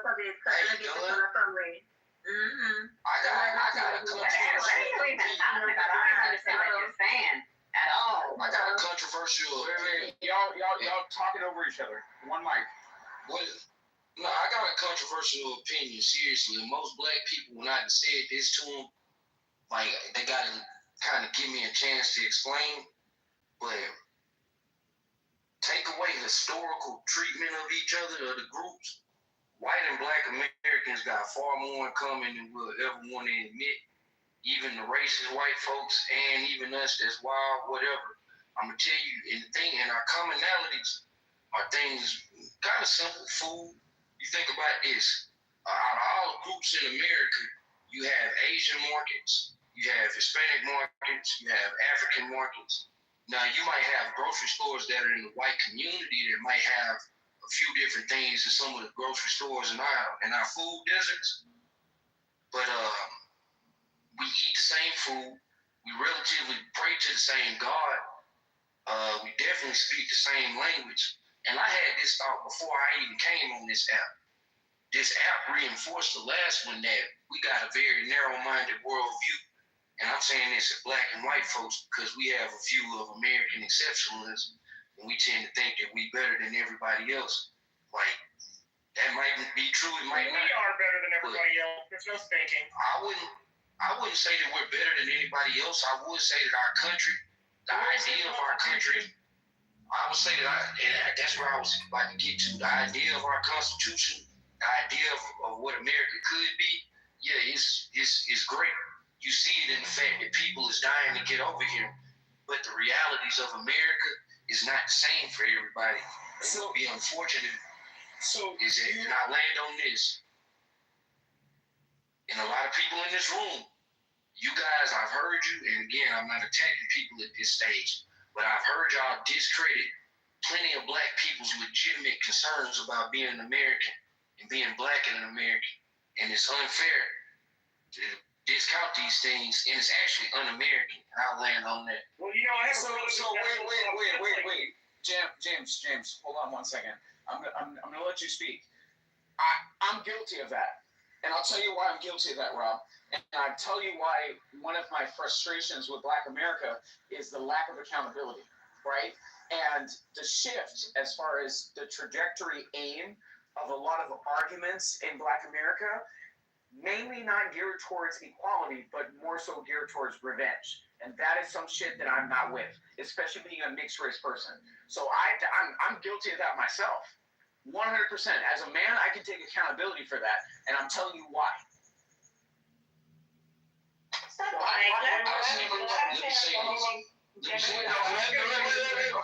on, James. Let James speak. Going next. You know what I was going to say real quick is that I have a brother that talks very similar to you, right? And he asked the same question. You know, why don't people take me seriously?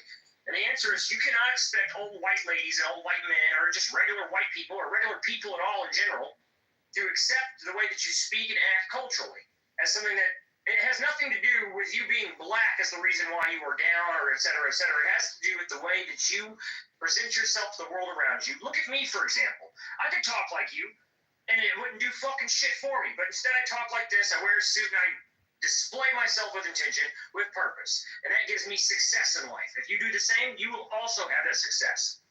So are you saying because of my accent? No, hold on. Are you saying because of my accent that I don't speak correctly or something? Well, I have a question. Do you think with your accent that you should be hired inside, like, let's say, the governor's mansion? You know, that when we pull up, we'll hear, hey, what's going on? No, this is retarded shit he's talking about.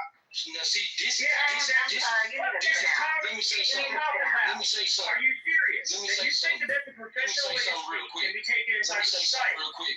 First off, the fact that you guys have decided to weaponize language and weaponize somebody's accent. No. Don't pretend that all black people talk like you. They do not. I just told you I have a white brother who sounds just like you.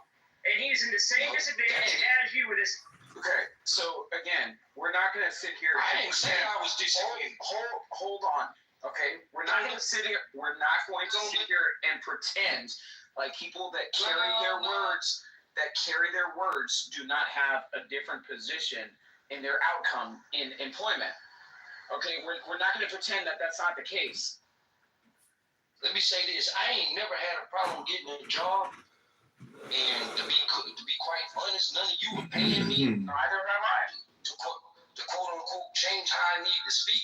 Yeah. So I'm not going to change how I speak, especially in this. Rob, he's talking about in general. We're not making. No, because I think. No. Rob comes into every space and I always got an opinion.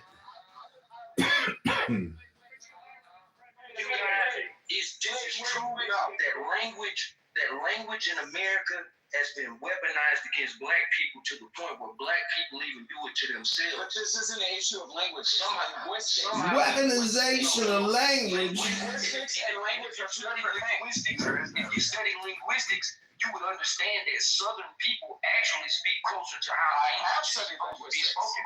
So you would know that then. So anybody that would speak like that. Wait, hold on. That shows the ignorance on your head. Okay, hold on.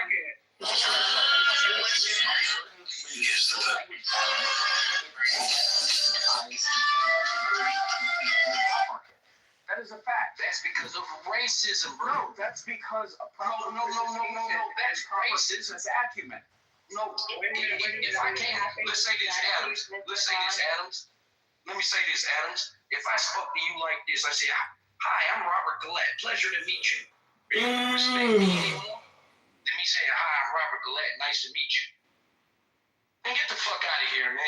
a Stop difference. that. Right. Stop that. I didn't hear a difference. Hold on. There's a clear difference between. There's a clear difference between me saying hi and Robert Gillette.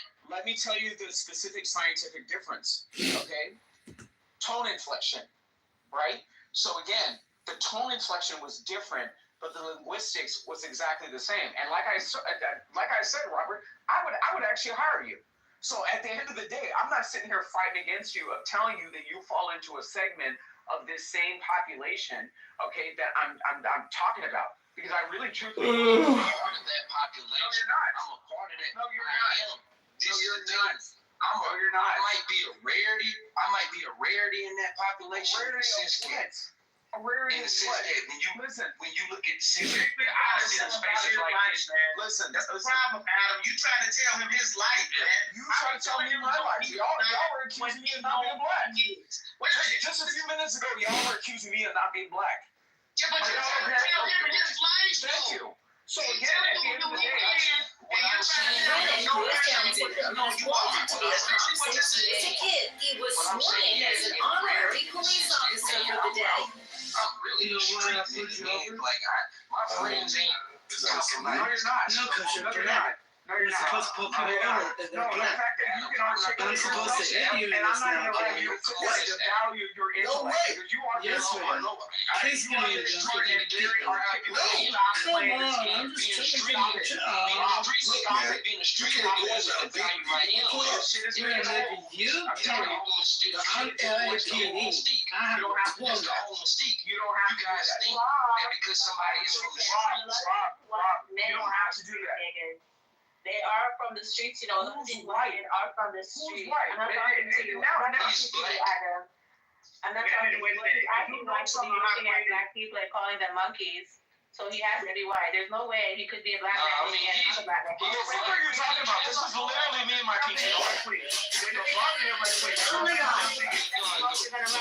I'm trying to jump in here because let's be clear on something. I get you saying like, okay, because I'm trying to see from what you say, even though it's very condescending. Whatever. I get it. I give you a compliment. Did I say I being condescending? No, I literally gave you a compliment. I told you that you're not that street nigga. You don't have to have that be your reality, bro. Okay, so how is that an insult? No, Adam. But how is that an insult? Let Dunn finish his point. Bro, you're raging, and I wasn't even talking about you. I was talking about this James guy. I wasn't even talking about you. I thought the way he said what he said was a bit condescending. That's just my opinion. Like, you don't have to, we didn't talk about you. What I'm saying, though, is that I get if you say, like, every other word individually is a curse word, and the blatant ignorant misusage of words, mispronunciation of words. I get that to a large degree what you're saying. But technically, nobody owns the right to use this is how you pronounce it correctly, and if you don't, you're not going to be properly. Because it's always been mine. That's just like let me finish. I'm just I gonna could really fucking That's either indecision. What else you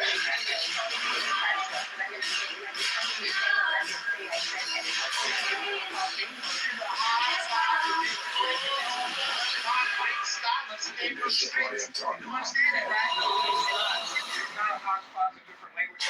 Don't you think you can just take everything from us and escape?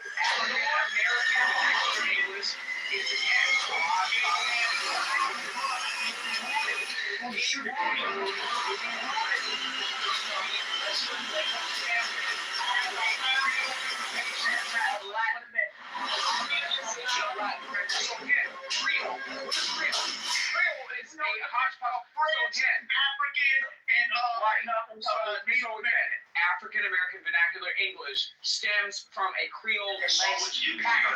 No, that's a scientific.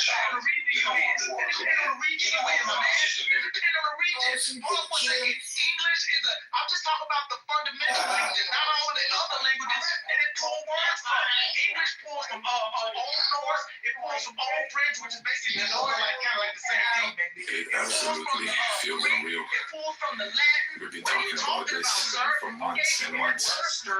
And we're not sure.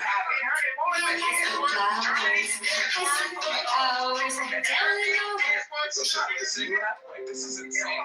The word Actually, that's a really good idea, Kelly. patio is a Latin American word. It's not a fucking English word. Actually, that's a really good idea. Polytheism. That's a fucking Greek word. So It's not a Latin American word. It's a Spanish word. Wait, actually, that's a really good idea, Kelly. I talk a lot, so I learned just to it's a colony.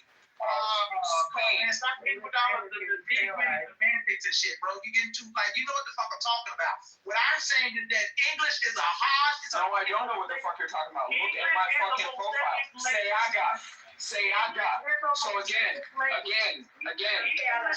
Say I got. So again, you're sitting up here saying, "Oh, now you're no. Well, hold on, Miss Cleo is gonna tell me how to pronounce my name on my profile. That's crazy. I had to tell you how to That's pronounce crazy. mine. That's crazy. You call me Bia, but it's No, I called you Miss Cleo. I called you Miss Cleo. Call me now. Bumbleclot. Yeah, I have to tell you exactly your future if you want to. If you want me, I can do that. I got Crash App. I can tell you your future. Come on.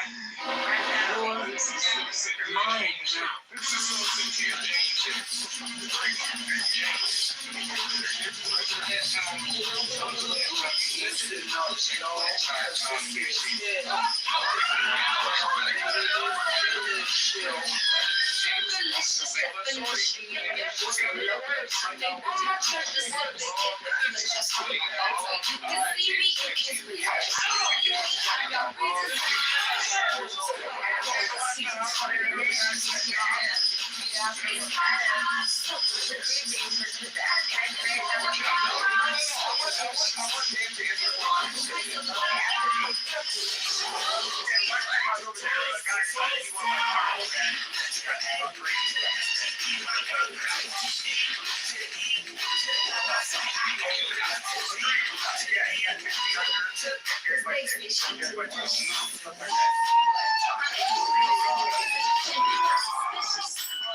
Old Super Hydration keeps me 24/7 moisturized and smells like a feature. What's his name? For your name, you got these. Let me tell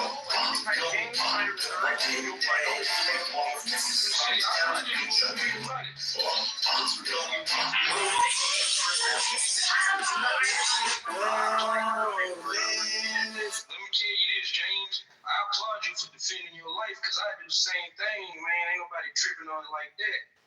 And you don't seem like you running around here bragging about that shit. I'm just listening to some of the things you said, man. It's kind of suspect. Most people who have So again, I try to stop you from going down that road. So I protect my friends. I try to stop you from going down that road. Make America Great Again had a suspect. Like literally, they the most suspect of the modern era. Those Make America Great Again hat wearing motherfuckers. What the fuck are you talking about? Listen, Mute him up. like this is crazy. I'm gonna tell you something, Matt. Matt. Shut him the fuck up. Matt. Matt. It's crazy. When my grandparents passed away, and they lived in Central Florida, coastal Central Florida, not in the ghetto. All their neighbors with freaking Confederate flags. Those were the first people to come over to the house and say the most wonderful things about my grandparents, right? Those are the people that came over to the house and bought a fucking casserole. So at the end of the day, like, people need to stop this racial bullshit. Like, it's getting old. This is why people have the hashtag Black Fatigue. But that flag represents America. American history. It represents represents American history. It represents American history. Wait a minute. That flag represents treason, and it also represents a group. It represents treason. No, that's one thing. But what it mostly represents is a group of people who, now listen, black folk, we kind of like wondering. Matt knows my position on this. Wait a minute. Hold on. Wait a minute. When I buy my house, I am going to hang the biggest fucking Confederate flag in Okay, don't tell black people to It's Adams versus the Bel Air Crest Neighborhood Association. Wait a minute. Load it. Fuck around and find out. We need to bring back American history and American values. Nobody is saying to fly the battle flag. What I'm saying is stop removing it from places where people don't recognize the history of this fucking country. Let me speak, cause this is where when people make this argument, I'm like, it's still bullshit. Okay, even I've heard that argument. You're not talking to a rookie, my man. I've heard this shit already, and it's still bullshit. Because here's the thing: those people who flew that flag, whether you're flying it in battle or you're just hanging it up as a momentum to remind you of some great time in the past, some history. Remember something: those individuals who you're talking about, they were treasonous, and then on top of that, they were fighting openly to keep my people in slavery. This is not up for debate. Now you say, done with it. Prove that. No problem. All you have to do right now, because I bring the receipts, all you have to do right now is Google it's called the Declaration of Causes, put out by the Southern states. Each one, South Carolina, Virginia, Mississippi, Georgia, Texas, etc. Read the Declarations of Causes. I've read them replete. When you go through them, the central focus, what they're focused on mainly is keeping their slaves. This is what is the pressing issue with them. The North is going to take away our slaves. So you can try to romanticize this history, try to... Duh, what fucking year is it, man? It's 2025 and your shit hasn't updated to the newest version, dog. You need to upgrade your operating system instead of your history hypnosis time machine propaganda bullshit, man. It's 2025.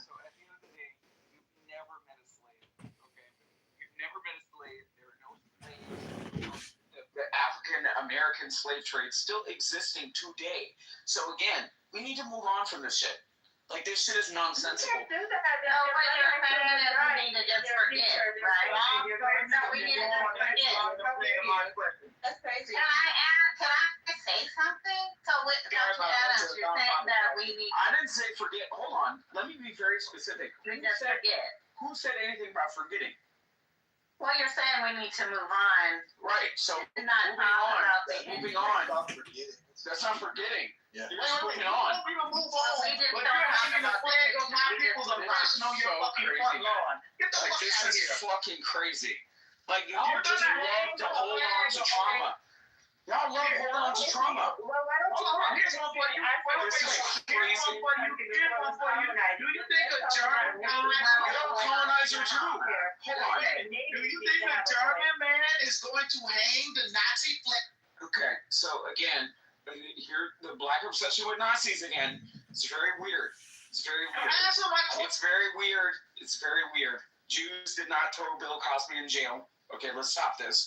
So at the end of the day, okay, black people in America, as black Americans, are just as much of fucking colonizers by not returning back to Africa, okay, and being in the same colonized region. In the same colonized region. Y'all are just as much fucking colonizers as the next white person. Hold on, let me say something. Because me and you, we ain't disrespecting each other tonight. I get that you have different views of the current state. Right. Right. And I also have.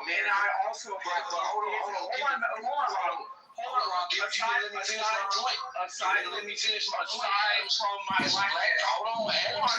As a black man, hold on, Adams, you didn't let me finish my point. My point is saying that is this: if you So again, aside from my blackness, I'm also an indigenous American.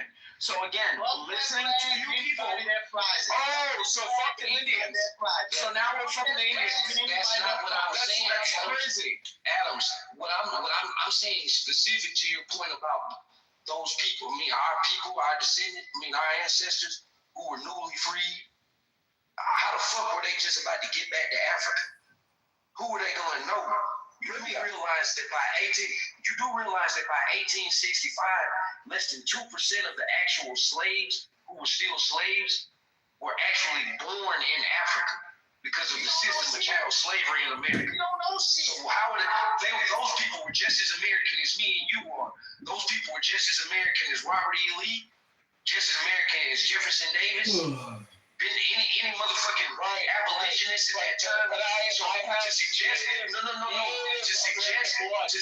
so again, that's fine, and I'm with you on that. Because I'm going to tell you what, my people look at you and the rest of my DNA as well. No, they don't look at us. They don't look at us as colonizers because they know we didn't do this shit. Yes, we do. Yes, absolutely we do. 100%. And what you motherfuckers again. That's your stupid ass when we used to enslave you white motherfuckers so we could enslave you again. Tell us that history. You keep on holding on to them. How you gonna come up with some shit like that though? To suggest that they should have coming up with anything. This is crazy. Are they not hearing what I'm saying? This is crazy. Foolish. They tried to enslave us now. What's going on? Exactly. That's your retarded ass problem. That's your retarded ass problem if you're looking at black colonizers. That's your retarded ass problem if you're looking at black people as equal colonizers. Yeah, that's your retarded problem. You're the retard doing it.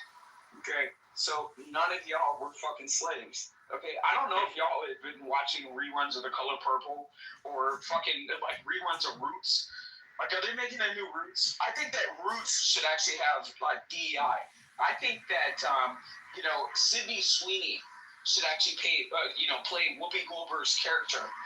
Just to get this in, we want diversity, equity, and inclusion. I feel like Sydney Sweeney should play Whoopi Goldberg's character. Thank you. I feel like Sydney Sweeney should play Whoopi Goldberg's character in fucking The Color Purple. Fuck that flag and fuck any of you motherfuckers that fly that flag. How about that shit?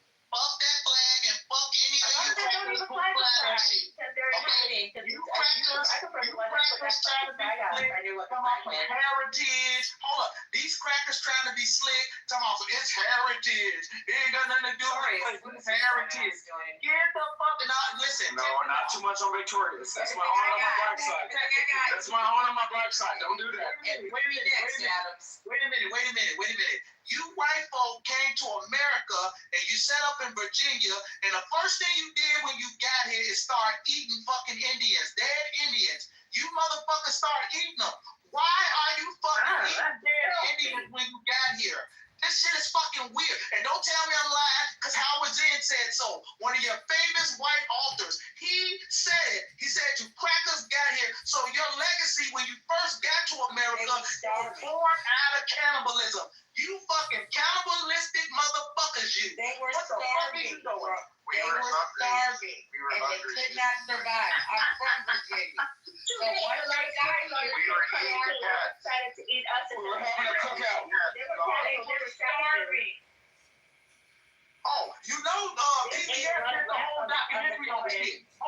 Public broadcasting. Thank God for public broadcasting. They did the whole documentary. Yeah, they're shutting down soon. They did shutting down soon. I heard about that, but they did the whole documentary. I like anti-roadshow. I love anti-roadshow. But aside from that, it's all propaganda. It's all propaganda. They're going away soon. Yeah, it is. Black people during the slave trade, when people ran out and stuff like that, because sometimes you pass your navigation course and you miss land, and you guys were hungry, you did not eat each other. You looked to the black men and you ate them. It's not a lie. It's the history. You guys were cannibals. You guys were eat flesh. Who is y'all? That's true.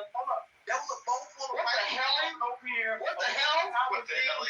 One dude was so hungry. The boat full of white folk coming to America. According to Howard's End, one white dude on the boat was so hungry that he fucking ate his wife. He salted her and ate her and kept her fucking head as a momentum. What the fuck is going on? Hold on. So let's talk about the black man in Northern California that sexually assaulted all of his daughters, right, and was trying to repopulate the black race from underneath his roof. Let's talk about that. Let's talk about that for a second. Do you want to talk about that for a second? I'm from the area. What case is that? Remember that, the stories? Like just guys eating faces? No, I'm talking about Northern California. Yeah, bath salts. I heard about that shit on the Kardashians. What's the name? Northern California. You talking about that guy? What's his name? What do you mean? You said he raped all his daughters. I believe it was Wasson or Wesson or something of that.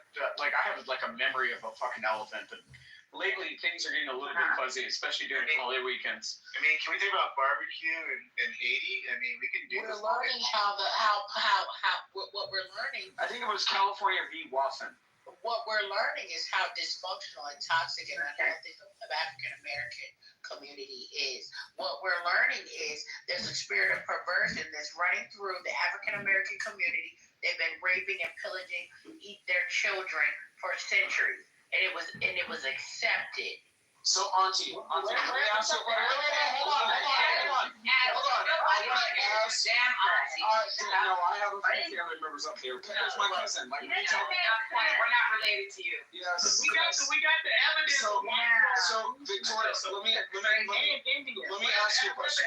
Why are you chattering like this? Like, this is crazy. Like, chill out. Let me ask a question.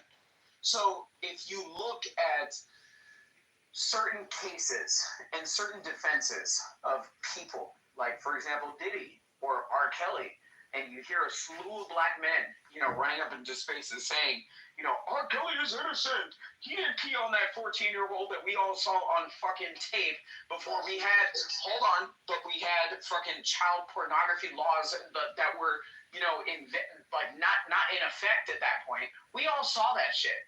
And anybody sitting there, they're beating their meat to that R. Kelly tape, you could be nailed for fucking child pornography having that shit on your fucking hard drive today. So again, As a for your life, that's child molestation to me. You moving a child and then white men have done rape black women for centuries. Hold on. Are y'all okay? So he is dead. Elvis Presley is dead. There's a thief dead. Raise the fucking flag up and take off that star. The man is dead. His name from Elvis Presley's dead. The man is dead. The only person. The only king of pop. Get the fuck out of here with your excuses. Hold on. So the only king of pop that is still alive is Michael Jackson. He's posing as LaToya Jackson. He went on The Apprentice. We all know this. Okay? We all know this. Y'all need to stop. Okay? Y'all need to stop. Elvis is dead. He may be a sexual deviant, but he damn sure ain't no cannibal. He may be a sexual deviant. I'm not saying he's not a sexual deviant somewhat, but he's not a cannibal. Your founding fathers, your founding colonies was cannibals. Your country was born out of cannibalism. Understand that. So when you waving that American flag, remember cannibalism. That's what your country was born out of. Don't forget that. I need you to keep that on your brain. Incorrect. No, it's not incorrect. James telling you that cannibalistic death camp where you were eating Indian. The cannibalism was learned behavior by white people brought over from Africa during slavery. Excuse me. Those Indians wasn't even in the ground 3 days yet, and your fucking people were so fucking stupid when it came to 200 years. 200 years. I said 3 days. They wasn't even in the ground 3 days yet. When was the Mexican-American War? We're not doing Can you walk us through the Harvard thing. They came over here as a fellow Catholic. And another when was the Mexican-American War?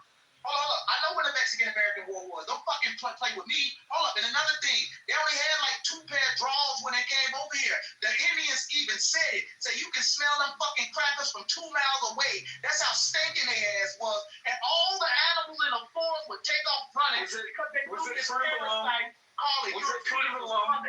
You Were those fruit of the loom underwear? You answer my question. Locust parasite? You're a fucking parasite. A locust? Like what? You see something there?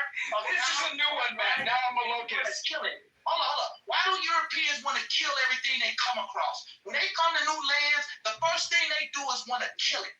Okay, y'all the only people that get on the boat. What are you talking about? Hold on. I'm not telling you African people don't have their problems.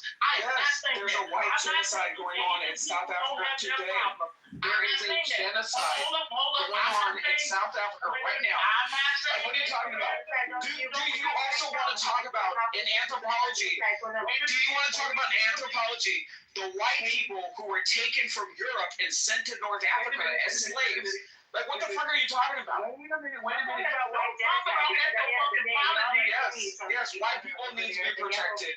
White people need to be protected. Hold up. Don't talk about anthropology when we can go back in the paleological record and go up to them fucking areas in Europe where you motherfuckers was and they found teeth marks on the bones. You niggas have a long fucking history. Who is you niggas? You fucking white people. Your white ass. You niggas. I am 36% European. Like, are you okay? Are you okay? Hold on. What's the white boy's name? I got the book right here. Wait a minute, what's the white boy name? Oh, here, right here. It's called Iceman. Exactly. Back up. They're attacking me for no reason. It's called The Iceman Inheritance by Michael Bradley, by the white boy. He even said it, and he showed the evidence. This is thousands and thousands of years ago. You fucking crackers was up there in them fucking Caucasus eating each other. That's fucking teeth marks on the bones. So what are you talking about? You came from Europe with that behavior, and you proved that. Yo, how you get Jeffrey Dahmer? Is this what they do in those like biblical smoke? Like, is this what they do in biblical smoke? No, damn it, no. This is crazy. Excuse me. Yo, I'm sorry. Hold on. Anybody listening, if you think I'm lying, look up fossils found in Europe with teeth bones from the with teeth marks in them from the paleological period. Yeah. Animals. Animals. It's human teeth marks. It's human teeth marks. You fucking cracker. You're eating each other. You've been doing this shit with this time immemorial. It's a fucking habit. It's in you, motherfucker. It's a habit. Stop lying. Get in the miracle with that shit. Yeah, Matt. White